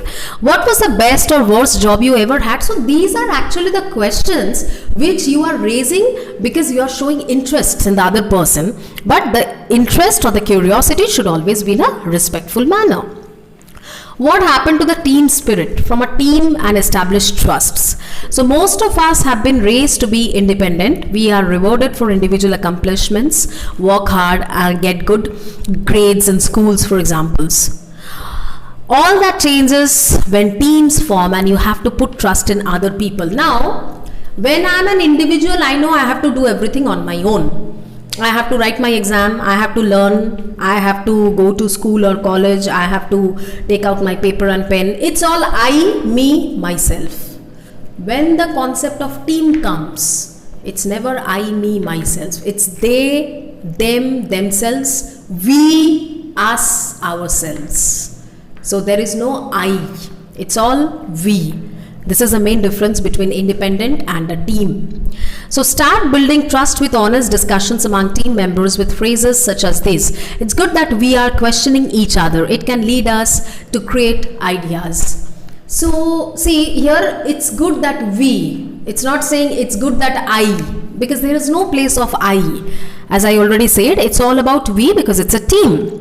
Conflict is not a bad thing for a team. We are going to have different ideas, but we need to decide to how to approach to our differences. If we acknowledge up front that we'll have differences, we won't be afraid to discuss them. As a team, we have to be open to hear other views and invite everyone to share theirs. So this was not possible if it was only a single person, I. Then there was no possibility of discussion. Whatever I am thinking, I'll decide, I'll do it myself. But when it comes for a team, we all have to be together. We all need to decide together. We all need to work together particularly. Establish goals and guidelines. One of the most important things that a team can do is to establish the rules of engagement or set guidelines. Taking time to do this step will help to ensure that all members work together effectively and as much as possible to avoid conflict. So now a team has to follow a certain guideline so that it can reach its goal. So when everyone on the team is focused on the desired outcome and knows what's required to have a successful conclusion to the project or the work, conflict can be minimized. Here are some phrases to use. I don't see how we can accomplish everything within the time frame you are proposing. So a team should, if all the teams has a particular goal. In order to reach that goal, everybody in the team should follow, all the team members in fact should follow the following guidelines through the phrases. I'm glad you shared the point. I'll help all of us on the team identify a better solution. We are not making progress on this project. We need to set some goals. Let's look at our mission and decide what is we want to accomplish. We are not sharing information effectively. We need to set some guidelines. Update people who needs to know what you do. So this is the way actually we are going to talk about a team.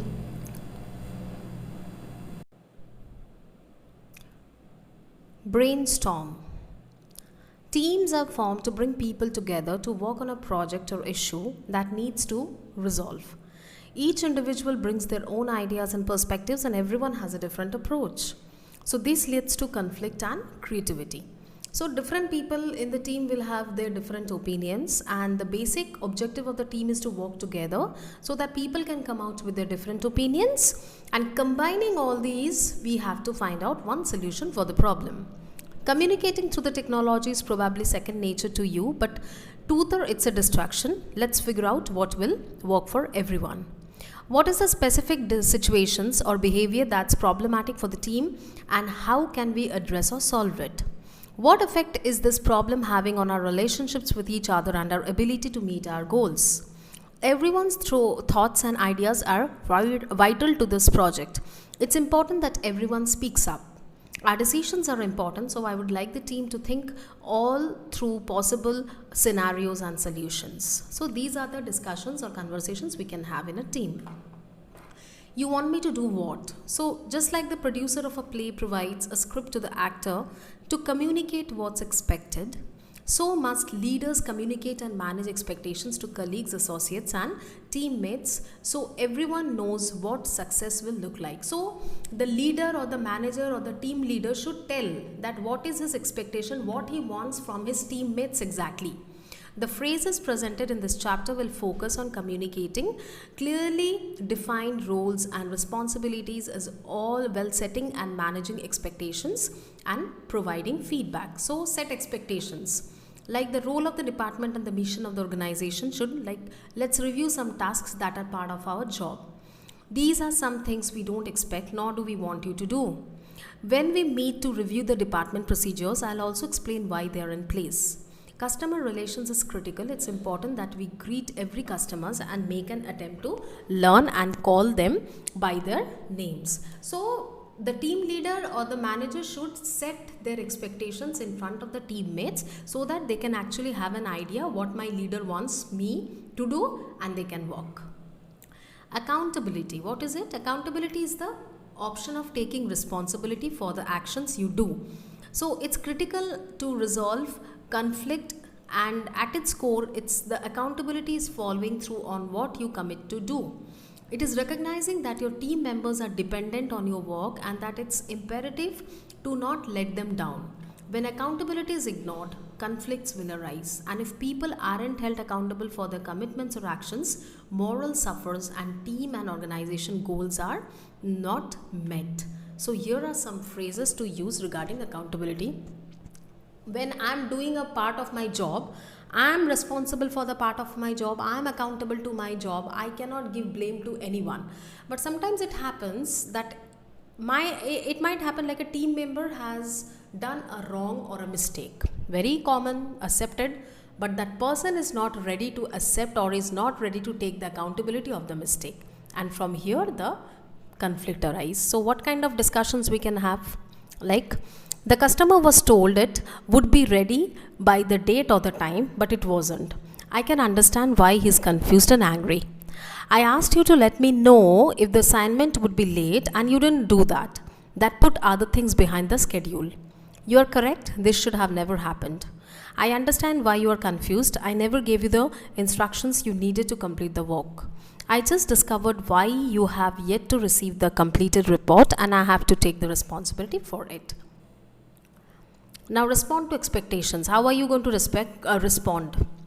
Despite how clear managers feel expectations are, such as when a project will be done or what work will be completed in a certain way, the message does not always come across clearly and what was expected does not happen. Regardless of the reason, whether the message was not received or nor was somehow miscommunicated or something changed, it's important to respond to the situation as soon as possible so that things don't get worse. Whatever the situation, a discussion has to happen. So, if your manager is expecting something from you and you are thinking that this is beyond the expectations, I really can't meet their expectations, you need to talk on that. You will keep the expectations within yourself. I mean, you are just digesting what your manager is telling, and at the back of your mind, you know, I'm not supposed or I'll not be able to reach these expectations. Please speak it out. Don't keep it on your mind. You had indicated that I had heard something but I didn't. This is a concern. You keep changing the deadlines and it's impeding our ability to get the job done. Please don't get defensive because I asked why. It's helpful to know the reason behind the request. The rules keep changing as we go along. It's confusing and I don't know what to expect. We can't be sure what you really want when you're always changing your mind. So you need to have a talk if you feel that these expectations are not to be met or it's becoming difficult for you to meet the expectations. Just talk. Don't draw a line in the sand. So in conflict resolution, the parties have to focus on their interests and move away from positions.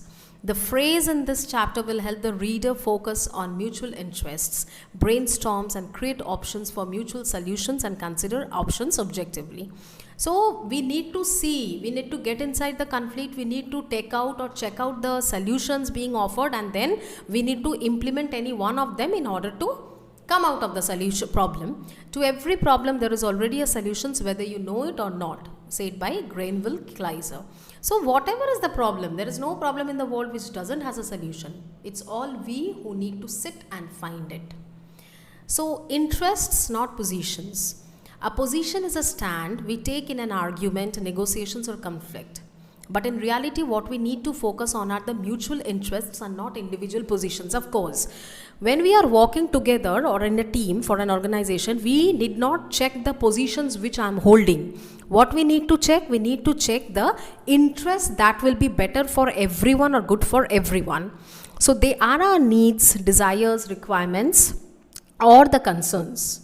When positions are front and center in a conflict, the real problem can get buried along with any potential solutions. Here are some phrases to use. So here, whatever positions I am holding, that doesn't matter. What we need to check out now is the solution to the problem, and it will be of mutual interests. So let's address this so we can understand it better. We may have different ideas about solutions to the issues, but let's explore them. Innovations and new ideas are often the rule of the disagreements. Can we agree or disagree respectfully? It's important that we find common ground. We all have a common interest in this issue. If we stay in our silos, we can't find a middle road, and we both all have an interest in this issue. You don't need to buy into or accept every options, but you need to acknowledge it. We have to be willing to innovate and try new ideas. I'm going to lay out exactly how I feel about our disagreement, and trusts you will be the open to hearing what I have to say.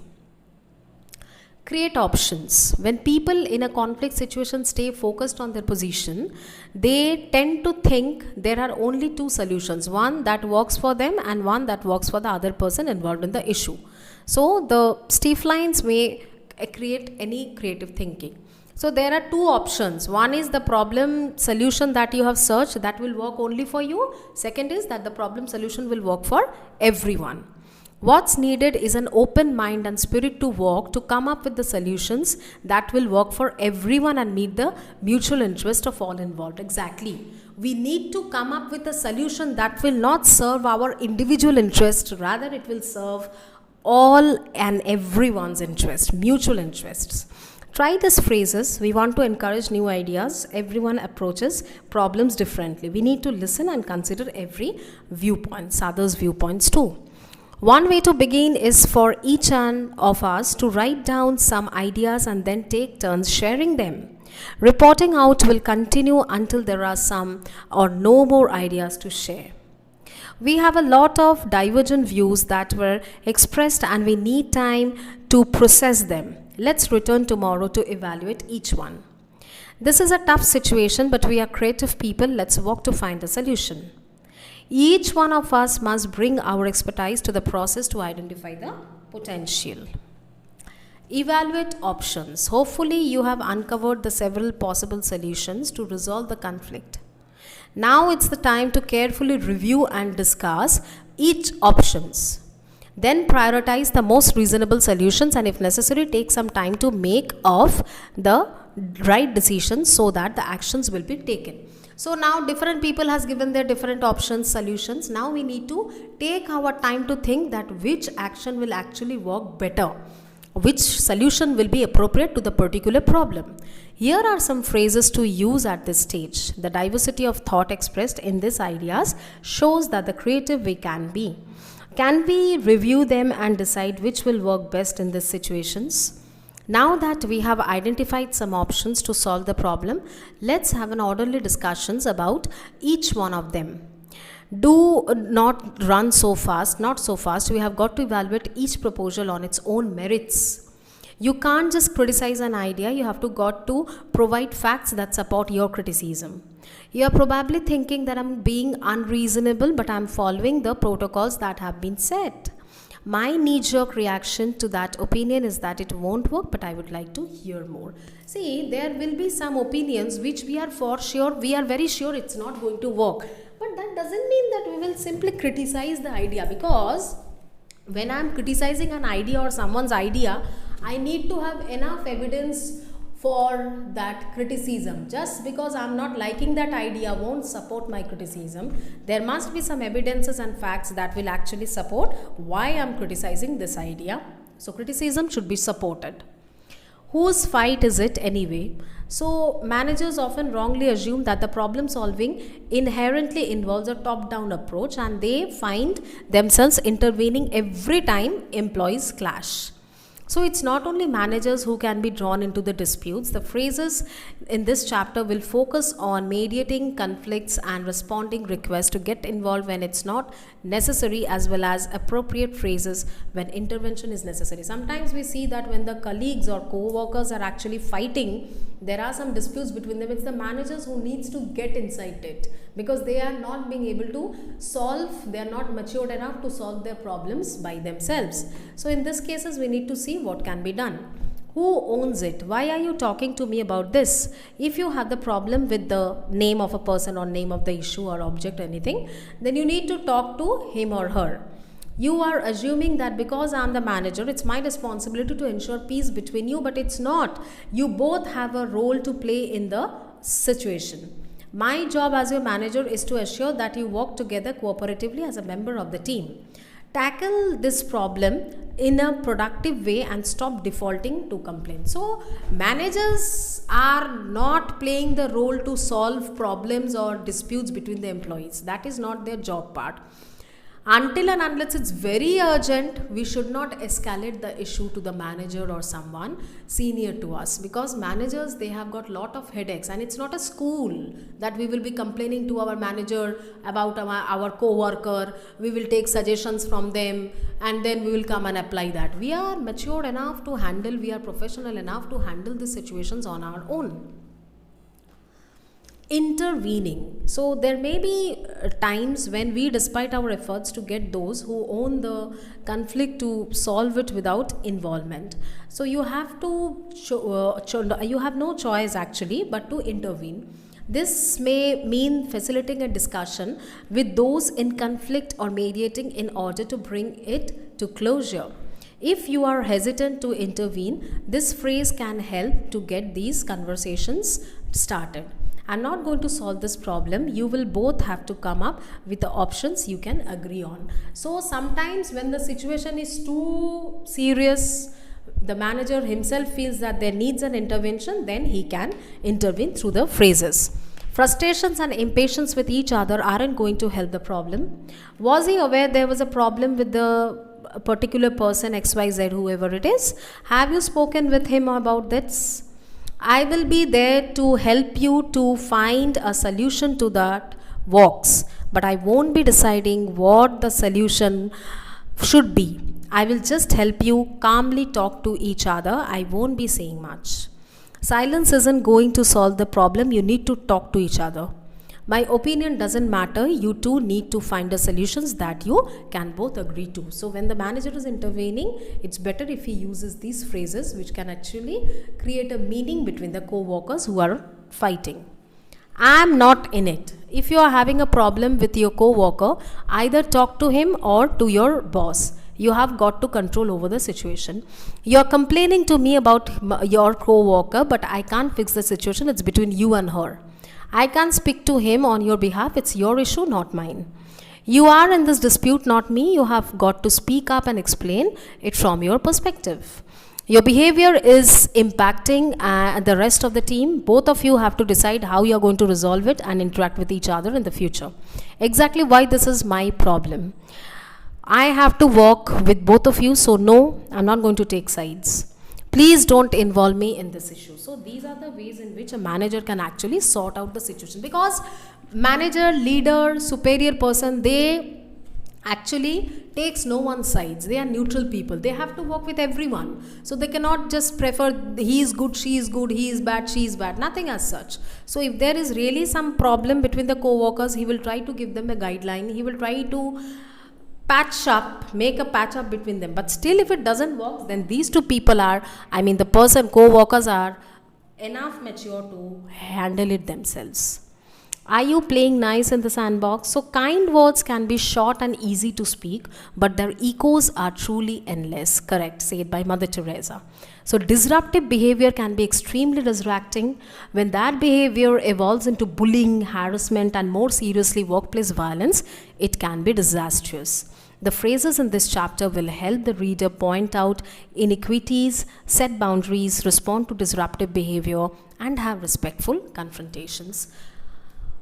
When we are coming to a workplace, it should be our view that we should work in cooperation. We all should cooperate with each other and we should work. Not like we will fight with each other, we will harass each other, we will verbally abuse each other. That's not actually accepted in a workplace. So we need to be kind, we need to be polite to our co-workers. Even if I don't like someone personally, it might happen, no issues. I cannot show my disliking towards him or her, and neither should I, because we all are working in the same team, we all are working in the same organization. So why to show this toxic behavior? And no, toxicity is actually not entertained in any organization. No one can tolerate toxic behavior, and one toxic person might create the whole environment a toxic one. So it's not accepted. We need to talk if there is a problem. We need to solve out. We need to check out the problems rather than fighting with each other, harassing each other, disrespecting each other. Respectful confrontation. Many things may motivate someone to behave in a disruptive manner, but it's futile to try to figure out why. It's more effective to confront the situation positively and resolve the conflict. Try one of these given phrases. I don't appreciate it when you say or do XYZ anything. I do appreciate it when you XYZ. What happened in workplaces, it's as we discussed previously also, people will differently behave. Not all the people are same, nor can we expect them to be same. So their behavior patterns will also be different from each other. That's very normal and natural. So if you want to confront someone for their behavior, you need to use these certain phrases. We cannot confront them disruptively. What are they? When you make comments about someone's age, weight, physical characteristics, you are going after their dignity. Those types of comments or jokes that you are making don't belong in the workplace. Let's keep things professional. Every time you interrupt, you are undermining the meeting. Please let me finish. Talk like that is disingenuous and doesn't support the value of our organization. So we need to be very professional. In a professional place, we cannot make fun of others. We are not expected to talk about someone's personal life, their weight, what they eat, when they sleep and all. If these things are discussed, then we need to confront them, but with respect. Intent versus impact. So people don't always mean for their behavior or language to be offensive or intimidating, but we can't assume that behavior won't have a negative impact on another people. So words and actions do matter, and it can affect other people's ability to do their best work and can cause conflicts to escalate. It's best to address this behavior when it happens and explain the impact it has or potentially could have on others with phrases such as this. So when this happens, when you do this, I feel like this. What happens when in workplace we are seeing that someone is behaving differently? We need to intervene. We need to tell them that this behavior is actually offensive, it's not actually accepted. So in certain way we need to say this, because sometimes what happens, what we are saying from one intention might have another impact on the person to whom we are saying. They might take it in a different way, though I have not meant it, but that person has taken it in a different way. Do you realize how comments like that make other people feel? Those types of comments have the effect of objectivity on other people. Have you thought about the effect of these comments have on the other people? Have you stopped and listened to what you're saying? Do you realize how those words could make other people feel? You don't know what his sensitivities are. So these jokes and comments you made may bring back painful memories of the person. rolling your eyes when someone in the meeting is speaking sends the message that nothing he has to say is valuable. So these are the phrases through which we can actually make that person understand that your behavior is not approachable and it is not accepted to the person with whom you are doing, or if you have said something to them, they might have a wrong impact on them about you. So through these phrases we can actually let that person know that this is not the way you are supposed to talk or behave. Establish boundaries. Now, boundaries are very important in our life. We should draw a line. We should let people know this is your limitation. Even if you feel bad, please don't cross your line. Boundaries have eroded as today's workplace have become more relaxed and informal. Yet boundaries, those invisible lines that helps define the roles and manage interpersonal relationships at work, are very important. Boundaries define the limits where you end and where others begin. They define responsibilities and foster accountability. Here are some phrases to use with regard to the boundaries. I don't think this is an appropriate topic to be discussing at work. It's not appropriate to be making jokes at someone else's expense. Gossiping about our co-workers' personal life is not professional. Please stop. You said some things earlier that were personal which made me feel embarrassed and uncomfortable. Wow, you are much too close. Please respect my personal space. That's personal informations and discussions about it make me uneasy. Hey, let's not go there. We are at work and not in the bar after hours. Too much information. In this way, you can let the other person know that you are not liking some of the things that he is telling, she is telling to you, or you are not liking the way they are approaching you. So, in a very polite way, you have to draw your boundary and you need to make them see it. You can always say this: if I could solve all the problems myself, I would, said by Thomas Alva Edison. So there are phrases that can be used in a wide variety of different situations, including when you want to focus on the facts, manage emotions, or simply apologize for a mistake or for stepping on someone's toes. The phrases and questions in this chapter will help you navigate the murky waters when dealing with the conflict, and they can diffuse anger and build stronger working relationships. What did you do or not do that added to this result? We both have the same desired outcome. Why would you say something like that? Do you want us to try to work out this possible? I would like to hear more about the situations from your perspective. Thank you for speaking up. You brought something important to our attention. You can't bristle at every comments made that is contrary to your opinion. So these are the ways by which you can interact with each other. Focus on the facts. People spend huge amounts of time in discussing based on observations or feelings. So focusing on the facts moves the process to get in the central issues, and then you are able to work towards resolving the conflict. Many people skip the step and their conflicts grows more and more. So take time to look at the facts before you jump to conclusions. We said in the beginning of this chapter that in order to resolve a conflict, it's very important we need to get into the conflict. We need to check what are the things that has actually led to the conflict. So for that, we need to focus on the facts. We cannot jump to a conclusion like that. Don't jump to conclusion. It's important that we look at the facts and reflect or think about them. If you don't have the facts, it will cause disruptions. The situations will become worse.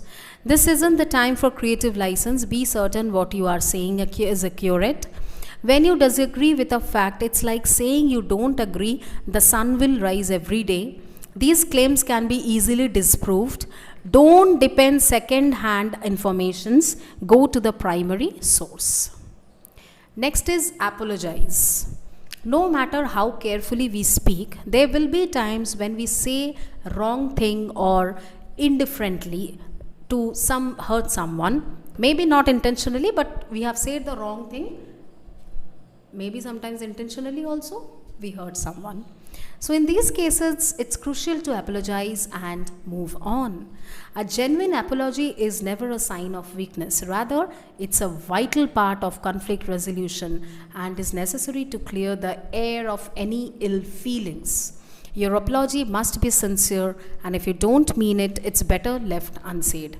If admitting you were wrong is difficult for you, practice it until you are comfortable. We know the famous phrase, To err is human, to forgive is divine. So, if we know that we are wrong and if we want us to get forgived, we should also learn and know how to say sorry to someone who has been hurt by our actions or by our words. So, if we want to be forgiven, we first need to know how to ask forgiveness. Sometimes people feel, human beings feel, why should I ask sorry? Why should I say sorry? It's a matter of ego, and I cannot let myself down to someone. That's absolutely wrong. When you are really genuinely sorry to someone, that doesn't mean that you are disrespecting yourself. Your respect in front of that person is increasing more and more. They will respect you more when you really have the courage to ask for sorry. How? Will you accept my apology? I didn't plan well and kept you waiting. That was wrong. That humor was out of line. I regret I made a light of what was a serious situation. I'm sorry. I must have misunderstood. I'm sorry for any confusion caused. I apologize if you misunderstood, but I don't apologize for the facts. These are the ways we should ask sorry. Manage emotions.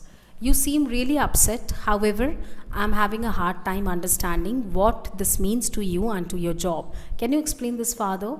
I'm not following what this has to do with the situation. I'm a bit confused. Can you help me to understand the situation? Take a deep breath. You are upset and I'm having a hard time following you. Let's take a break. We are getting off track and I'm not sure what your last statement has to do with the issue. Let's regroup and review what we know. Using that one of the voice and being argumentative isn't going to resolve anything. You have already brought that issue up and we decided it wasn't relevant. If you have new information, I'm happy to discuss it. Your tone of voice is making me uncomfortable. So never say this. What you are never going to say? When they go low, we go high, as Michelle Obama has said. So resolving the conflict may be your intent, but that may quickly erode if you say the wrong thing.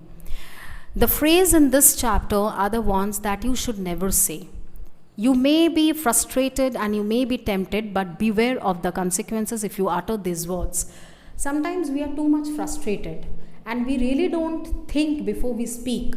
We put out all our frustrations to someone else without thinking how that person is going to manage with our frustrations when that person is really nowhere between the reasons of my frustrations, but still we do so. They will not resolve a conflict, rather they will fan the flames and ignite a firestorm. Even if you're thinking them, don't say them. Take the high road, take a deep breath and avoid these phrases. This is so stupid. That will never work. We have always done in that way. Why change now? Why should I listen to him? Are you a moron or something? Why did you think that would work? You are so stupid. These kind of phrases should strictly be avoided. Whose fight it anyway? Knowing when to walk away is wisdom. Being able to is courage. Walking away with your head held up high is dignity. So when you know that you have done nothing wrong, your head will be held up high, that means you are a dignified person. So assuming that harassment is not an issue in this situation, then she has to consider the following. Who owns this personal or particular conflict? If she takes the steps to resolve the problem, could she be perceived as taking a side with the Bethany? Bethany is a character here. If she steps and exerts her authority, will Bethany miss the opportunity to develop her own conflict management skills? As the company is encouraging more collaborations among its employees, will she dilute their ability to do so if she solves the problem for them? So these things happens everywhere, and dealing up with these things professionally is a skill for the employees. Learning to mediate. Mediators are the third parties who help people solve the problems. They help people in conflict find their own solutions. Think of a marriage counselor, a mutual friend or a peer, HR professionals, manager, team leader. These are the people who may be called upon because they have the vantage point of neutral observer. So mediator means a person, a third person, who will take hold of the situation. So here Sheila understands that as a mediator, the option of resolving the problem herself is eliminated. The solution must come from Bethany and Carlo. She also understands that she has the ability to see the third story. She can describe the problem in a way that rings true to both of them. She can move them forward, more collaborative relationship which supports the company's goal. However, she has to remain objective. So here Sheila, Bethany, Carlo are the three characters, in which one is the mediator who will be coming in between the two in order to solve the problems. Her next steps will be defining the business problems that impacts the workplace and communication that problems to Bethany and Carlo, scheduling a meeting for the three of them and securing their agreement to attend. Yes. So when there is a problem, the mediator will try to solve it obviously, and that's why here Sheila has called for a meeting so that Bethany, Carlo and Sheila can three of them join this meeting to come to a settlement. Setting guidelines at the beginning of the meeting, she will want to encourage Bethany and Carlo to identify their individual interests, ask questions, propose solutions. Once again, she will have to be clear that she will not be asking questions and not proposing solutions. Proposing solutions and agreeing on a resolution is their responsibility. So, Sheila will act as a mediator, but she will not come up with any solution. She wants them, that is Bethany and Carlo, to discuss on the situation and to come up with their own solutions. She will guide them, but definitely she will not intervene in the solution. Who owns the conflict? As we have been observing, workplace conflicts are not simple. The nature of each conflict is very unique and different from each other. There are often several underlying issues resulting in more than one conflict to be resolved. It's important to identify and separate the issue and determine who owns which conflict and how it is best resolved.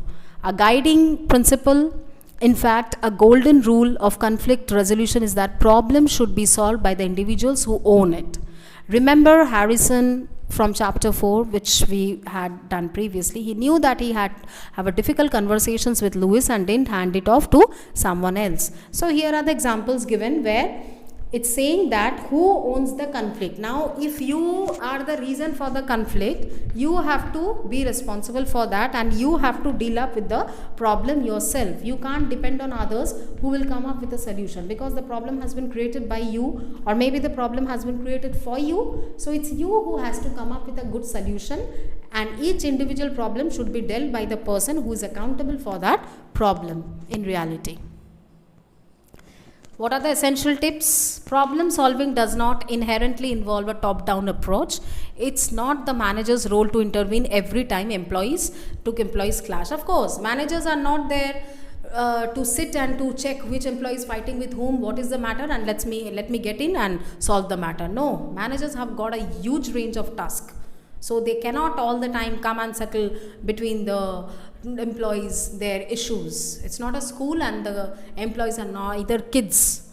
Solving employees' problems for them reduces collaborations and makes them dependent on their manager. So if every time the manager has to come and solve the problems, that means the employees will be becoming dependent on the manager. Every time a small issue, even if it is small, they will just come running to the manager in order to solve them out. Conflict can be changed trying to happen. Help your employees develop conflict management skills. So if there is a conflict, try to, being a senior person or being at the management, you should help your employees to deal up conflict management skills, to develop them with this skill. Conflict may not be essential in the workplace, but being accountable and solving your own problem is. So not necessary that every time there will be conflicts, or all the workplaces will be having conflicts, not necessary, but your personal problems should be dealt by you. If you are accountable for any person, a problem, then you need to solve it yourself. Know when to intervene and know when to walk away. If you, being the senior person of the organization, intervening in someone's personal conflicts, then you should also know when to walk away from that conflict. Deconstructing disrespect. So disrespect is one of those words that can mean different things to different people. Like harassment, it's often used when people are in conflict with each other. Employees may invoke the words harassment, bullying, when in fact neither exist. So disrespect is when we are actually not showing the respect to someone, and it can happen when the two employees are quarreling or having a conflict. Let's consider the following definitions as we explore different types of disrespectful behavior. Like micro iniquities, it can be like looks, gestures, and body languages of admissive nature. They are subtle and may or may not be intentional or isolated incidents. They can be rooted in stereotypes. Sometimes we show our body language in such a way the other people will think that we are disrespecting them. We are not, maybe not intentionally, but our body language shows it. Discriminations, which occurs in workplaces when decisions are made or a personnel received unfair differential treatment based on particular characteristics. When the characteristics is protected by law such as race or sex, the discriminations is illegal. Discrimination on the basis of caste, class, race, sex, gender, very common in workplaces, which should not be actually. Harassment is unwelcome and conduct based on a particular characteristics which may or may not be protected by law. If the behavior is based on our protected characteristics, it becomes unlawful when enduring the offensive conduct becomes a conditions of continued employment, or the conduct is severe or pervasive enough to create a work environment a reasonable person would consider intimidating, hostile, or abusive. So harassment can be of many types. If one feel I am not comfortable in front of the person, or I'm not comfortable with this particular person, this person is harassing me mentally, physically, there are so many of harassments, then it's actually illegal. Establish boundaries. Once again, we'll be talking about the boundaries or limitations. So every workplace should have their own boundaries. People should know when, how, where to approach, when, how, when not to approach. So boundaries should actually are very important, even among our friends also. He or she is my best friend, doesn't matter. Best friend doesn't have the license to insult me or to get into my personal sphere, right? So even in office also, professionalism should be always at high, and you should set a boundary line so that neither employees can cross the boundaries nor you cross your boundaries and enter their line. Respectful confrontations. If relationships becomes damaged, they have to be fixed because they affect the entire workplace and the organization. If two of the employees are not in talking terms, it not only affects their work, but it affects the whole environment who is working there in the office. When in doubt, think about the impact that your behavior may have on others. Employment discriminations law don't guarantee a utopian work environment or protect employees from personality or workplace conflict. When dealing with disruptive behavior, don't accommodate, don't avoid, and don't attack. You are welcome to confront, but don't attack someone personally, or don't attack through your words. Don't be abusive. So these are the things which we should take very good care while we are working in an organization. This whole chapter is all about conflict management. As we already said, conflicts will always be there. Not mandatory, but still it's there. If it is there, we need to deal it very pragmatically, like this. Thank you. Today, our new topic of discussion is creativity and problem solving. These are the contents of the chapter, Creativity and Problem Solving, Chapter 1. Chapter 2, 6 Key Principles for Encouraging Creativity.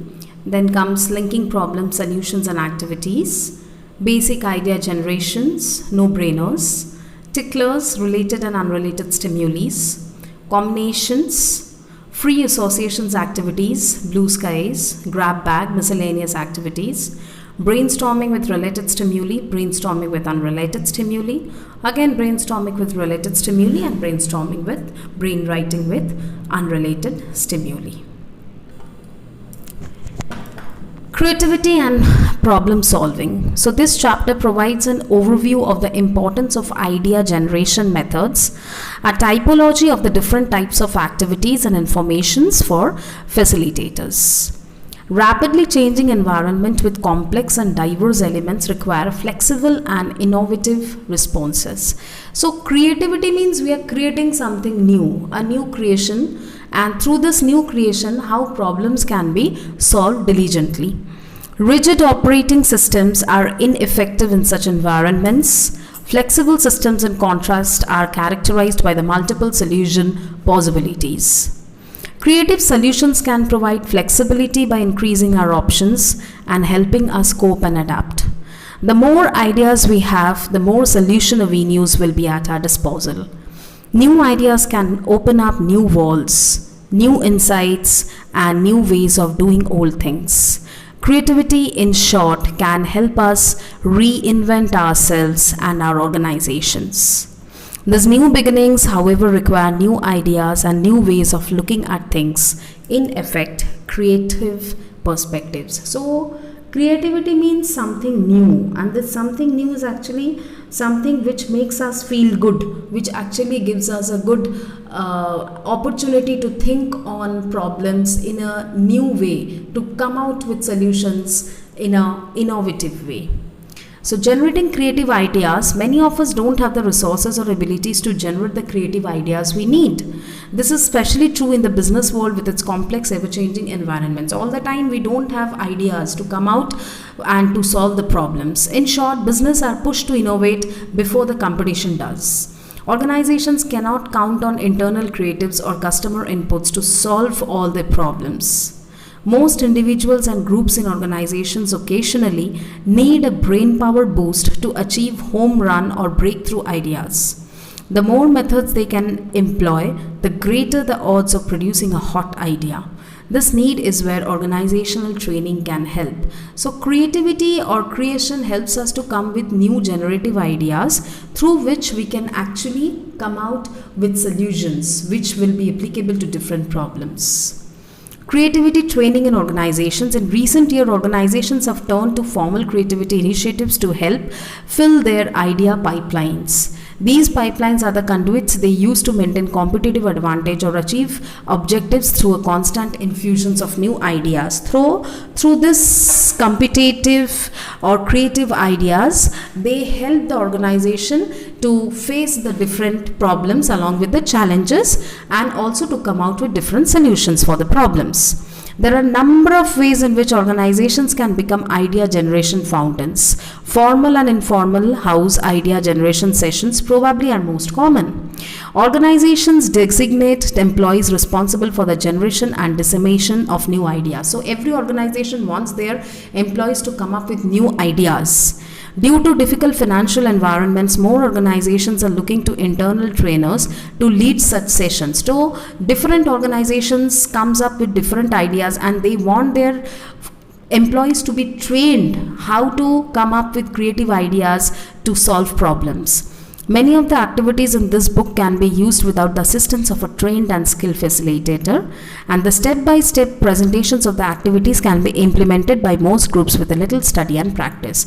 So in this whole chapter, whatever steps and procedures are given, those can actually be applied so that the employees or the general people can come out with different solutions for different problems, and this can make a difference in all the organizations.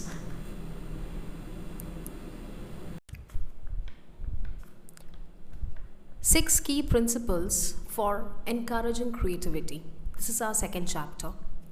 So the activities in this books will generally help us to generate lots of ideas. There's no question about that. And the idea generation methods can't do it all, however. They are just tools to help express our innate creative potential. To use and maintain in this frame of mind, you need to understand a few basic creative thinking principles. These principles make up the attitudinal as well as the psychological foundations of all the idea generational approaches. Fortunately, we don't have to recall everything to think creatively. All we have to do is combine our innate creativity with stimulation sources and creative thinking principles. In this chapter, we'll look at a few major principles of creative thinking. If you apply them when problem solving, there is no guarantee that workable solutions will result. So the basic principles which we will be discussing here will help us to encourage and motivate our creativity. What are the basic principles? Let's see. There are 6 major principles of creative thinking. Separate idea generations from evaluation, test assumptions, avoid pattern thinking, create new perspectives, minimize negative thinking, and the last one is to take prudent risks. Let's start with the first one, separate idea generation from evaluation. So if you don't remember anything else, remember this, that when you generate ideas, separate generation from evaluation. Generation means we are inventing an idea, we are proposing an idea, and evaluation means we are coming to a conclusion or we are judging the idea. So both has to be separated. Effective problem solvers have learned to separate these two activities. That is, the first they generate ideas and then they evaluate them. So you need to generate the ideas, you need to work on it, and then only you can come to a conclusion. For many people, such mixing may seem natural. They may use this method frequently because it is what they have always done. Before beginning any idea generation session, whether alone or in a group, remember that the best way to get ideas is to defer judgment. So don't go for judgment straight away. First, see the idea. When the idea is being generated, maybe by you or even not by you, even if it has been generated by someone else, don't come to a conclusion just after hearing the idea. Generate the idea, look into it, try to implement it, execute it, and then we can come to a conclusion part.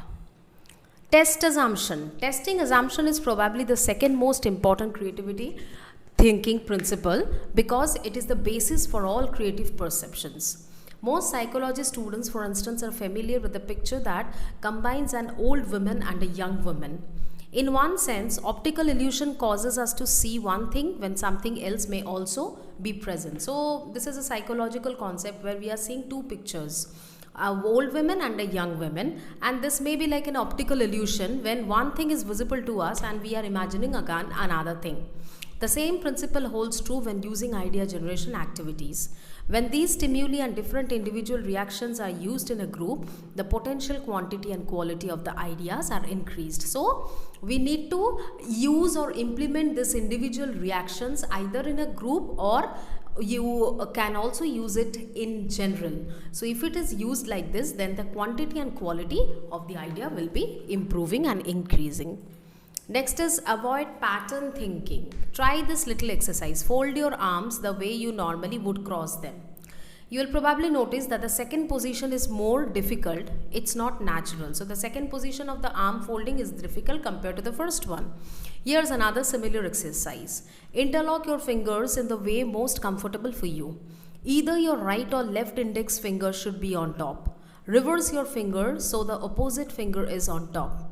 We all have certain patterns of behaving and thinking which impede our creative thinking. So if we fold our hands, if we interlock our fingers, we all have different gestures. Similarly, different people are also having different types of pattern thinking. Not mandatory, everybody will be thinking on the same way.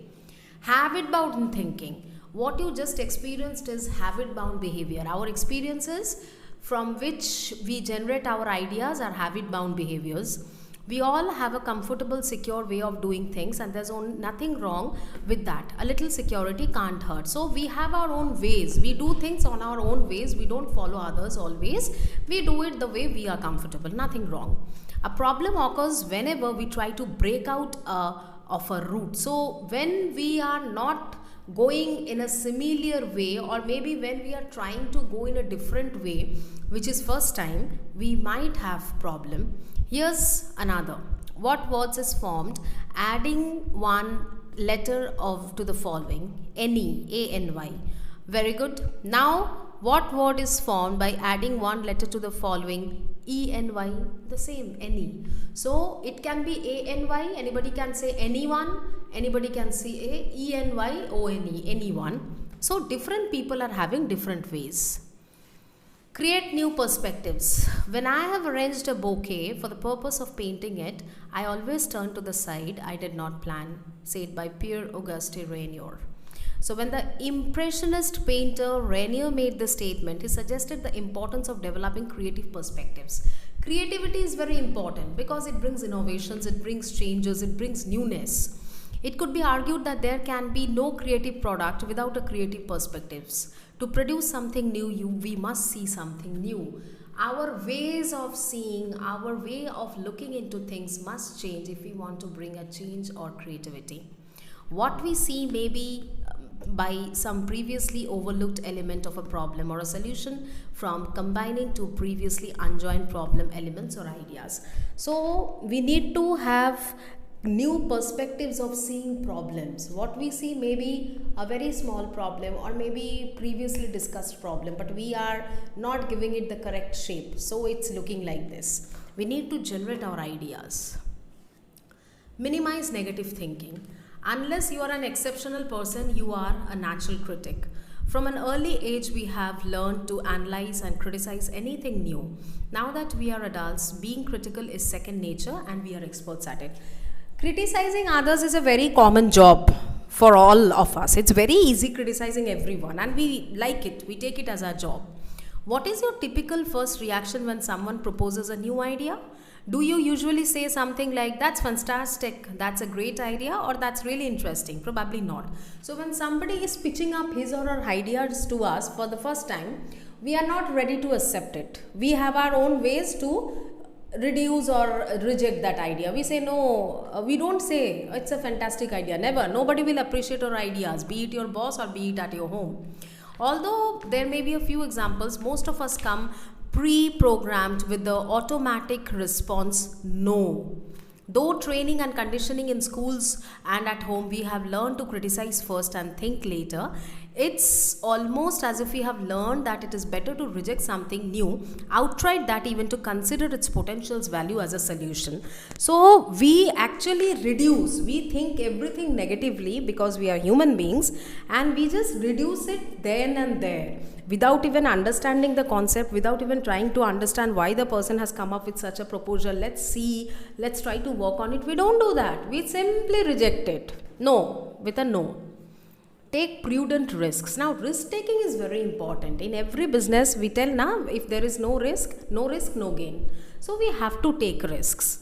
A failure is an opportunity to start over again, but more intelligently. So if we don't take risks, we will not be able to see the future. We will not be able to reach our goal. So Henry Ford has said that failure is okay. It's an opportunity to start with more intelligence once again. You can't be a creative thinker unless you are a failure. No one ever truly succeeds without failing first. We all fail. Failure is the pillar of success. That's why that proverbs goes so well. So this is actually the first attempt in learning. Fail is first attempt in learning.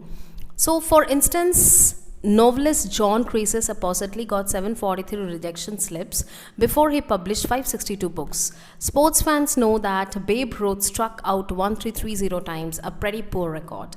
Fortunately, he also hit 714 home runs.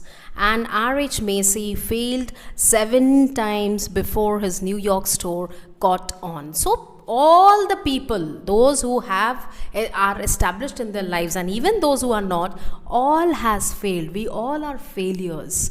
Some way or the other, we all have failed in our perspective area. And there's nothing wrong in failing because from failing only we will learn again, right? So creative thinking involves a certain amount of risk taking. Many people fear risks, however, because risks can lead to failure.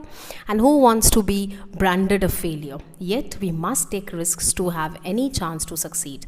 An old quotation describes this philosophically perfectly, that failure makes a man perfect.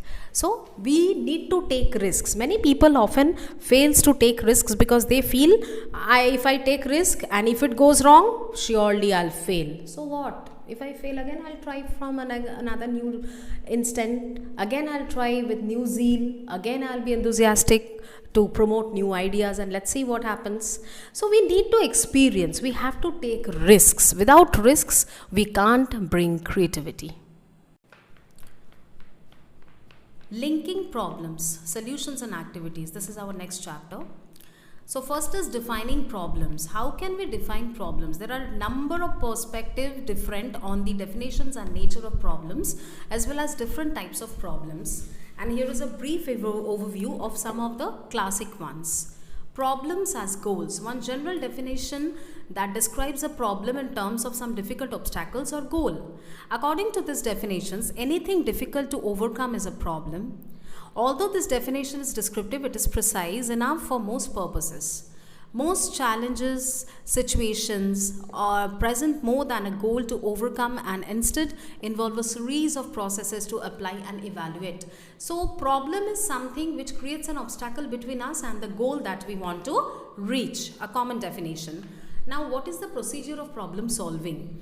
If you accept a problem as a gap between a current and a desired state, then problem solving can be defined as the process of making something into what you want it to be. So if there is a problem, we absolutely need to see a solution for it, and the best solution is like what it is to be changed to what it should be.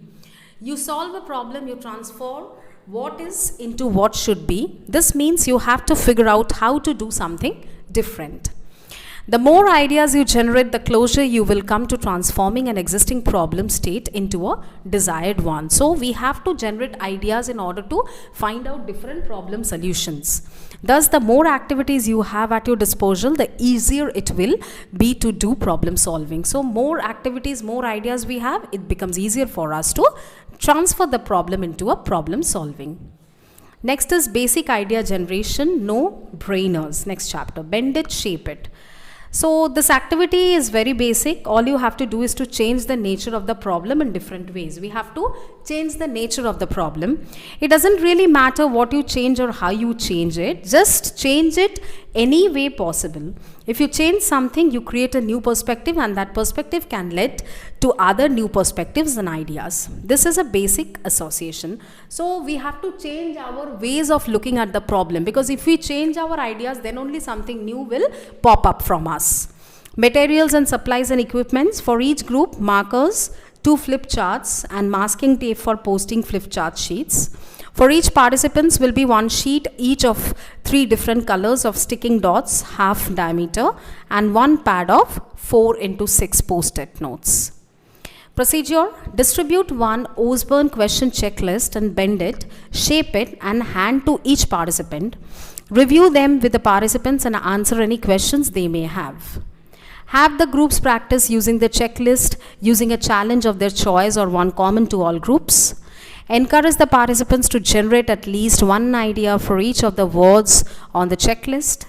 Ask each group to share 2 or 3 or more ideas if they have, and tell them to write down any of the ideas on the post-it notes, 1 idea per note, and place them on the flip charts for evaluation. This is how we can see a new era of problem changing. The next is ticklers.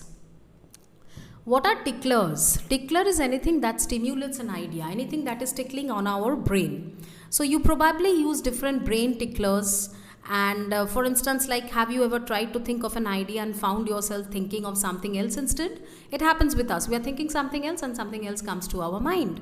Say you have been distracted temporarily by a delivery truck outside. As you examine the truck, you think of things related to trucking. Suddenly the concept of transportation triggers an idea related to the problem. So it happens like, for example, I'm very hungry now. I'm thinking of having a plate of momo. Suddenly I remembered we can go to another Chinese shop. Last day I was seeing while coming from my office, I crossed a new Chinese shop which has a very good momo. And not only momo, it has all the Chinese dishes. So this is actually tickling.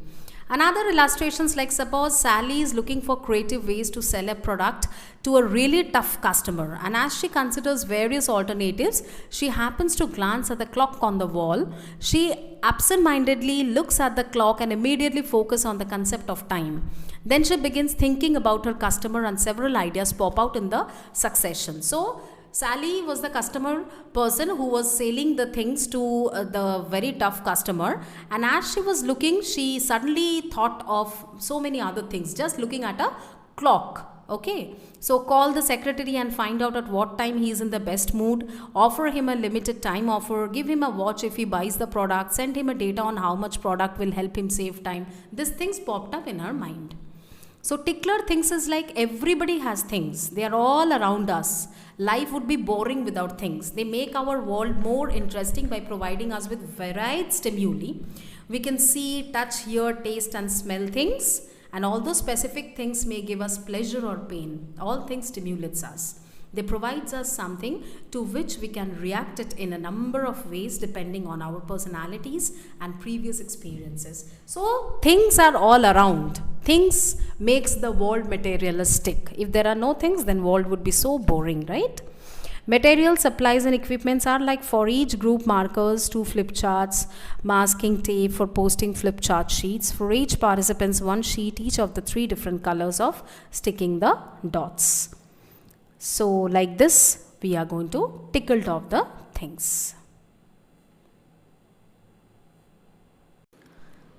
Chapter number 6 of creativity, circle of opportunity handout or combinations. So, to illustrate the circle of opportunity, consider ways to improve a briefcase. First, construct a circle as shown in figure 6.1 with 12 different attributes. Installing hidden security pockets in a briefcase, constructing the briefcase out of the bulletproof materials so it can be used as a shield. Installing an alarm and motion detectors to go off whenever someone unauthorized tries to move the briefcase. So the 12 attributes in the briefcase are like durable, high technology, spacious pockets, security, padding, handles, expandable, colors as well as materials, carry, and number 12 is compact. Idea Tones handout. Suppose you are a packaging design director concerned with developing new cheese cracker box designs. First, you develop a list of problem attributes like the box, the package opening, the closure, the package lining. Next, illustrate these attributes using the graphic symbols such as ones shown in this figure. 666. What is the 666? Procedure is have each group obtain a sheet of flip chart paper and tape it lengthwise to a wall or lay it down on a table. Distribute the handout, review it with the participants, and answer any questions they may have. Tell them to generate 3 lists of 6 problem elements and number each element within each list. Say that these elements may or may not be related to their particular problem. Instruct them to label the lists white dye, green dye, and red dye, or other colors corresponding to the dyes used. Ask each person in each group to take turns rolling each die and select the element indicated for each list. Tell them to use the combinations of the 3 elements to spark ideas. The What Diamond handout. Suppose you are losing scientists to your competitors. In particular, you want to encourage more professional employees to remain in the research and development department. First, select the 4 words or phrases: encourage, employees, remain, and R&D, that is research and development. Next, arrange them in the shape of a diamond. So this is the diamond handout. Brainstorming with related stimuli. The key to successful brainstorming is adherence to the following brainstorming principles. The first one talks about defer judgment. So withhold all evaluations of ideas during idea generations. That is, separate generations from evaluations. Once you have listed all possible ideas, then go back and evaluate them. So when there is a problem and we are generating ideas in order to fight with the problem, we are not supposed to judge the ideas. Let us first have all the ideas in hand and then we can go for the judgment procedure. Finally, separating evaluation from generation helps you avoid creating negative group climate. Idea generation generally is a fun, positive experience. If you stop to criticize each idea as it is proposed, you are interjecting negative process that disrupts the more positive aspects. Thus, you may never produce a climate healthy enough for effective idea generation. Separate the process and you will be amazed at how productive your group can be. If somebody is proposing any idea in your group for a particular problem, don't criticize, don't start making comments on the person's ideas, because we never know how that idea might bring a new change. So first we should listen and take everyone's ideas, then we can have a discussion on that idea, and the best idea, which one it will be, can be chosen to solve the problem. Quantity breeds quality. The more ideas you list, the more high quality ideas we get. So how many ideas we breed, it depends how best the quality it will be. Again, it's all a matter of probability. Let's assume there is a potential pool of 500 ideas. That's how many ideas you could generate hypothetically if you had all the brains and time in the world. The wider, the better. Although idea quantity is essential for idea quality, it may not always be sufficient. You can't always rely on the laws of probability. Thus, you need to free your mind and turn off sensors and shake off constraints. Shoot for wild, crazy, silly, off all the wall ideas.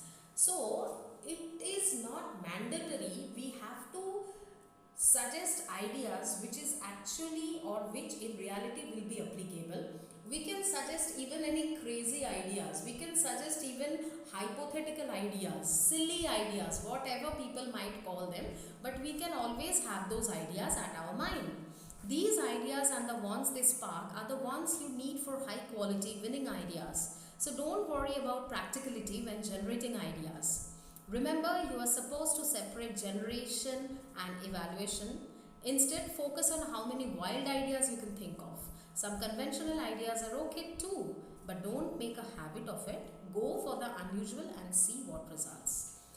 Not only usual ideas, we are actually welcome to generate some unusual ideas also. And as the chapter is saying, generation should always be separated from correct evaluation. So generation and evaluation should be separated. We can generate any silly, crazy, nonsense ideas which maybe doesn't has any practicability, but still we can, since it's popped up on our mind, we can still have a discussions on that idea. We can at least check. But yes, again, it's not always. Sometimes unusual ideas are welcome, but not always. In a serious situation, we cannot go for unusual ideas, of course. Combine and improve ideas. Another way to ensure high quality idea is to not let your ideas get lonely. Give them relatives and friends. That is, use your natural powers of free associations and see how you can combine an existing idea with another one to form a completely new idea. So, always interact your ideas with someone else or with other people in the group, because when you are interacting or when you are proposing your ideas, maybe other person has come out with another idea and both the ideas can combine to produce a delightful result. That is also possible. Encourage your ideas to be all they can be. Empower them to use their full potential. Take an existing idea and try to improve it. How else might it be implemented? What could you substitute, change, reverse, or make larger or smaller? What would make it better? Go for it and you will increase your IQ and generate better ideas as well. So keep on improving your ideas, keep on working on your ideas, and slowly those silly ideas might result a very good something. Blender. What is a blender? A blender mixes two or more products together to produce something that may not ever assemble or resemble the original products. Sometimes the final product is better than the either of the originals. That's the philosophy behind the blender activity. Blending means we are mixing two things together, and which one is real, which one is not original, we cannot actually detect it. So according to Warfield, Geska and Hamilton, blender originally was developed by Helmut Skilsup at the Bethel Institute in Frankfurt, Germany. His name for the method was SIN, a German acronym meaning successive integrations of problem elements. These activity combines elements of brainwriting and brainstorming, thus taking advantage of the strengths of each. So here we are blending brainwriting with the process of brainstorming, and this will generate severe ideas. Drawing room. You have probably browsed in a museum at one time or another. So on a visit to a museum in Washington DC, I was struck with the variety of ideas expressed by the paintings from different periods of Picasso. From his blue period communicated some degrees of depressions. A Rainier showed a group of people enjoying themselves at a boating party, luncheon, and a Degas showed ballet dancers preparing to perform, of course. So these are just the subjective impressions. You may not agree with what I see and experience, and that's just fine. So the painting provides a rich source of stimulations to help us interpret and understand our world. Groups can use these principles of visual stimulations to generate ideas and have fun at the same time. If we see a painting conveys different meanings to different people. Seeing a simple scenery or a landscape has different implications on different people's mind. Some might find it very interesting, some might find it a bit gloomy, some might find it the love of nature. So different people interpret it in different ways. So actually this painting is the stimulation that helps us to interpret and understand the outworld. Get real. So we have all heard it before. That's the stupidest idea I have ever heard. It will never work. People talks like that, right? That's pretty dumb. Get real. We seem to be conditioned to react negatively whenever we hear a new idea. Sometimes the more innovative the idea, the more repulsed we are. It's as if our attitude is, I haven't heard of it. Then it can't be good. So, well, get real. Such a negative attitude isn't going to benefit us individually or in groups. In fact, this attitude can actually escalate a climate that eliminates the possibility of developing any useful or innovative ideas. There is a bright side of such an attitude can be turned around and used to stimulate ideas. What happens sometimes, we feel that whatever we know, that is best. No, sometimes even we criticize ourselves also. Oh my god, I'm so dumb, I don't have this idea, why I'm talking about such stupid things, and like this we talk. That's fine, that's absolutely fine, but we cannot criticize others. And when somebody is suggesting their ideas, it's actually not good to just reject it, thinking that no, this is not going to work. How can you be so sure that it is not going to work? How are you so sure on that? We can't be so sure. So let's talk on that idea. Let's have a discussion on that idea. Then we can see it will work or not. But don't say like that. No, it's not going to work. Idea showers. So advertising executive Alex Osborne's 4 principles for brainstorming were: defer judgment, quantity breeds quality, the wilder the better, combinations and improvement are sought, which we discussed just now. So the trick is to translate these principles into workable brainstorming behaviors. These ideas has to be actually transformed. The first principle suggests that your group should agree to think all the ideas they can before evaluating any ideas. If you stick to the principle, you also should be successful with the second principle of quantity breeds quality. Separating generations from evaluations has been found to increase idea quantity with a corresponding increase in quality. The third principle reinforces the second in that letting go and not being concerned with the idea practicality is likely to increase idea quantity. And finally, in the fourth principles, we see that combinations and improvements are sought is likely to improve idea quality. Building on another's ideas helps improve existing ideas while triggering new ones. So don't judge the ideas. First, let's see the ideas. Quantity will always be better than quality. The more we think, we come up with ideas, the better quality they will generate. The wilder the better. The more silly ideas, the more it will be effective. And combinations and improvements are sought. So different people will be having different ideas. Let us combine and let us see what happens. What's the problem? Procedure is to distribute the what's the problem handout, review it with the participants and answer any questions they may have. Describe a general abstract problem without revealing the real problem. This abstract problem should be described the general principle underlying the real problem. Ask the participants to generate ideas for the abstract problem. Describe a slightly less abstract, more specific versions of the real problem and ask the groups to generate ideas for it. Reveal the real problem and instruct the group members to examine their ideas for the 2 abstract problems and use them as stimuli for the new ideas. Tell them to write down any ideas on post-it notes, that is 1 idea per note, and place them on the flip charts for the evaluation procedures. Brain writing with unrelated stimuli, altered states. Procedure: distribute the altered states handout, review it with the participants and answer any questions they may have. Distribute to each group members one copy of the altered states questions handout. Instruct the participants to answer the 4 questions individually and in writing, and list 3 bizarre, wild altered states for each question. Encourage them to avoid overanalyzing or being too concerned with practicality and try to be spontaneous. After they have finished answering the questions, instruct the group members to pass their lists to another group member. Balloon, balloon, balloon. Background. The fun factor is an important ingredient during any idea generation session. Several activities in this book incorporate fun elements to heighten creative perceptions and increase the potential for large numbers of ideas. Developed by Hall in 1994, Balloon, Balloon, Balloon is one of these fun factor activities. Although it is similar to others, it can provide the lift a group needs to generate hot ideas. So different people are having different ideas, and there are also different procedures in which you can escalate your ideas. So balloon, balloon, balloon, as suggested by Halls, is one of the element by which we can generate new ideas. Material supplies equipments required for each group: markers, 2 flip charts, and masking tape for post-ink flip chart sheets.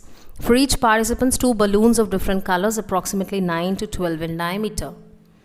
Assume you want ideas about how to sail more of the beachheads. Your group examines several slips from the balloons and comes up with the following ideas. Pen holders built into a chair's arms, from arms to rub ink javelins. A self-propelled of the chair, from wheels and revolve ink javelins. A chair with a drink holder for different cup sizes, from arms and rotating cat lemons. A built-in vibrating sit and back, from back and vibrating elephants in your ear. So this chapter is actually all about generating new ideas, applying them in reality. Not only new ideas can be stupid, silly, nonsense, impractical, but we need to combine each other's ideas together and to come with the best option. Thank you.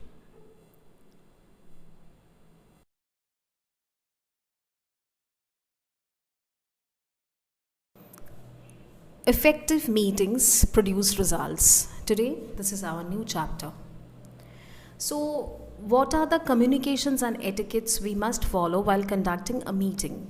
The do's and don'ts are here. Let us discuss. Do's will be like: take care of your surroundings and background where you are going to conduct your meeting. Open your webcam if others are opening. If it is a virtual meeting, then open the webcam so that the other person can see you. And if others are doing that, of course, you need to do so. Please contribute as much as possible. Give your informations, produce your opinions, talk clearly. Whatever, how much contributions you can do, please make it. Proper greeting at the time of call opening and closing. So when you are opening a call, please greet properly, and again when you are ending up the call and meeting, please do it as generously as you can. What will be the don'ts? Let's see. Do not wear any casual dress. So of course in an official meeting we cannot allow ourselves to be very casual, because casual dress will present a casual look of us, which is really not acceptable. Do not interrupt others. When others are speaking or they are giving their own replies or decisions, whatever it may be, don't interrupt in between. Make sure you are not involved in any other affairs. When you are in the meeting, both mentally and physically, you have to be there in the meeting. Your meeting is going on, you are there physically but not mentally. You are playing with your mobile, texting someone, trying to get an emergency call. No, these things should be strictly avoided. Now again we are going to communicate, the concept of communication.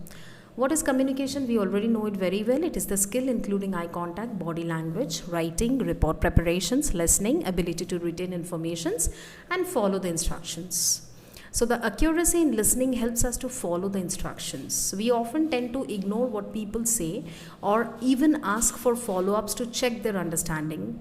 This work, having excellent communication skill, can actually help you efficiently grow in an organization. So We have discussed it previously in the last chapters also, and we all know by this time that without communication, it's not possible to move forward with any proposal. Maybe it's regarding family, maybe it's regarding office, maybe anything.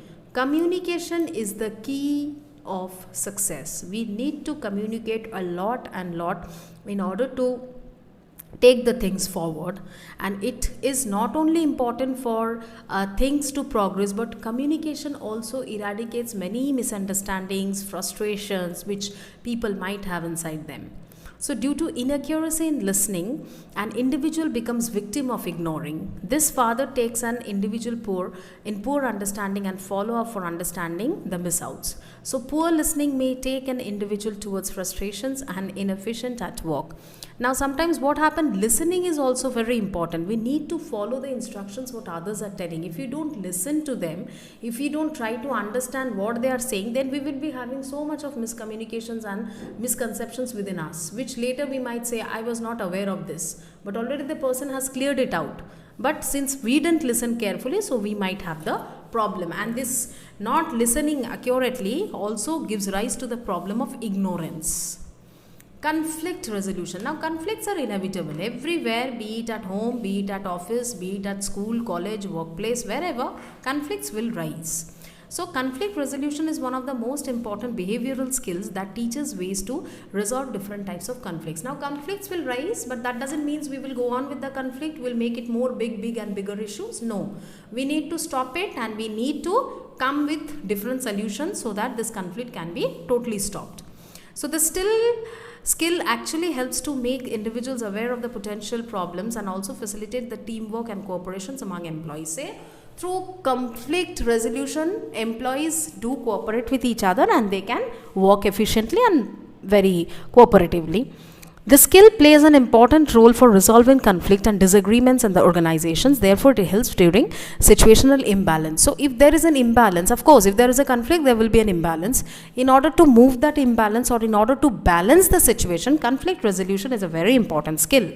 Command on the skill will help you to ensure that everyone gets fair opportunity to share their thoughts, which can be valuable for the organization. So, through conflict resolution, we must try to see that everybody gets a fair chance. Nobody can say that, no, I have been deprived. This should not happen. Everybody should get a fair chance and they might feel happy with the situations they are actually in. Now, time management is also very important. While time management relies more on the abilities and habits of the individual, you need to manage your time, because everybody of us, we are having 24 hours. Nobody is having 25 hours. So it depends on the priority that we are having, how we are going to use this 24 hours efficiently and effectively. We can develop efficiency in our performance with a better time management skill. So we need to be a good performer, and for that we need to use our time efficiently. Removing distraction is important to stick to the schedule. Good time management helps in completion of assignments and helps to refrain from going off at tangents. So we need to have a very good time performance. If we complete our assignment on the given time, later we can relax. We won't have that burden. We won't have the fear of deadlines. It's a reminder that there is a time limit, so try to keep yourself on the topic. So why are actually deadlines given? Deadlines are actually given so that the person who is working or the employee who is working on the particular assignment or project has got this fear in his or her mind that I need to complete it by this particular date.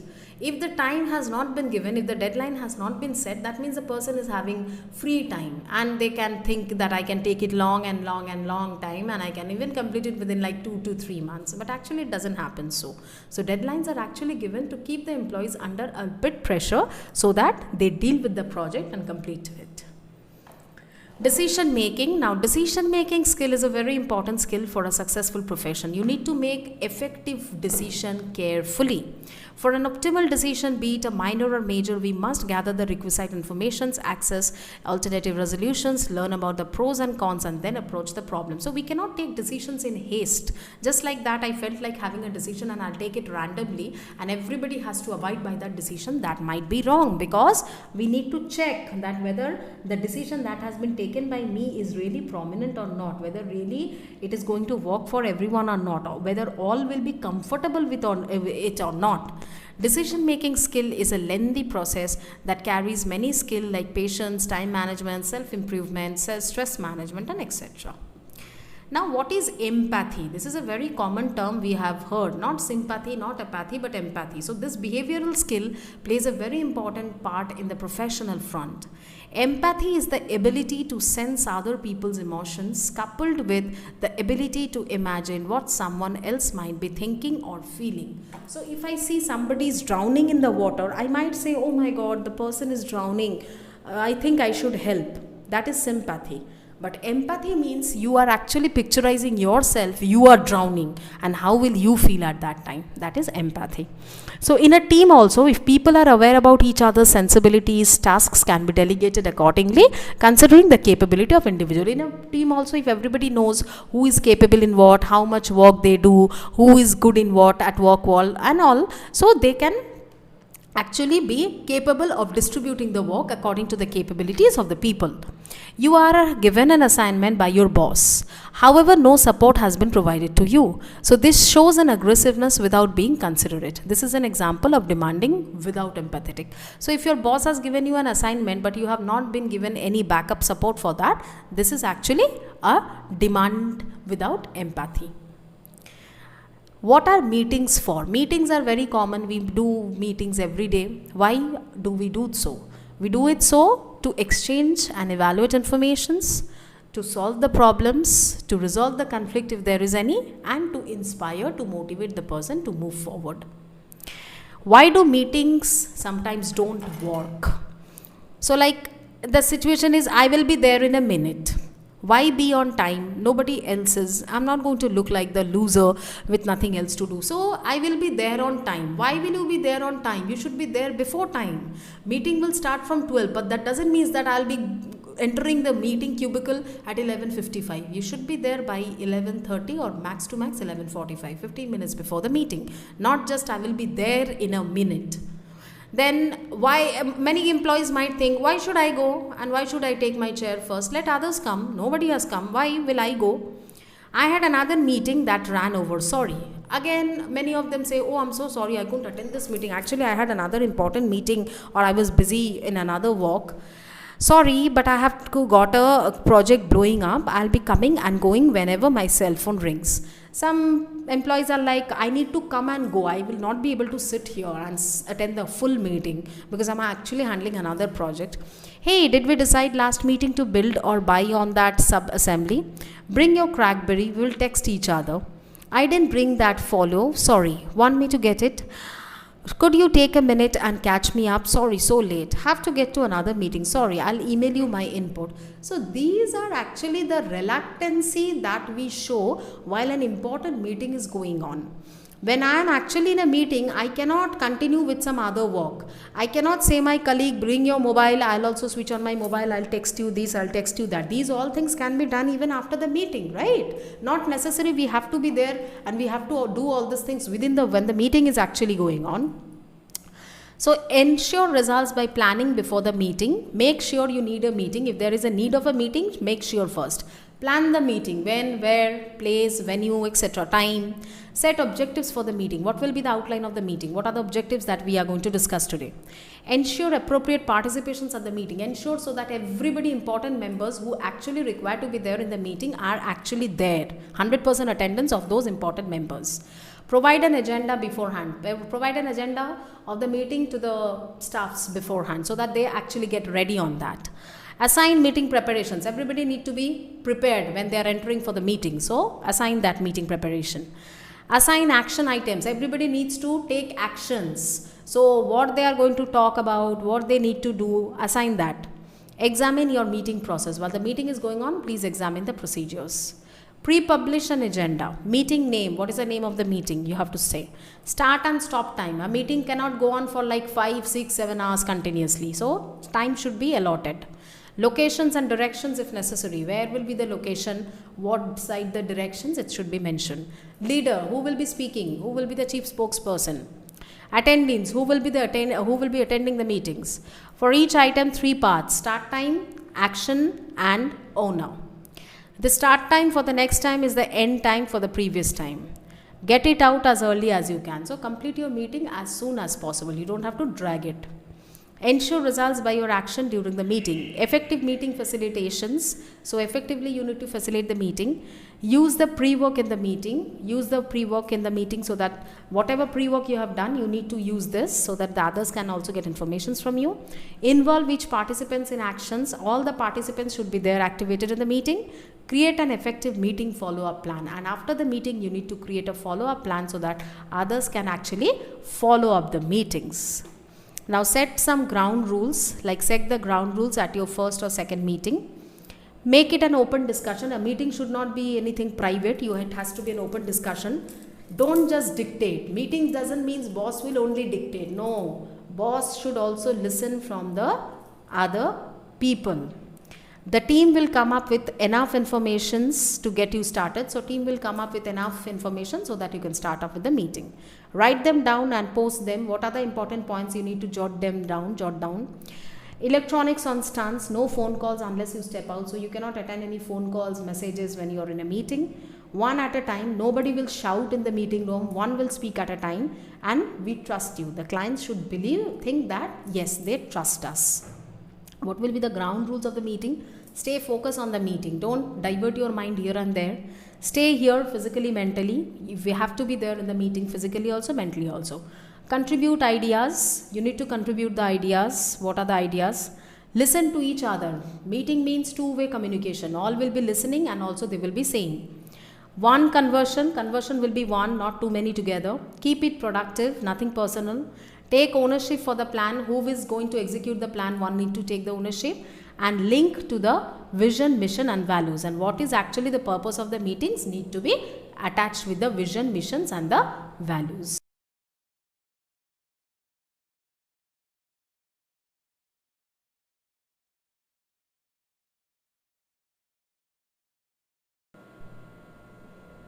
Stick to your agenda.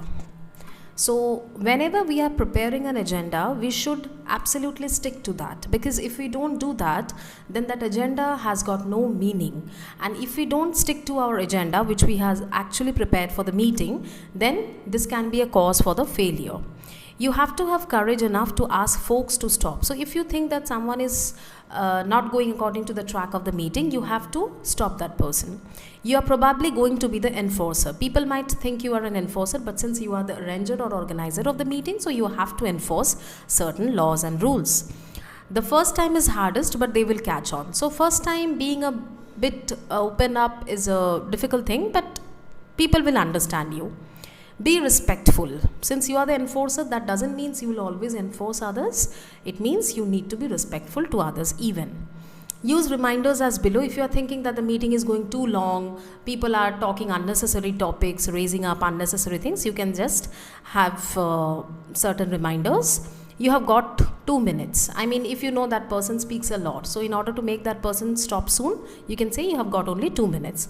Bob, you have got 1 minute. Bob is just a name of an employee given here. It can be anyone, XYZ. Sorry, Bob, but we have to move on. If the person is continuously dragging the topic, you have to say this, we need to move on.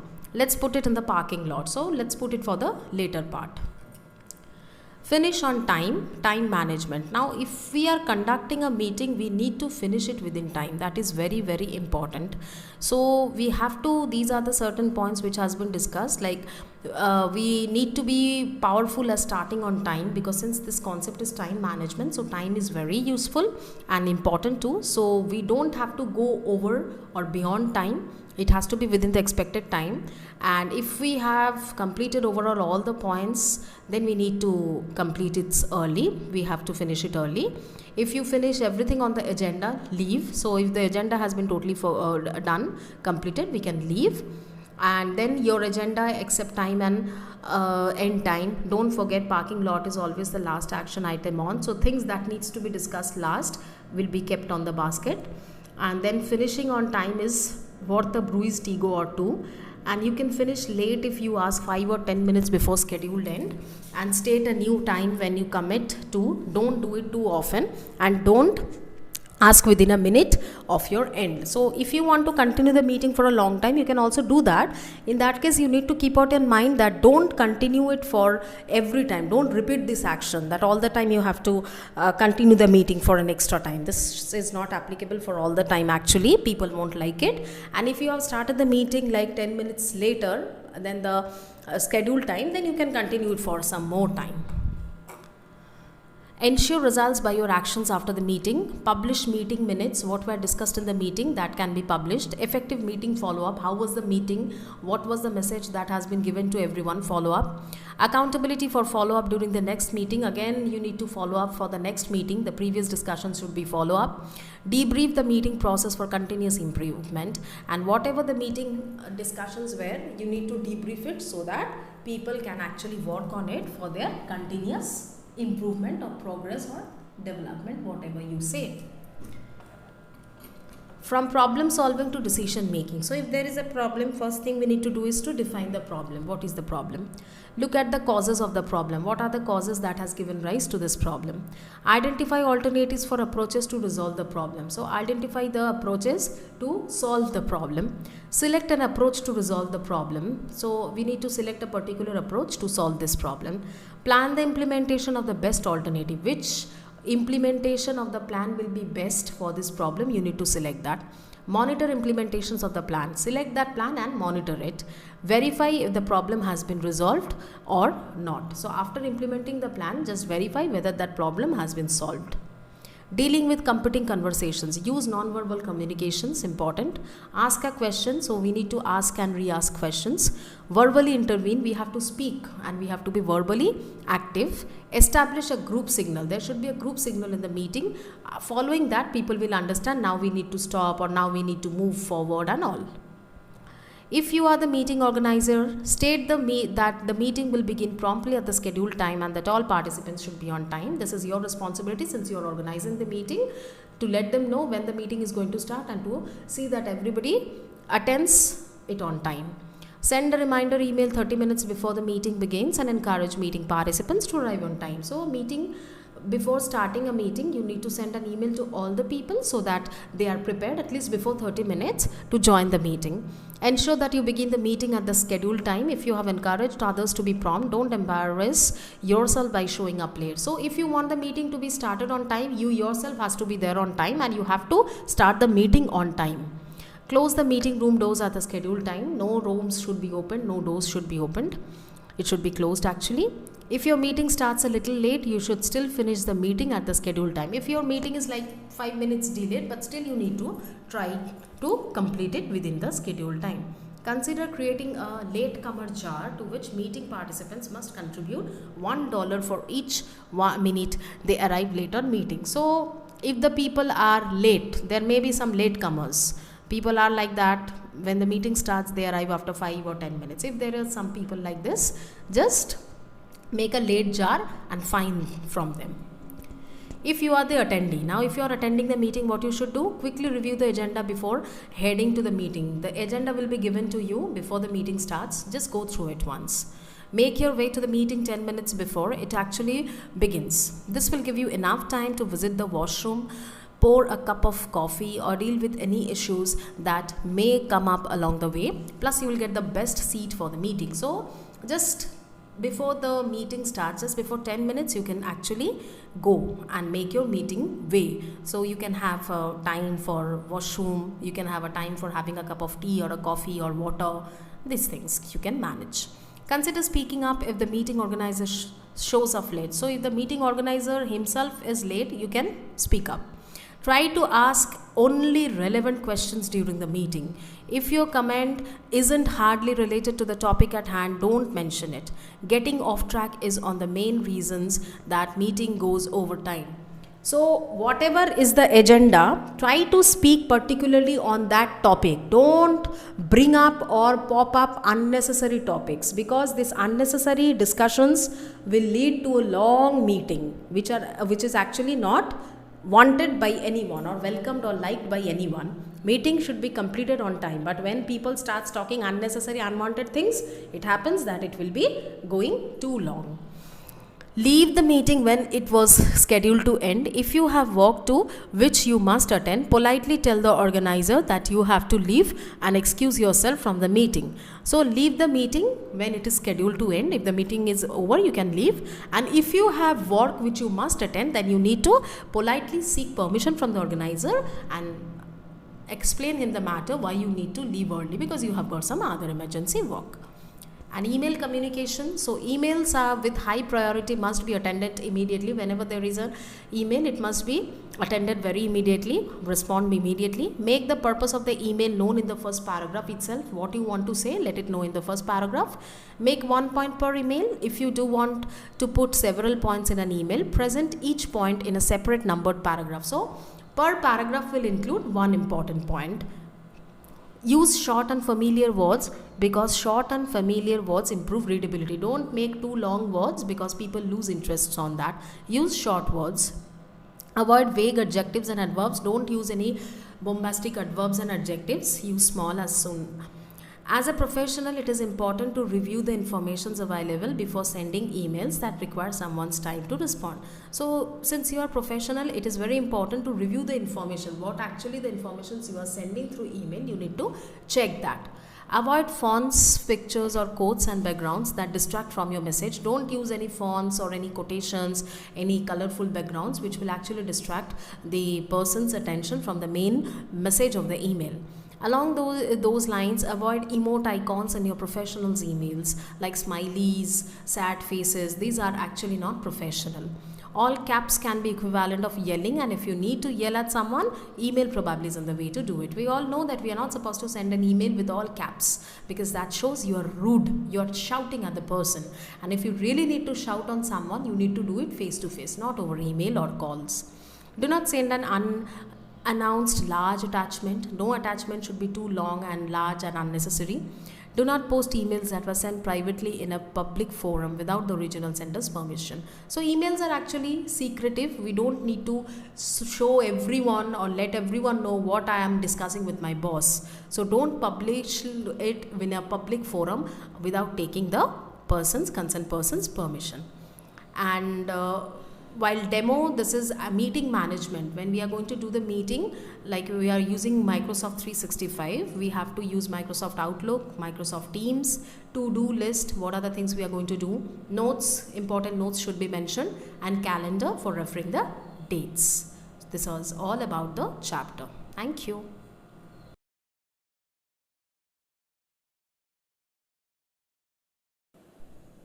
Giving and receiving feedback. It's a new chapter for today. So the program in perspective, let us have a look. The learning objectives.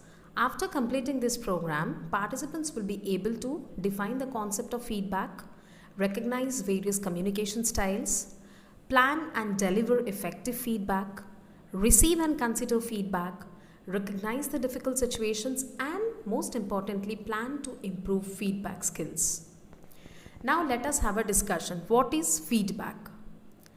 Feedback is an information we receive from others, defining their perceptions of us in terms of our looks, actions, or things we have said. Feedback is actually the opinion that other people gives us on the basis of our actions, on the basis of our looks, on the basis of our deeds and all. We often look at feedback as something negative, but feedback properly given and received may also be defined as an opportunity to expand one's understanding and can be used as a tool for achieving positive results.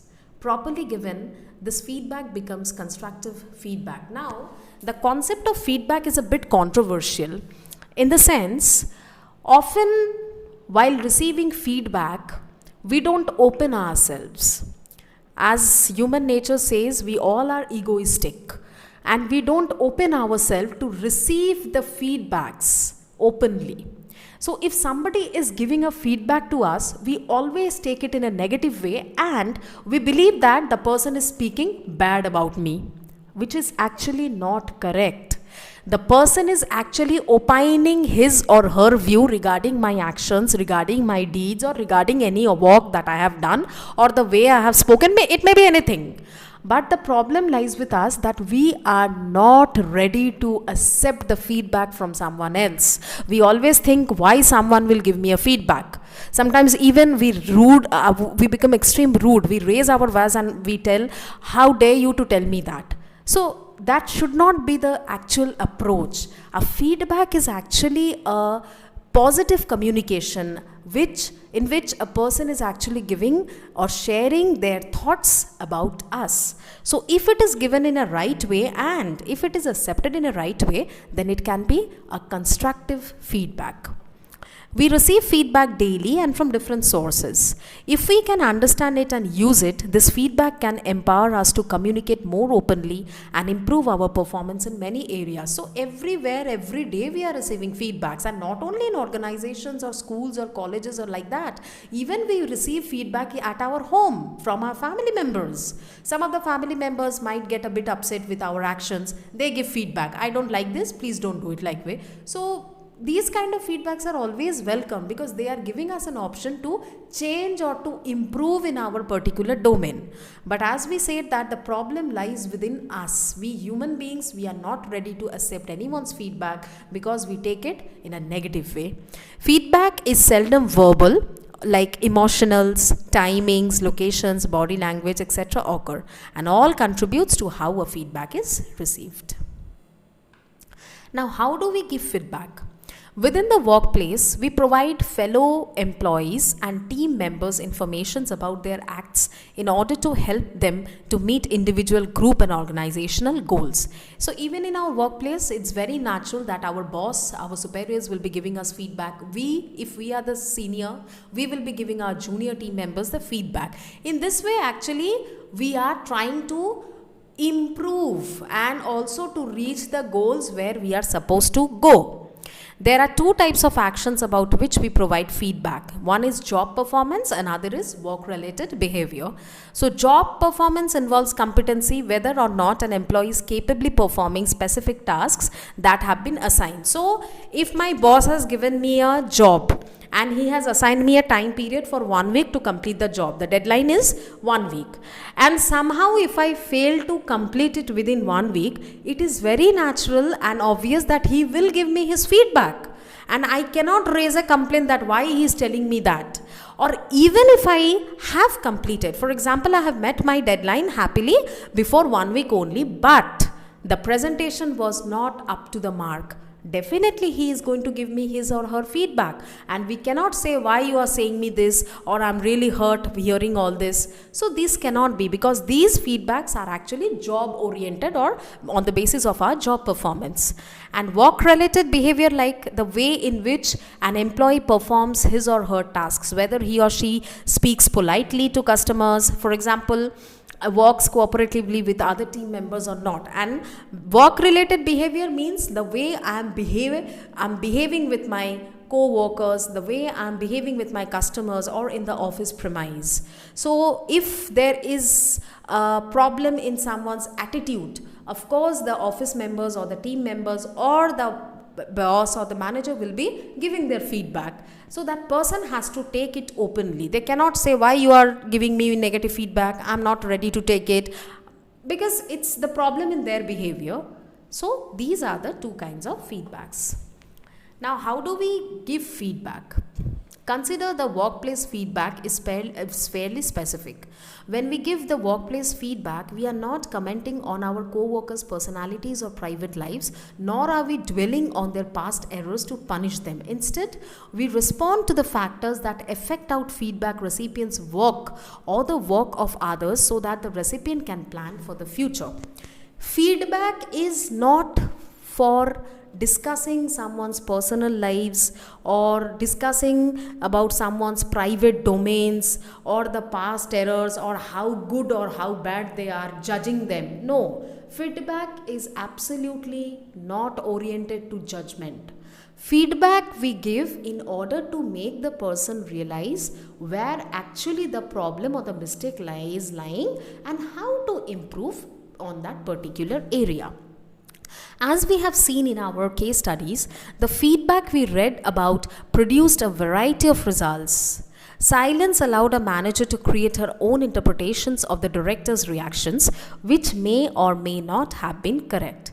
Criticism created harsh feelings between the employee and the manager. So, if we don't give feedback, if we feel that no, let me not say anything, the person is doing wrong, let him or her continue with the process that they are going through. That's not correct, because that person will then never come to know where is his mistake. If I remain silent, being the boss, my employees are working, they are committing mistakes randomly, I am silent being the boss just because I don't want to be a bad boss, that's very wrong. I have to give up my feedback, because silence is not a solution to the problem. Remaining silent doesn't shows you a path to solution. Again, on the similar way, if we are criticizing someone, feedback doesn't mean criticism, but still if we are doing that, then again it's creating a harsh feelings. The person to whom I'm criticizing will generate a wrong and negative attitude towards me. So think for a moment about the two cases. Did the manager really want to insult the employee? Probably not. The criticism was meant to redirect the employee's job performance to eliminate the typing errors. The redirection simply came out badly. So, if a manager is trying to rectify someone's or one of the employees' behavior or performance, that doesn't mean that the manager is trying to criticize that person. No, that means the manager is not insulting the employee. That means the manager is actually helping the person to recognize in which area that person was wrong and how to come out of it and make the best of it. What was the intention of the supervisor in the last case? The supervisor wanted to reinforce the employee's positive actions so that she will repeat and develop those same actions. So, in case my supervisor is supervising me or is telling me that this is wrong or this is right or whatever, that means he or she wants me to develop in the particular area, and that doesn't shows that they are harsh or they are rude to me and like that. No, it means that they are actually redirecting my actions towards a positive goal. Redirection, it identifies the job-related behaviors and performances that do not contribute to individual group and organizational goals and help the employee develop the alternate strategies. So, through redirection, the employees can develop the various strategies that they can employ. Reinforcement, it identifies the job-related behaviors and performance that contributes to the individual, group and organizational goals and encourages the employee to repeat and develop those actions. So this encourages redirection, actually reinforcement actually encourages the employee to develop new actions and go for a positiveness. Redirection and reinforcement. When feedback takes the form of redirections and reinforcement, it has a number of useful characteristics like focuses on acts, not attitudes. So, it is actually focusing on our actions, not on our attitudes. It tells us that these actions need to be improved or it's okay, but you can make it more better. Directed to the future. It's actually directing our actions towards future so that we can do more good in future. Is goal oriented. It is actually for a goal orientation, for a goal achievement. Supports proper actions. Redirection, reinforcement will always support the correct and proper actions that we need to imitate and is continual, and the process of redirection, reinforcement is actually continuous.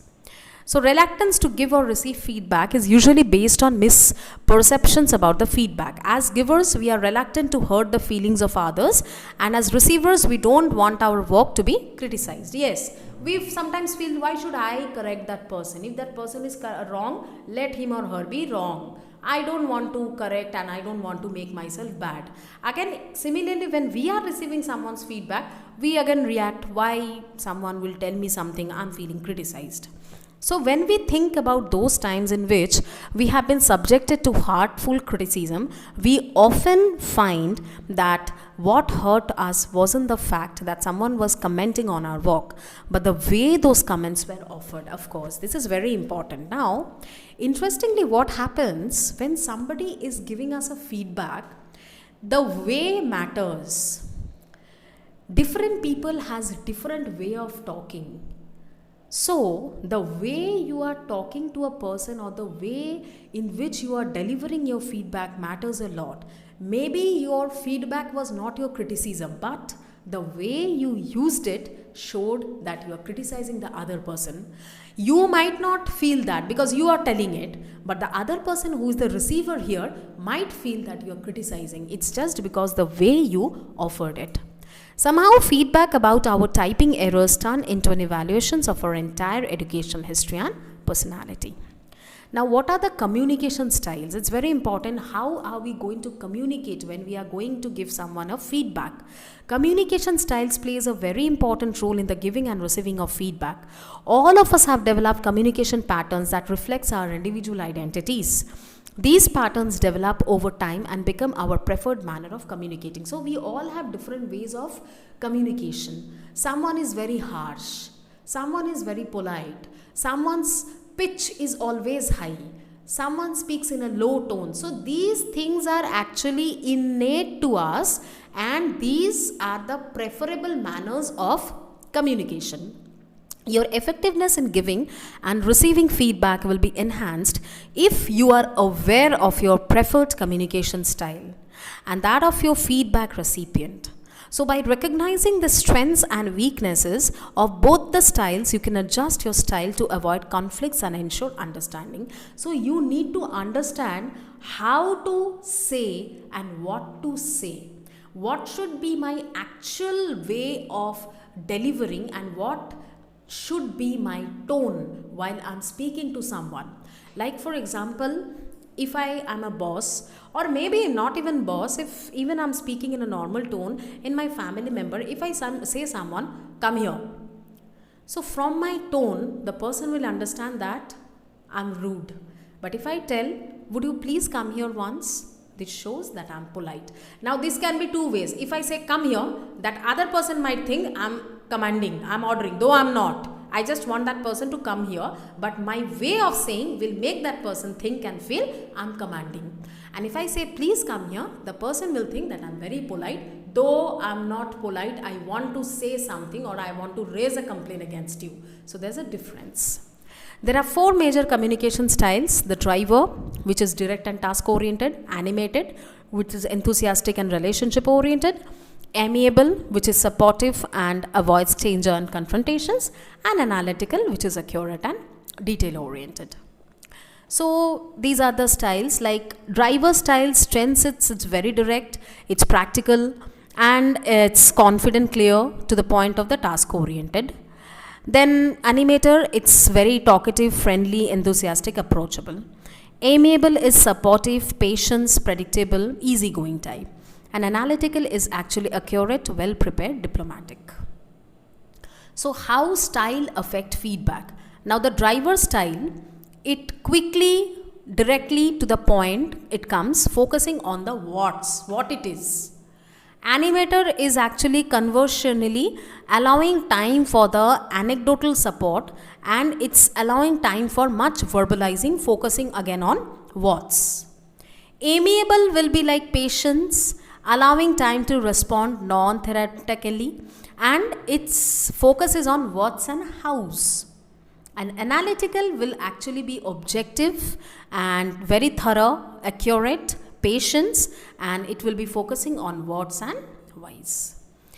So knowing and understanding your preferred communication style is very important. To fully appreciate other styles, you must first appreciate your own. So before commenting on other styles, before giving a judgment on other styles, we need to focus on ours first. You will want to be conscious of your own communication preferences when giving and receiving feedback from others. But your primary focus needs to be on what you believe the other person's preferences are. If you are giving feedback to a co-worker or an associate, you need to be very sensitive to the person's communication style. By matching that individual style or delivering your feedback in a way that is comfortable to the person, he or she will be more likely to hear what you have to say and to be open to change his or her behavior or improving performance. When receiving feedback from others, be aware of their preferred communication styles. Understanding their styles explains their approach in giving you their feedback. Understanding their approach enables you to get beyond the how they are giving you the feedback and allows you to concentrate instead of probing the specific, the whats and whys. So these things has to be kept on mind very intensely. When we are receiving feedback, we need to check the other person's communication style. While we are giving them the feedback, we need to check on our styles as well. So describe the behavior or performance you want to redirect. Supervisor says like, we need to talk about your follow-up through on the customer inquiries assigned to you in the database. Of the 49 inquiries, all 5 weeks old or older, 21 are a past contact stage or move in reaching a resolution. That means that 28 or over 50 have had initial contact but little follow-up. Step 2 is listen to the reaction of your feedback. If the employee acknowledges that he has not consistently followed through on customer inquiries and this is a problem, the supervisor can move immediately to step 5 and help the employee to develop an action plan. What is step 5? We will be seeing later. Otherwise, the supervisor must take the time to help the employees understand and acknowledge the impact his performance is having on others. Until the employee recognizes the consequences of his performance and takes responsibility for them, there is a little incentive for him to change. Step 3 is explain the effect of the behavior or performance is having on the organization. So the manager states when you are slow in reaching resolutions or inquiries, it has a far-reaching effects. For example, until an inquiry reaches a point where a potential resolution has been reached, the fulfillment department can't access it and begin preparations for processing. This causes backlog online and makes it difficult for fulfillment to the scheduled employees. We know that delays in follow-up through results in fewer sales. So we need to be responsive to customer inquiries while their interests is strong. Delays results in lower commissions for you, missed sales targets for your team, and less revenue also for the companies. Again, step 4, help your feedback recipient acknowledge that a problem exists and take responsibilities for it. The manager should continue to discuss the situation with the employee until he acknowledges his responsibility for the situation. Step 5 is develop a plan that will help the receiver of your feedback adjust his or her actions.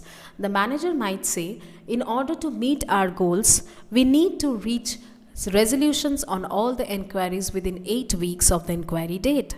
So what can you do and how can I help? Increase your rate of follow-through.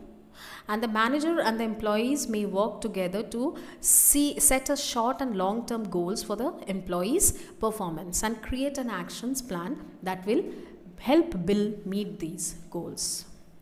Step 6 is like after they have made a specific plans, the manager can thank the employees. So this is thank your feedback recipient for his or her efforts. Step 6. And review the conversations and arrange a future meeting to follow up on the progress. So the manager might say, thank you for your taking time for these conversations. You have acknowledged that delays in reaching resolutions are having negative effects. And you have identified several steps that will help you reach resolutions more quickly. I'm here to help you if you need it. Let's get together again next Tuesday and access the progress you have made. So step 6 is all about giving a thank you feedback. You are thanking for your colleague. Being aware of the 4 communication styles and adjusting the feedback to the style of the person to whom you are speaking can help you give and receive feedback more effectively. Now, why are you providing feedback? Effective feedback, it doesn't happen. Just like that, it doesn't happen. There must be some reason. So whether you are giving redirections or reinforcement, you should plan what you are going to say in advance. You will need to identify examples to support the redirections or reinforcement you want to give. And you will need to organize your thoughts so that you are able to present your feedback coherently. So clarify why you are providing the feedback. Do any of these possible reasons exist when you are providing a feedback? To continually improve our team's performance. Of course, we need to improve the team's performance. That's why we need to give our feedback. To correct an individual's poor performance. If someone is not performing up to the mark, we need to improve their performance and we have to give our feedback. To motivate. If our colleagues are demotivated or sometimes they feel like I'll leave this organization, I'm not feeling well, not growing up and all, we need to motivate them through our feedbacks. And to learn from past failures and mistakes. So we have to learn from our past failures and mistakes. So if I have learned anything personally, I have to give it as a feedback to the colleagues. Now, setting the environment. A large part of providing feedback is the way in which the feedback is given. How, the way, that's what I say, that the way, the manner matters. You should take care to prepare yourself for the feedback session. Keep some of these points in mind. So we need to prepare ourselves while we are going to give someone a feedback, because it matters a lot. Notify the employee or peer and schedule a meeting date and time. Randomly, I just can't give a feedback to my employee in the office. I need to select a time, a schedule, a meeting date, and then choose a private but visible setting, including a glass cubicle or glass window, conference room, where you and the other persons are physically comfortable. First, make a comfort zone where you both will be comfortable speaking to each other. You may be comfortable talking to him in front of everybody, but he or she might not. So choose an enclosed place like the glass cubicle, glass window, conference room, and then you can have a talk to each other comfortably. Collect the backup material supporting the feedback and what you wish to accomplish. What you want to say, first decide. Encourage the feedback recipient to be open and expressive. Before starting giving your feedback, ask the other person to be open-minded and to be expressive. If he is not feeling something well, or if they are having some confusions, or they might not agree with your feedback, ask them to express. Do not become emotionally involved. Feedback is nothing to be emotional. It's all professional. Listen. After providing your feedback, if the person is saying something, listen to it. Feedback does not mean judgment. Once again, I repeat myself, feedback is not a judgment. So other person, if they has to say something, listen to that. Don't argue. So while you are having a feedback session with your colleague or someone, don't start arguing. Listen and be listened. So here are some examples, like, do you have detailed examples of the actions and its effects that you can use your support of for your arguments? So like here, examples of behavior. Monday, employee A half an hour late for the first shift. What will happen? Another employee had to handle all the customer calls by herself. You have to give this feedback. Wednesday, employee A 20 minutes late getting back from lunch. Another employee had to delay her lunch break. Team was staffed at busiest time of the day. So these things needs to be clarified. If some employee is behaving like this, he or she needs to take the feedback, and also you need to give the feedback in order to make the person understands how and where he is actually going wrong. Thursday, employee A 1 hour late for the second shift. Another employee had to continue working after his first shift ended. So I cannot make other people suffer for me. So that means I need to be well prepared. I can't make other persons suffer for me. So I have to talk about this, and I need to give my feedback to my employee. And also on the other hand, the person who is behaving in this way should understand, and if he or she is not in a position to understand, then must take the feedback positively. Understanding expectations. Does the person receiving the feedback understand your expectations for his or her behavior and job performance? If you discover that no one has ever addressed the act in question with your feedback recipient, your redirections may take the form of clarifying your expectations.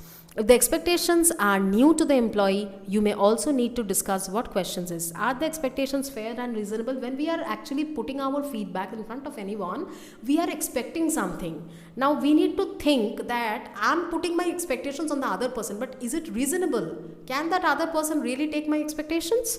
Is the feedback recipient capable of meeting them? Correct? So my expectations are mine. I'm thinking on behalf of my organization or on behalf of myself. But other person, is he or she ready to expect or to meet the expectations? Are there ways in which the team can help the feedback recipient meet the expectations? So are there any ways in which the team can actually meet to help the person who is receiving the feedback to reach the expectation margin? Controlling the situation. Is the person receiving the feedback really responsible for the act in question? So the person to whom you are planning to give your feedback may have no trouble understanding your expectations, yet to be unable to meet them. This could occur for a variety of reasons. Perhaps the feedback recipient is not actually responsible for the situation you are addressing, or perhaps the recipient does not have the resources to redirect or repeat his or her actions. So, the person to whom we are giving feedback might not be aware how to meet the expectations that you are expressing through your feedback. Before you give feedback to anyone, try to discover if other people might be responsible for the situation. You may want to reinforce Ben's addictions for bar graphs to the weekly sales memo, but he can only do this when accounting gives him the figures. So perhaps the person in accounting needs your reinforcement too. So Ben is a figure here. Just for an example, we have sorted out the character Ben. So to whomever we are giving the feedback, we need to see whether this particular person is responsible for the act or not, or whether he or she is really involved in the situation or not. If you think outside factors may be affecting your feedback recipient's actions, but you aren't sure, ask the recipient in the course of giving your feedback and take his or her response into the account of the two of you develop actions for the future. So, outside factors may also affect the feedback. Accepting feedback. Is the other person open to accepting feedback from you? Are you credible feedback source for this person? Does your feedback recipient believe that you have the expertise to provide competent redirections or reinforcement? If you believe your capability may be an issue, make doubly sure you have plenty of examples to support your comments. Somebody is accepting your feedback. Why? Why should somebody accept your feedback? Why should somebody acknowledge your feedback? So, in order to make them follow what you want to say actually, or in order to make them understand your feedback and go for that, you need to have potentiality and you need to have enough credibility for yourself, because if you yourself you are not credible source, then they won't take your feedback. What is your status relative to the feedback recipients? In hierarchical organization, it is often difficult to give the feedback, especially redirections to a manager or supervisor. So if you are presenting feedback to the higher up, present it perfectly with plenty of examples to establish your credibility, and remember to present your comments as supportive rather than critical. So if you are putting your feedback to someone, try to make it credible. If you are putting your feedback to the superior one, make it credible with variety of informations and evidences. Delaying feedback. Sometimes feedback takes too much of time. Have you put off giving this feedback for a long time? If you have delayed giving a redirection, the situation may have had time to escalate from a minor glitch to a serious problem. So if there is a situation where you think you need to give the feedback in order to have a redirection, you have to do it as soon as possible, because if you hold it for too long, then it might raise up from a minor to a major issue. If you have delayed giving reinforcement, your recipient may not remember the action in question and may wonder why it has taken you so long to respond. Then people might think that why it is taking so long to respond, to give a feedback. Don't delay. If you have been avoiding a feedback session, do not put it off any longer. Immediately schedule a session and start to prepare. So if you are preparing a feedback, try to deliver it soon. Holding others for too long does not look good. Now, steps for giving reinforcement. When giving reinforcement feedback, remember that your goal is to specify as much detailed, useful information as possible to help your associate or co-worker be as productive as possible. So, you are giving the reinforcement feedback, you should know what is the goal, for what purpose you are giving. So, to specify the goal, you have to detail on it. Most of us would like to know how our efforts is into big picture. So learning how our work supports the work other helps us to see our importance to the group. So we want to know that how important am I to my group. So the other group members will help us to analyze our position. It is amazing how many people have trouble accepting positive reinforcement. We sometimes have to alter the actions, and accepting the compliment is not bragging, it is accepting the good stuff. So sometimes it happens that people do not accept positive reinforcement so easily.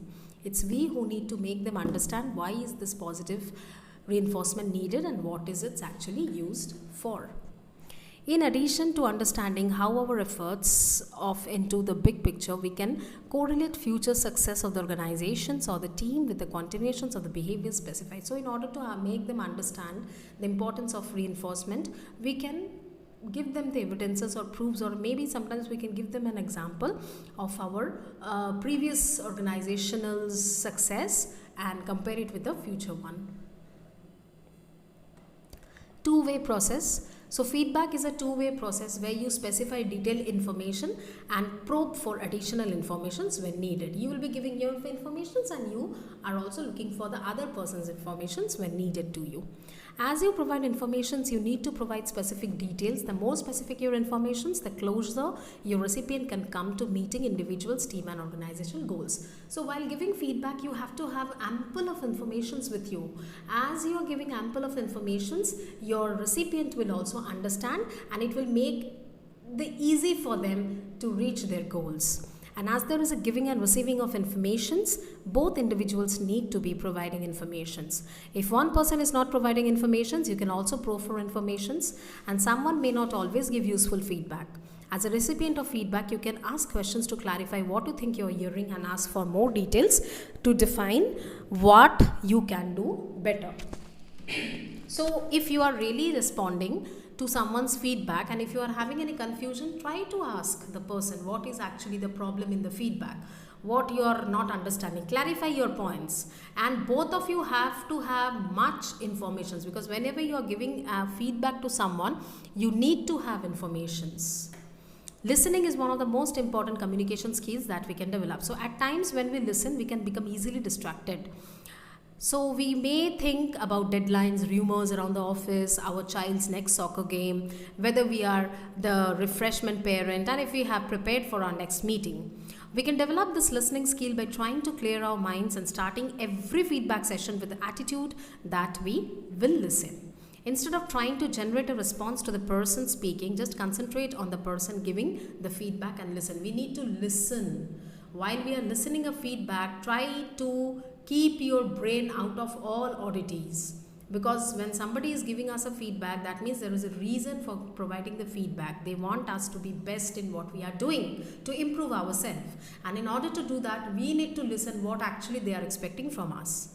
If the person's perspective seems strange to you, ask yourself why he or she might see things that way. So if you are having any trouble in understanding the feedback, you can always ask the question, and you yourself can also analyze. Even when listening carefully, we can misinterpret what the person is saying. So repeating what you heard the person say in different words allows you to restructure what is being said to ensure you both understand it. It is easy to focus on just one aspect and what is being said and ignore the rest, especially if you are having a strong emotional response to what is being said. Give the other person a chance to respond and add any additional information. Break down any phrase that is causing problems to ensure the intention and value is accurate. So if there is a feedback session going on, break all the barriers, try to understand what is being said, try to analyze the reason why it is being said, and continue it with the session. Consider your non-verbal language also. So when listening, we tend to show how we are receiving the messages. Make eye contact with the person providing feedback. Somebody is talking to me, somebody is giving me a feedback. I'm not even looking at that person. That's wrong. Through our body language, we should also show them that we are interested in receiving the feedback. Maintain an even tone and volume of voice when responding. No rushness, no loudness, no arguments are actually welcomed. It should be a very even tone. Note your body posture, how you are sitting, how would you interpret in this position. Your body language is very important, so take care of your sitting posture, standing posture. Facial expressions reinforces your words. Your facial expression will show the other person your gesture. Make eye contact, very important. Restrict your use of gestures in case someone considers them threatening. So don't use too much of hands and moving your hands here and there, because other person might take it as a threatening gesture. Mirror speaker's body language. So before coming to the session, you can have a session by yourself in front of mirror. Do not automatically assume your critic is right or wrong. So take the time to assess whether or not the feedback is valid before taking actions. Ask questions to clarify the feedback or get specific examples. Ensure that you understand the context and the perspective of the person giving the feedback. So before coming to any conclusion about the feedback or the person, try to understand what is being said. So listen to it carefully, and you can ask question if you want to clarify your doubts. Consider your active filters. Distance yourself mentally and physically from your personal life so you can listen in the office. So if an official discussion is going on and at the back of the mind you are thinking something that has happened today at your house or maybe in your personal life, it will affect the whole process. So it should not happen. Leave your work at the office so you can listen at home. Again, when you have returned back to your family, try to spend time with them, listen to them, be with them. Don't take your office home. Use a buffer such as commute time to help you to separate from your personal, organization or team troubles. So that is called the quality time which we spend with our family members at home. When you are with family, when you are at home, leave all the office stresses, office tensions, and just be you, be yourself and enjoy. Now, developing your feedback skills. How can you feedback? Have you developed feedback, an action plan for receiving feedback effectively?